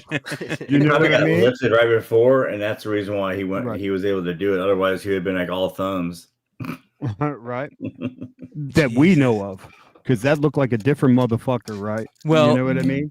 I gotta show you guys something before we call it a night. You guys know I'm a fan of our boy Nick GQ. And Nick GQ put out the best video that is going to be clip mined. I'm gonna fucking sound clip mine the shit out of this.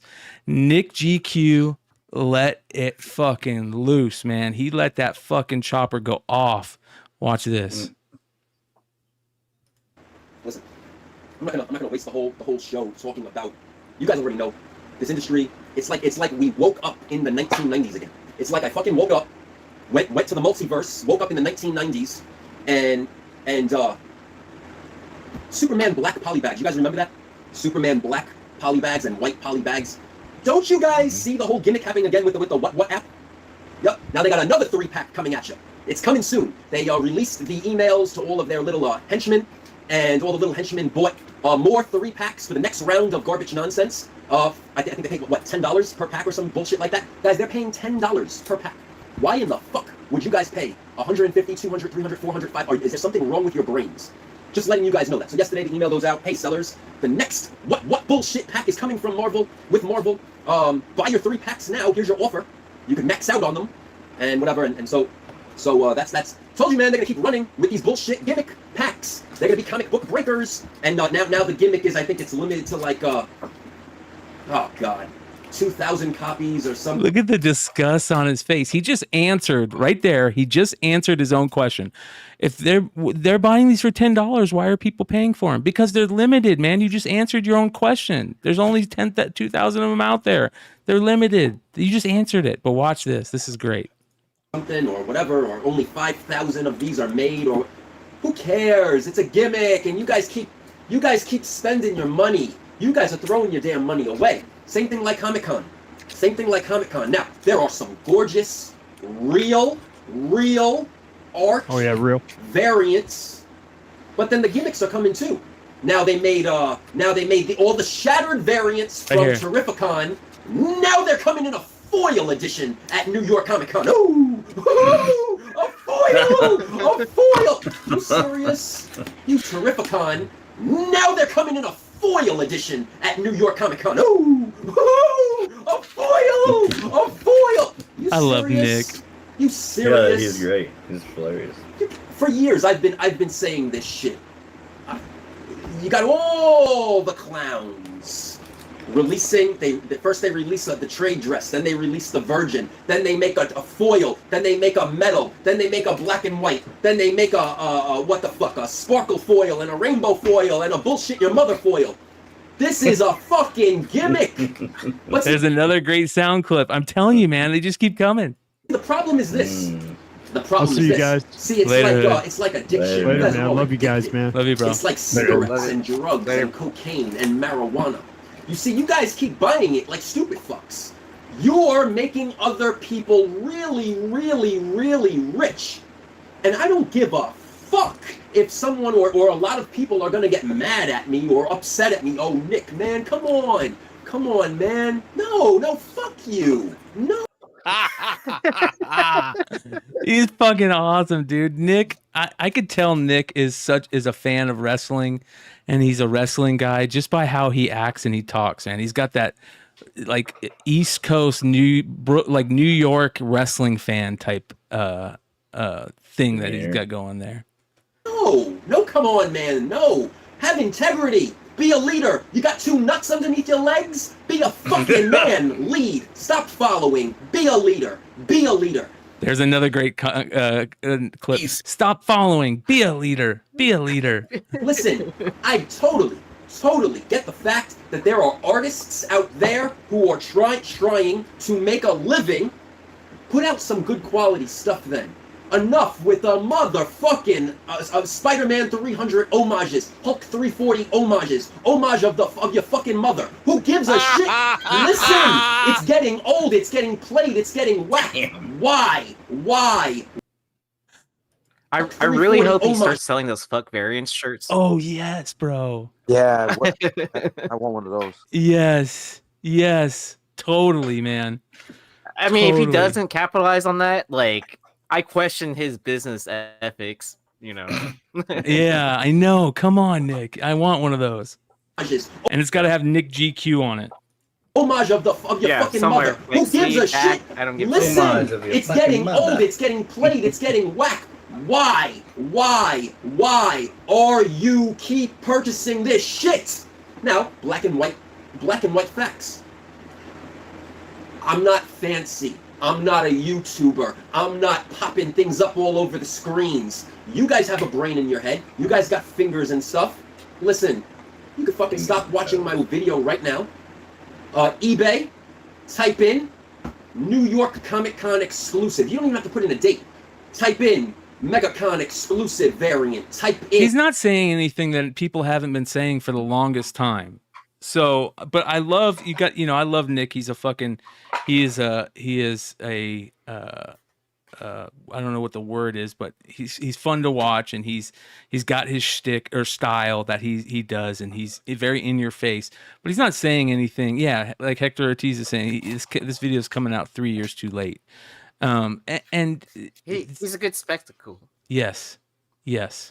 In C2E2 exclusive variant, New York Comic Con exclusive variant, fucking Joe Blow's basement exclusive variant. It doesn't fucking matter. You guys are gonna see the same exact thing in black and white, and that fact is sales facts. And sales facts don't lie.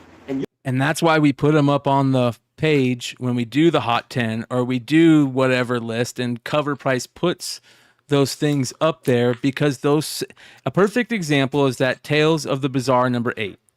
At Tales, at like 90% of the time you see a book on a Hot 10 list, and we'll say this book is already going down. So unless you already have it on eBay, you've missed the train on this one. This one's taking a shit. But that Tales of the Bizarre number 8 is the outlier, that the reason people watch YouTube shows that talk about that, because hey, all those people that watched that Hot 10 that night went and grabbed 3 of those issues and are selling them for 170 now. So he's right. There is facts out there, and people have to be aware of those facts. And I think Red Hood kind of said the opposite. What Nick is trying to get at is that, there's a lot of new investors, and we've said this beating a dead cat. There's a lot of new investors out there that think that their books are worth a ton of money, and not every book is worth something, You're going to see all these bullshits that you're paying $40, $50, $60 for, $100 for, $200 foil, fucking sparkly glitter metal foil variants back in 2000. Last sold price, $1 with shipping. Last sold price, $10 with shipping. Last sold price, $7 shipped. Last sold price, $15. Shattered variants. Last sold price, $10. Last sold price, $1 with shipping. Do I tell any lies? You guys have your own eyes. You guys see the same shit I see. There's nothing different that I see that you can't see. I'm just not all fucking fancy, fucking putting up sales histories and shit on the fucking screen behind the fucking computer. You see, this is not scripted. I don't need to sit around with a fucking team and script some fucking garbage. I don't need to pay for fucking crazy subscribers and followers and views and a fucking YouTube watch hours so I could fucking get money every month. I got money. I got millions. And I'm not saying that to be a cocky fucking prick. I'm saying that because I worked fucking hard in my life and I did things the right way with integrity. And I show you guys and I teach you guys how to invest your fucking money. Now I think Nick would get along well with Dennis. I think those two would get along well. Oh man, be fucking have an interview together. Yeah. I love fucking comic books and cards and toys and bullshit. That'd be a blast. But the fucking money that you get out of this shit, I'm telling you, real estate, real estate, real estate. You don't. I'm not gonna take my comic book money and put it into real estate, man. Fuck. Have to listen to me. The people that fucking do listen to me, they're fucking millionaires. Ask any one of them. Ask any one of them, and they'll be like, I listened to Nick. Period. Now, show me.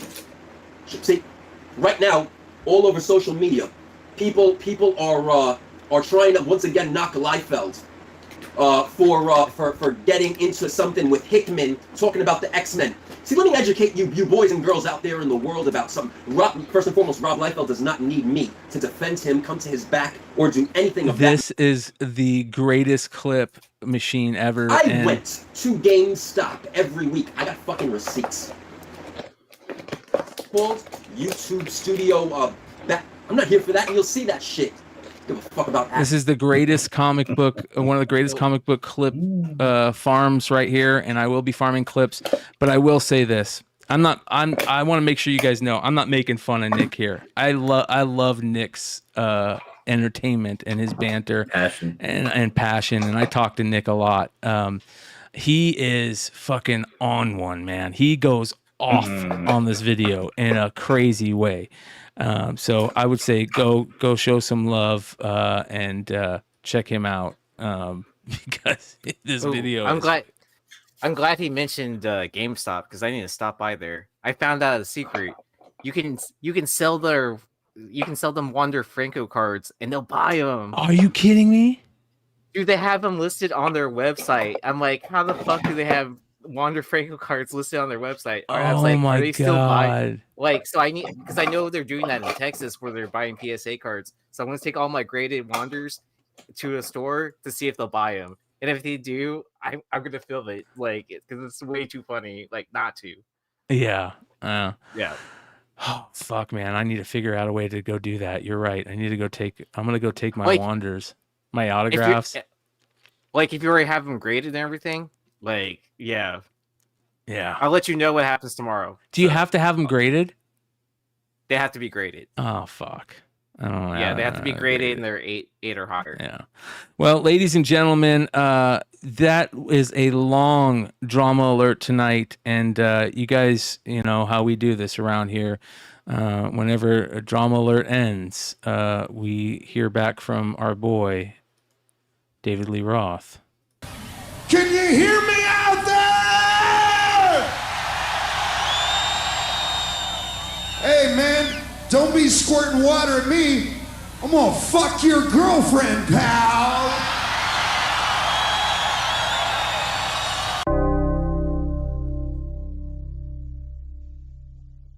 Gotta love that, man. I love that. Fucking the best. It was a long show tonight, you guys, and we're gonna end it doing one thing that we always do. And if you gotta bounce at any time, Rhinoverse, Lopez, Yee, just go ahead and throw up the deuces. All right, bro. I want. Go ahead, brother. Thank you. All right, bro. Peace out. All right, brother.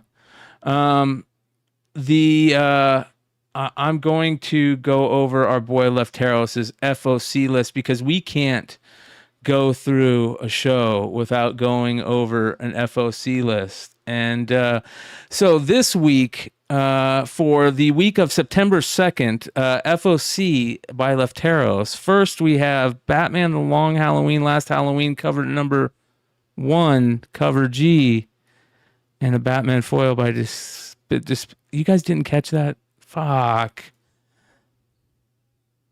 We're not in September 2nd. I know, you guys. That was just a joke from last week. Moving on. September 30th, starting off with Absolute Wonder Woman number 1. I'm really looking forward to this. Are any of you guys jumping in on this? Nerd, are you jumping in on any of the new Absolute stuff? I read Absolute Batman number 1. I got a preview copy of it, and it was pretty cool. I think I'd be interested in checking them out. I'm always kind of interested in like these universe reboot things that they do. I don't know. I'll check it out, but it's got to pass a pretty high bar for me to keep reading. Yeah. It was interesting. I saw the Absolute special that they did. I saw some of the pages of that, and I liked Batman. I thought it was good. I love the Elseworlds feel to it.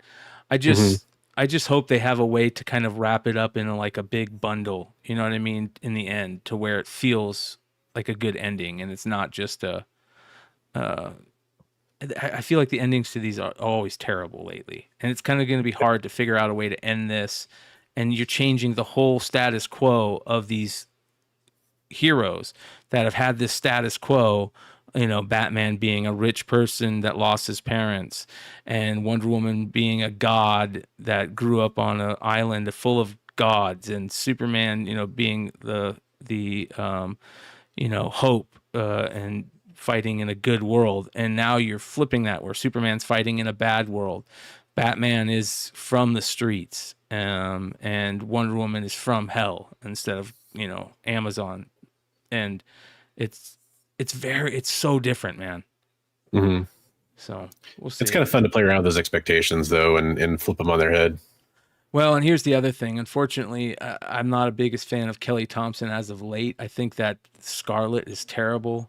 And so I'm hoping that she does a better job on this one. We'll see, though. We'll see. A lot of good covers for that.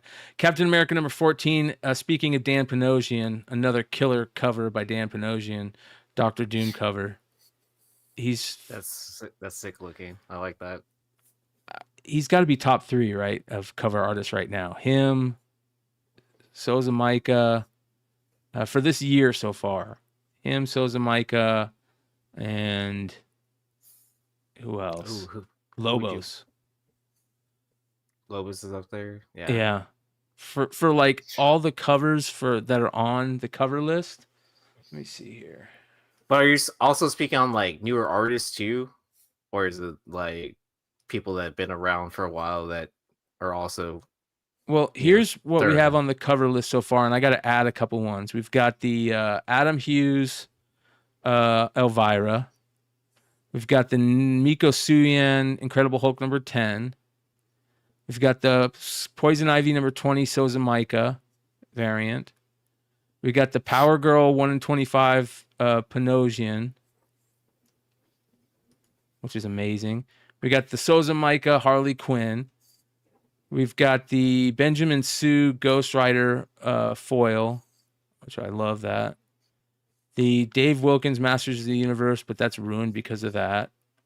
Alex Ross Fantastic Four number 20. Lobos Wolverine's Revenge, 1 in 50.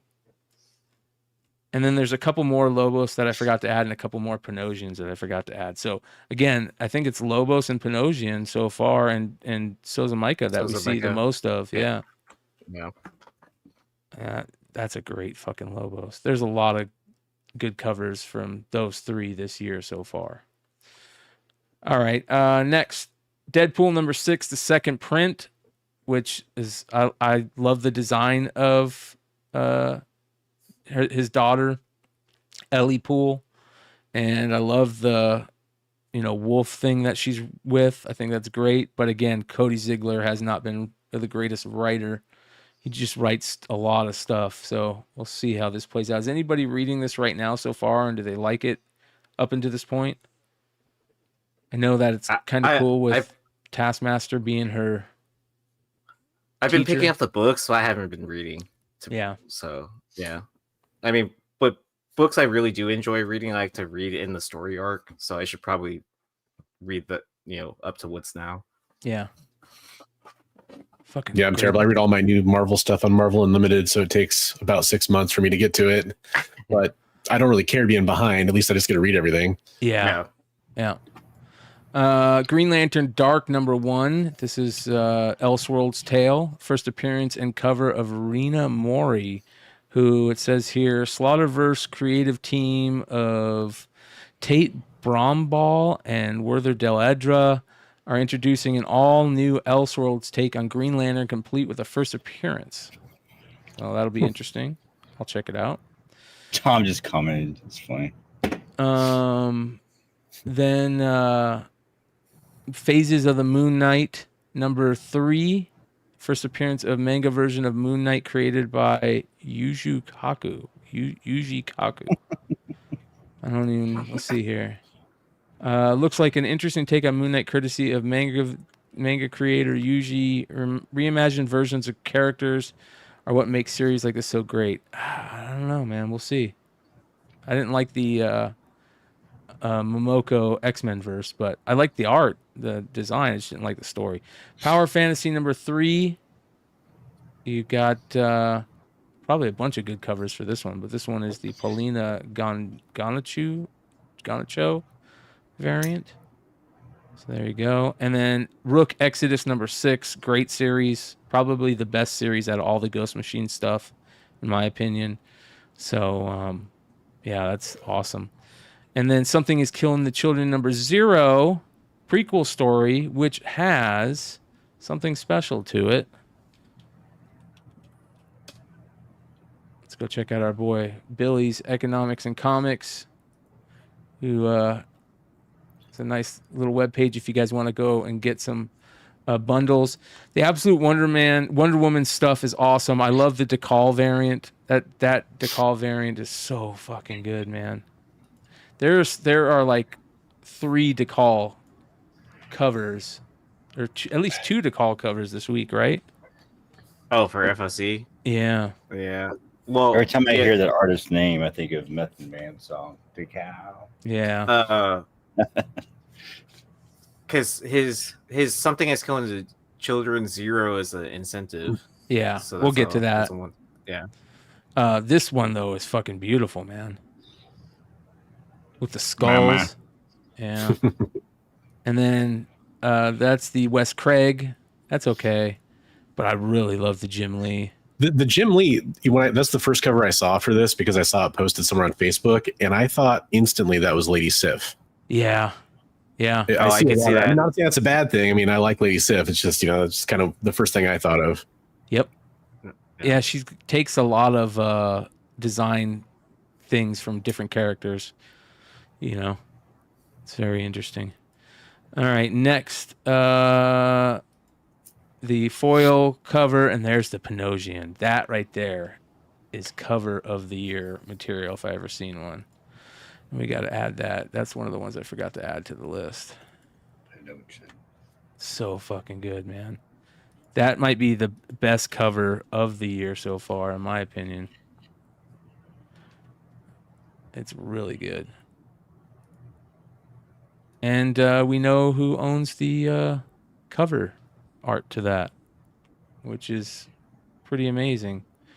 Congrats on that one. That's the 1 in 25. This will definitely be on all the Hot 10 lists. But then there's a 1 in 50 of the Decal, which is really nice too.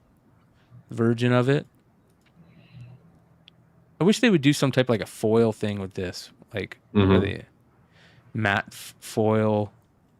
And then there is the Jim Lee 1 in 100, the black and white sketch, which is freaking badass. Foil could be included in so many different covers. They should do more with foil than what they currently do. Yeah. Well, it's cost too much, bro. Yeah. To do it the way we want. So, all right. Moving on, we've got the Superman Action Comics 1072. This Amazing Spider-Man Hughes. That'll be a big deal. Number 60. Nice one. Yeah. Yeah. Yeah, but it looks like the other Black Cat Adam Hughes cover that he did like what, a year ago? Yeah. This one's a little bit better, but yeah, it is very reminiscent of that. Yeah, I mean I noticed the differences or whatever, but like it's very similar. But I feel like I must announce that the Mama is a homage of Red Hood's original Mama. This is a good Stephen Platt variant. That's actually not a bad Stephen Platt art. It looks a little off, but it's kind of funny that everyone's on their phones, even Spider-Man. Yeah. Army of Darkness. You got to get the Sidems, or they're still good, even though it's Arthur Sidem. That's yeah. You laughing? You know what I'm talking about. Yeah, I know what you're talking about. Yeah. Bloodshot. There's the Captain America Dan Panosian Doom variant. It's good, but it's not as good as that Wonder Woman. You got the Chasm stuff, Conan, Creep Show. You got the issue number 2s. DC Horror Presents Cursed Library Omega. That's an interesting in-hook Lee for a weird publisher. This DC Horror Presents looks interesting. I want to look at the rest of these covers.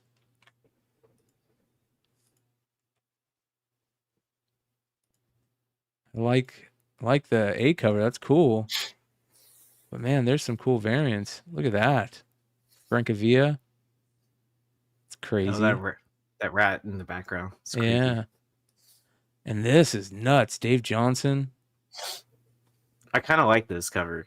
Yeah. Yeah. This one's amazing. Christian Ward, 1 in 25. Christian Ward can knock him out the park, man. That's going to be a good 1 in 25. That'll be a nice pickup. So is someone from DC listening to us? Because they've been doing pretty good about picking their incentives, or I wish, I'm sure, but I doubt we're it. not the only.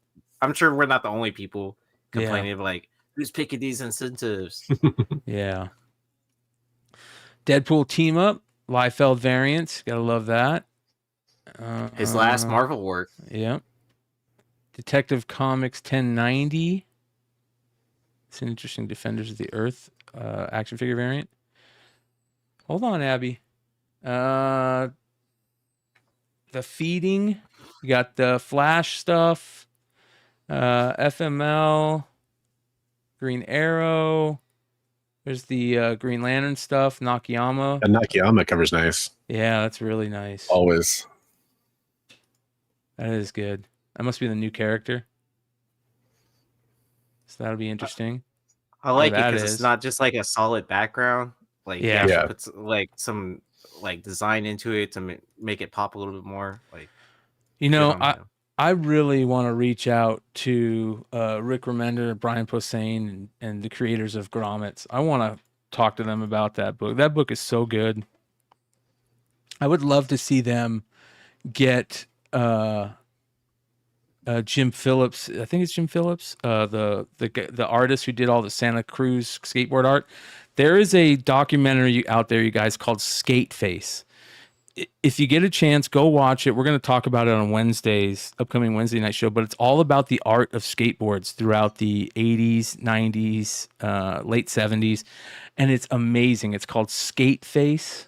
And let me show you guys so you guys know what I'm talking about. Skate with the skate face. I think that's it. Yeah, skate face. Here we go. Killer documentary about skateboard art. It's fucking awesome. Here, let me show you. It's brought it into the realm of art. It's in museums and gallery shows. You can walk in today to the Museum of Modern Art and buy an Andy Warhol skateboard. It's $1 million worth of skateboards. That's Jim Phillips right there for the guy that did all the Santa Cruz art. On eBay. Screaming Hand. In the 60s, no one really had sick graphics going on. It was really logo based. The only art I ever saw on boards was the art that Wes Humpston was doing back in the early 70s. After you see a Wes Humpston skateboard, how could you go back to a plain skateboard? Shepherd Ferry. We're skating pools. It always had to have that shocker. When it flashed, you would remember it. You'd go like, whoa, what was that? Do your own graphic right now. None of the pros do their own graphics. Like, all right, I'll try. Neil was the first one to be like a pro skater and put his own artwork on the board.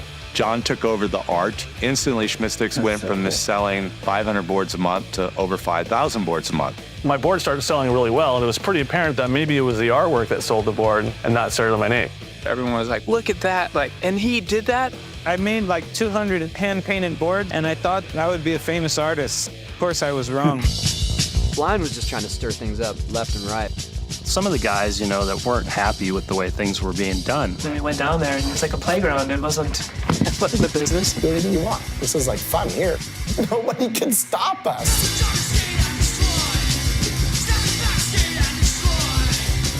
Well, there it is. It's called Skate Face. Make sure you guys go check it out. You can find it. It's on Amazon Prime to see. It's really badass. I bet it has it's on Amazon?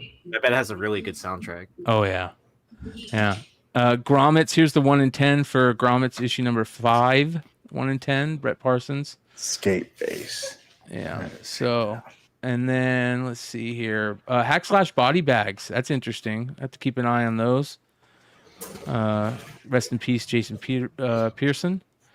Harley Quinn. That's a nice Harley Quinn by Nakayama. Wow. That's really good. Jeez. That's kind of different right there for Nakayama. Yeah. I like when he changes it up a little bit like that. There we go. Look at that. That's great. The little tattoo flash. Like that's great tattoo flash like style stuff. Yeah, that's great. Kelly Jones. That one's not good. That one's rough. Ooh. Oh, I've never seen that pose before with Harley Quinn. Oh, that's tough. 1 in 25. And I think that's it. I think there's only the 1 in 25 for that one. So let's continue here. We've got Hello Darkness, the Frizen, which is awesome. I always love eyeball covers like this. Reminds me of the Tool That's album. a good one. Yeah. That's pretty creepy. That one's good too. With Paulo Rivera, that one's good. That one's creepy. All right, I'm about to drop off. I'll see you guys. All right, sounds good, Rhino. Jack-o'-lantern cover, fucking awesome. Look at that. Nice. That is really good. Oh, the Heads faces in the background is cool. Yeah. Yeah, look at that. Damn. Hello, like Army Darkness of number Darkness. 4. Yeah. Hour of the Wolf, Exiles, Jim Henson's Labyrinth number 2 has a good Torque variant for that. Kill All Immortals, that's a cool story. Kosher Mafia. Did these books come out during like Halloween, or at least that week? I believe so. I believe that's getting close to that time period.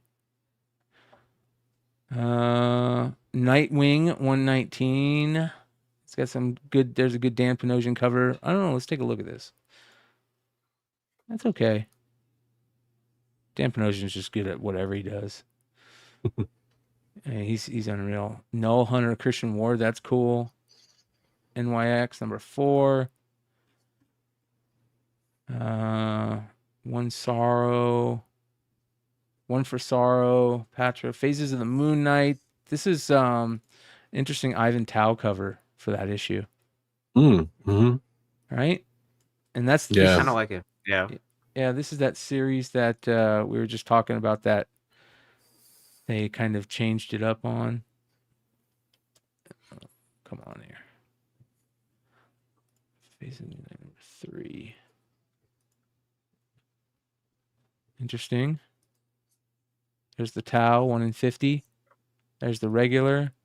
There's a design variant. And there's the one that Lefteros talked about. So that Tau 1 in 50 is going to be interesting. Power Fantasy Power Girl Yannick Paquette. Ooh, what is this? Do I like this? That's not bad. Face is a little off for me, but I don't understand the yellow Superman symbol. Yeah. Simone DeMeo, Miguel Mercado. Those are all good. But she's starting to look like Power Girl again. Yeah. On all these covers. I want to see the. Let's see. Let's go copy. Let's go look and see if there's any ratios for that.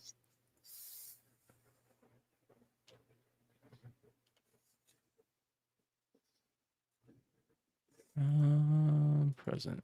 Here we go. Nope. No ratios. So. All right. Powerpuff Girls. Shout out to Dynamite. They've got some new announcements for Powerpuff Girls that I saw recently. Make sure you guys go check out their Kickstarter for Transformers. The card stuff. Ooh, look at all the Psylocke stuff. Art Germ. Yep. There's definitely got to be a 1 in 100 of that, right? Virgin. Hopefully they'll quit doing that.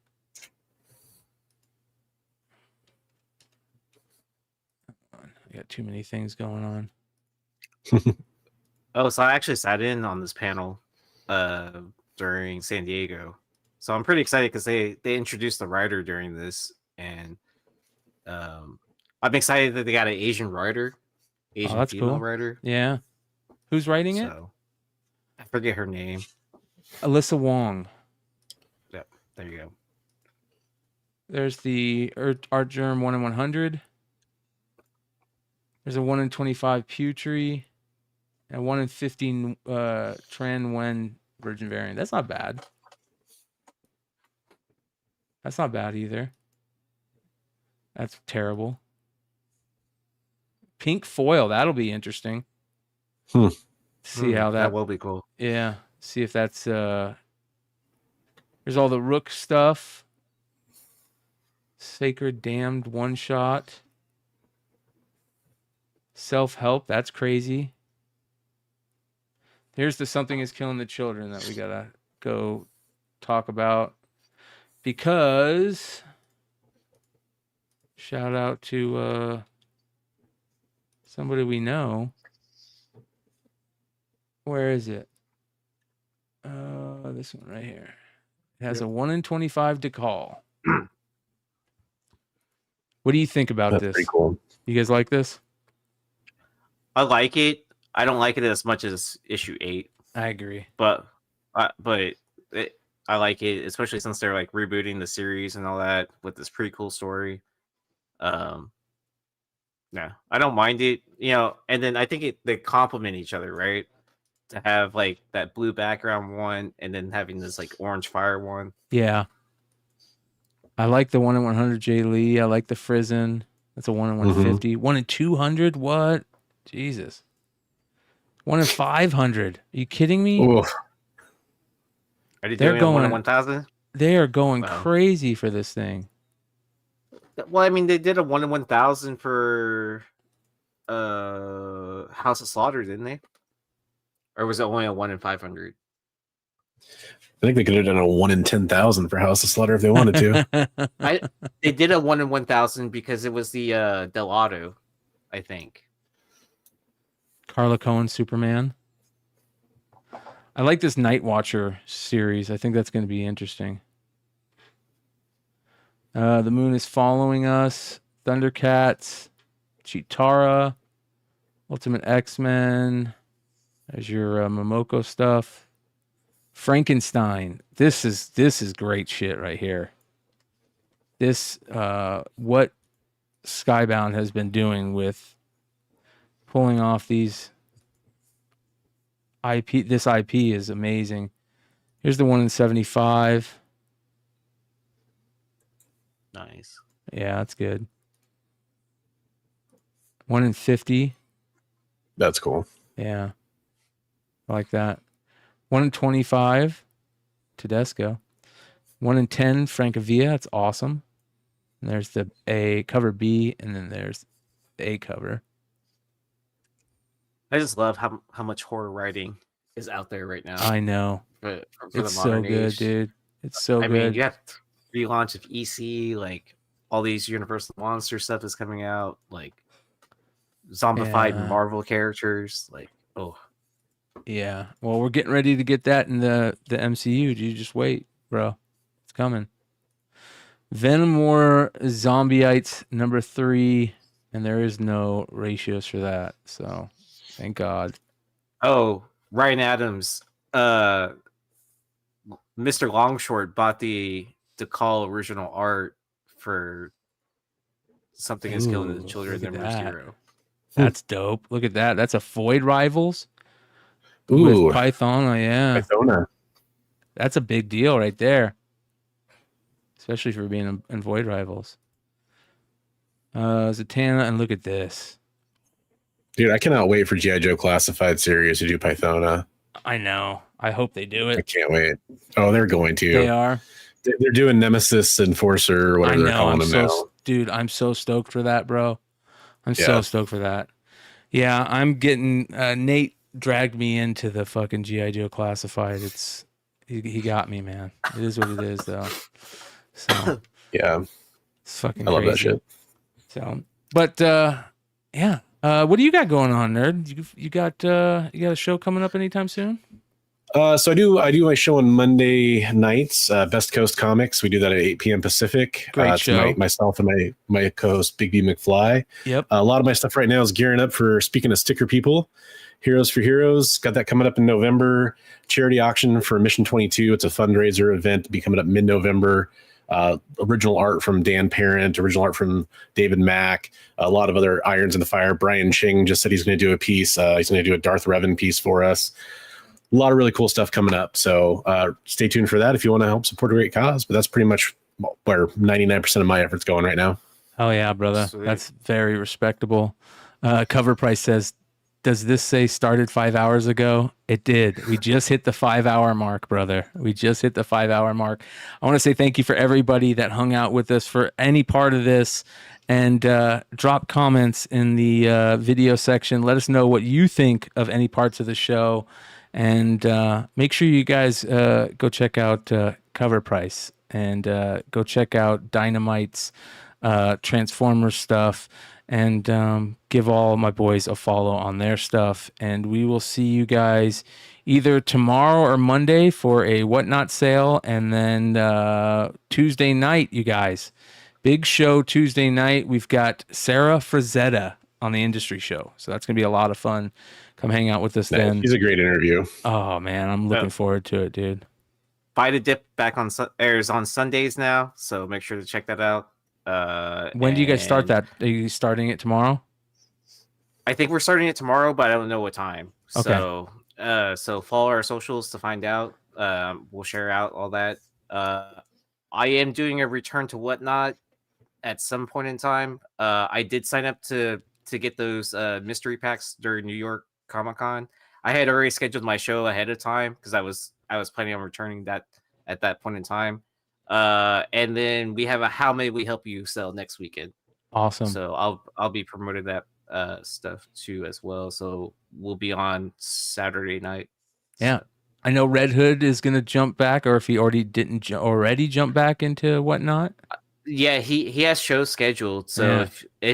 if you're not following Red Hood on Whatnot, you should definitely follow his shows, because he's like a combination of all of us in one show, and With killer books. And then like he'll do stackers like Richie, and he has the inventory to do so. Yeah, his fucking stackers are always insane, man. I know, dude. Who, Richie or Red Hood? Richie. Yeah, like I would just tune in. He'd be on like 2 a.m. just doing stackers. I'd be like, what are we even doing? Like I at won one point in once, time, it was good. yeah, at one point in time, it's like, bro, you're just giving away books now at this point. Well, it'd be random because he'd throw in some book. I'm like, okay, that doesn't really do much for it. And then he'd be like, okay, here's $100 book. If we get to, it's like, whoa, okay. Yeah, it's great, man. So what I do you love think it. about Whatnot coming back to it? Both of you guys. Listen, man, I think it's amazing. I've totally flipped my tune on it. A lot of people know that have been watching that, you know, I jumped off of it. I was on there very early on, and it was beta mode. And you guys know that, all you guys that were on there early on know what I'm talking about. And it was a little beta mode, and they were trying to figure out kinks. And then I jumped back on a month or two before San Diego this year and said, I'm going to pay for San Diego with Whatnot. And I did it, and it felt so easy. And it felt totally different. It was it was more fun. It was easier. The GUI, the app itself, you know, being able. But go ahead, Yi. I was gonna say, I like how they streamline a little bit more stuff too. Yeah. Where instead of just, okay, I listed all this stuff in one show, like, and then like you have to either re-int it or report it into your next one. But now they have that integration with the store, right? That, like, if you list a buy it now, you can list it permanently. So anytime someone views your profile, they can, you know, buy it from you.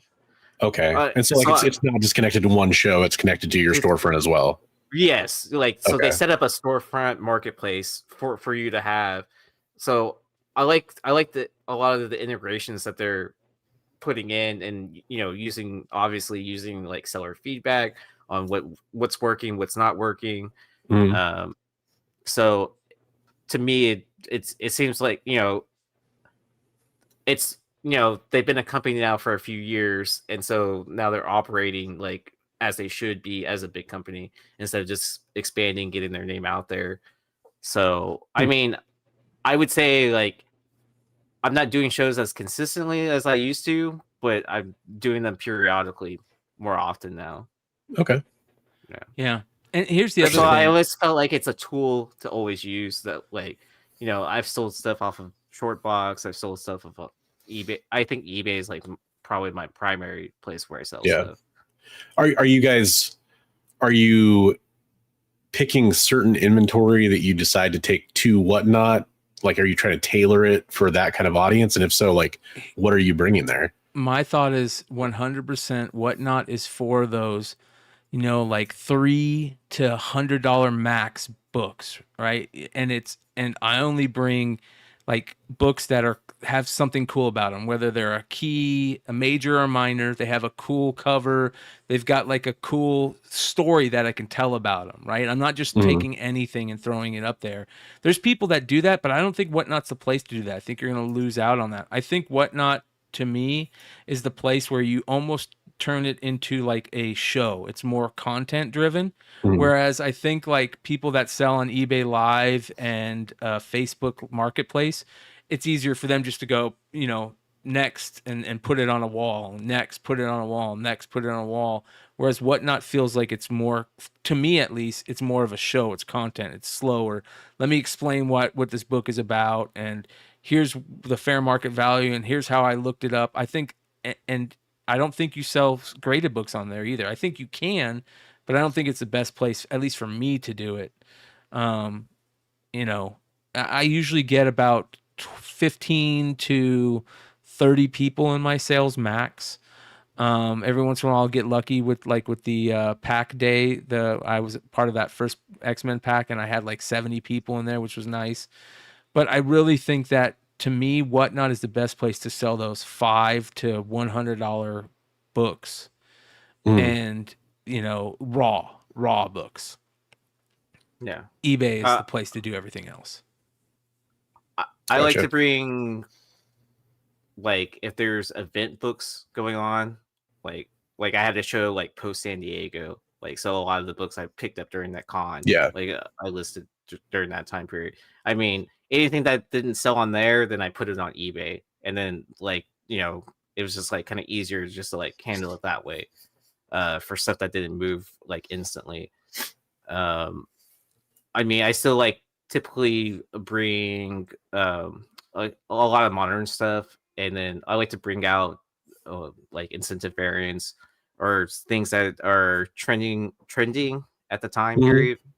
So okay, actually, kind of seems a little similar to what Whatnot was when I was selling on it. Like it doesn't seem. I mean, I bought from both of you guys in the past on Whatnot. You know, you guys run great shows, but that kind of always seemed like the bread and butter of what Whatnot does. Besides, like exclusives were kind of big for a while, but there was a lot of that stuff going on in between.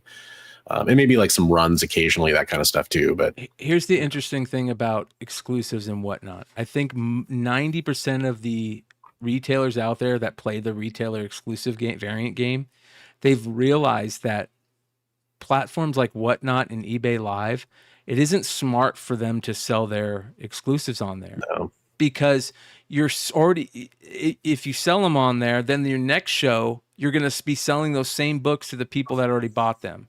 So yeah, I think if you're a retailer, in my mind, and I'm not a retailer, but I've talked to some, and I think that what it seems like the best move is to, like what Bird City does, where they have a website, they put sell their exclusives on their website, and then during their live sales, they'll sell collections they buy or variants from those exclusives, but they keep those exclusives to their website so that they aren't constantly selling their customers the same product, because then your customer's just not going to buy it. Why would he buy 2, 3, 4 copies?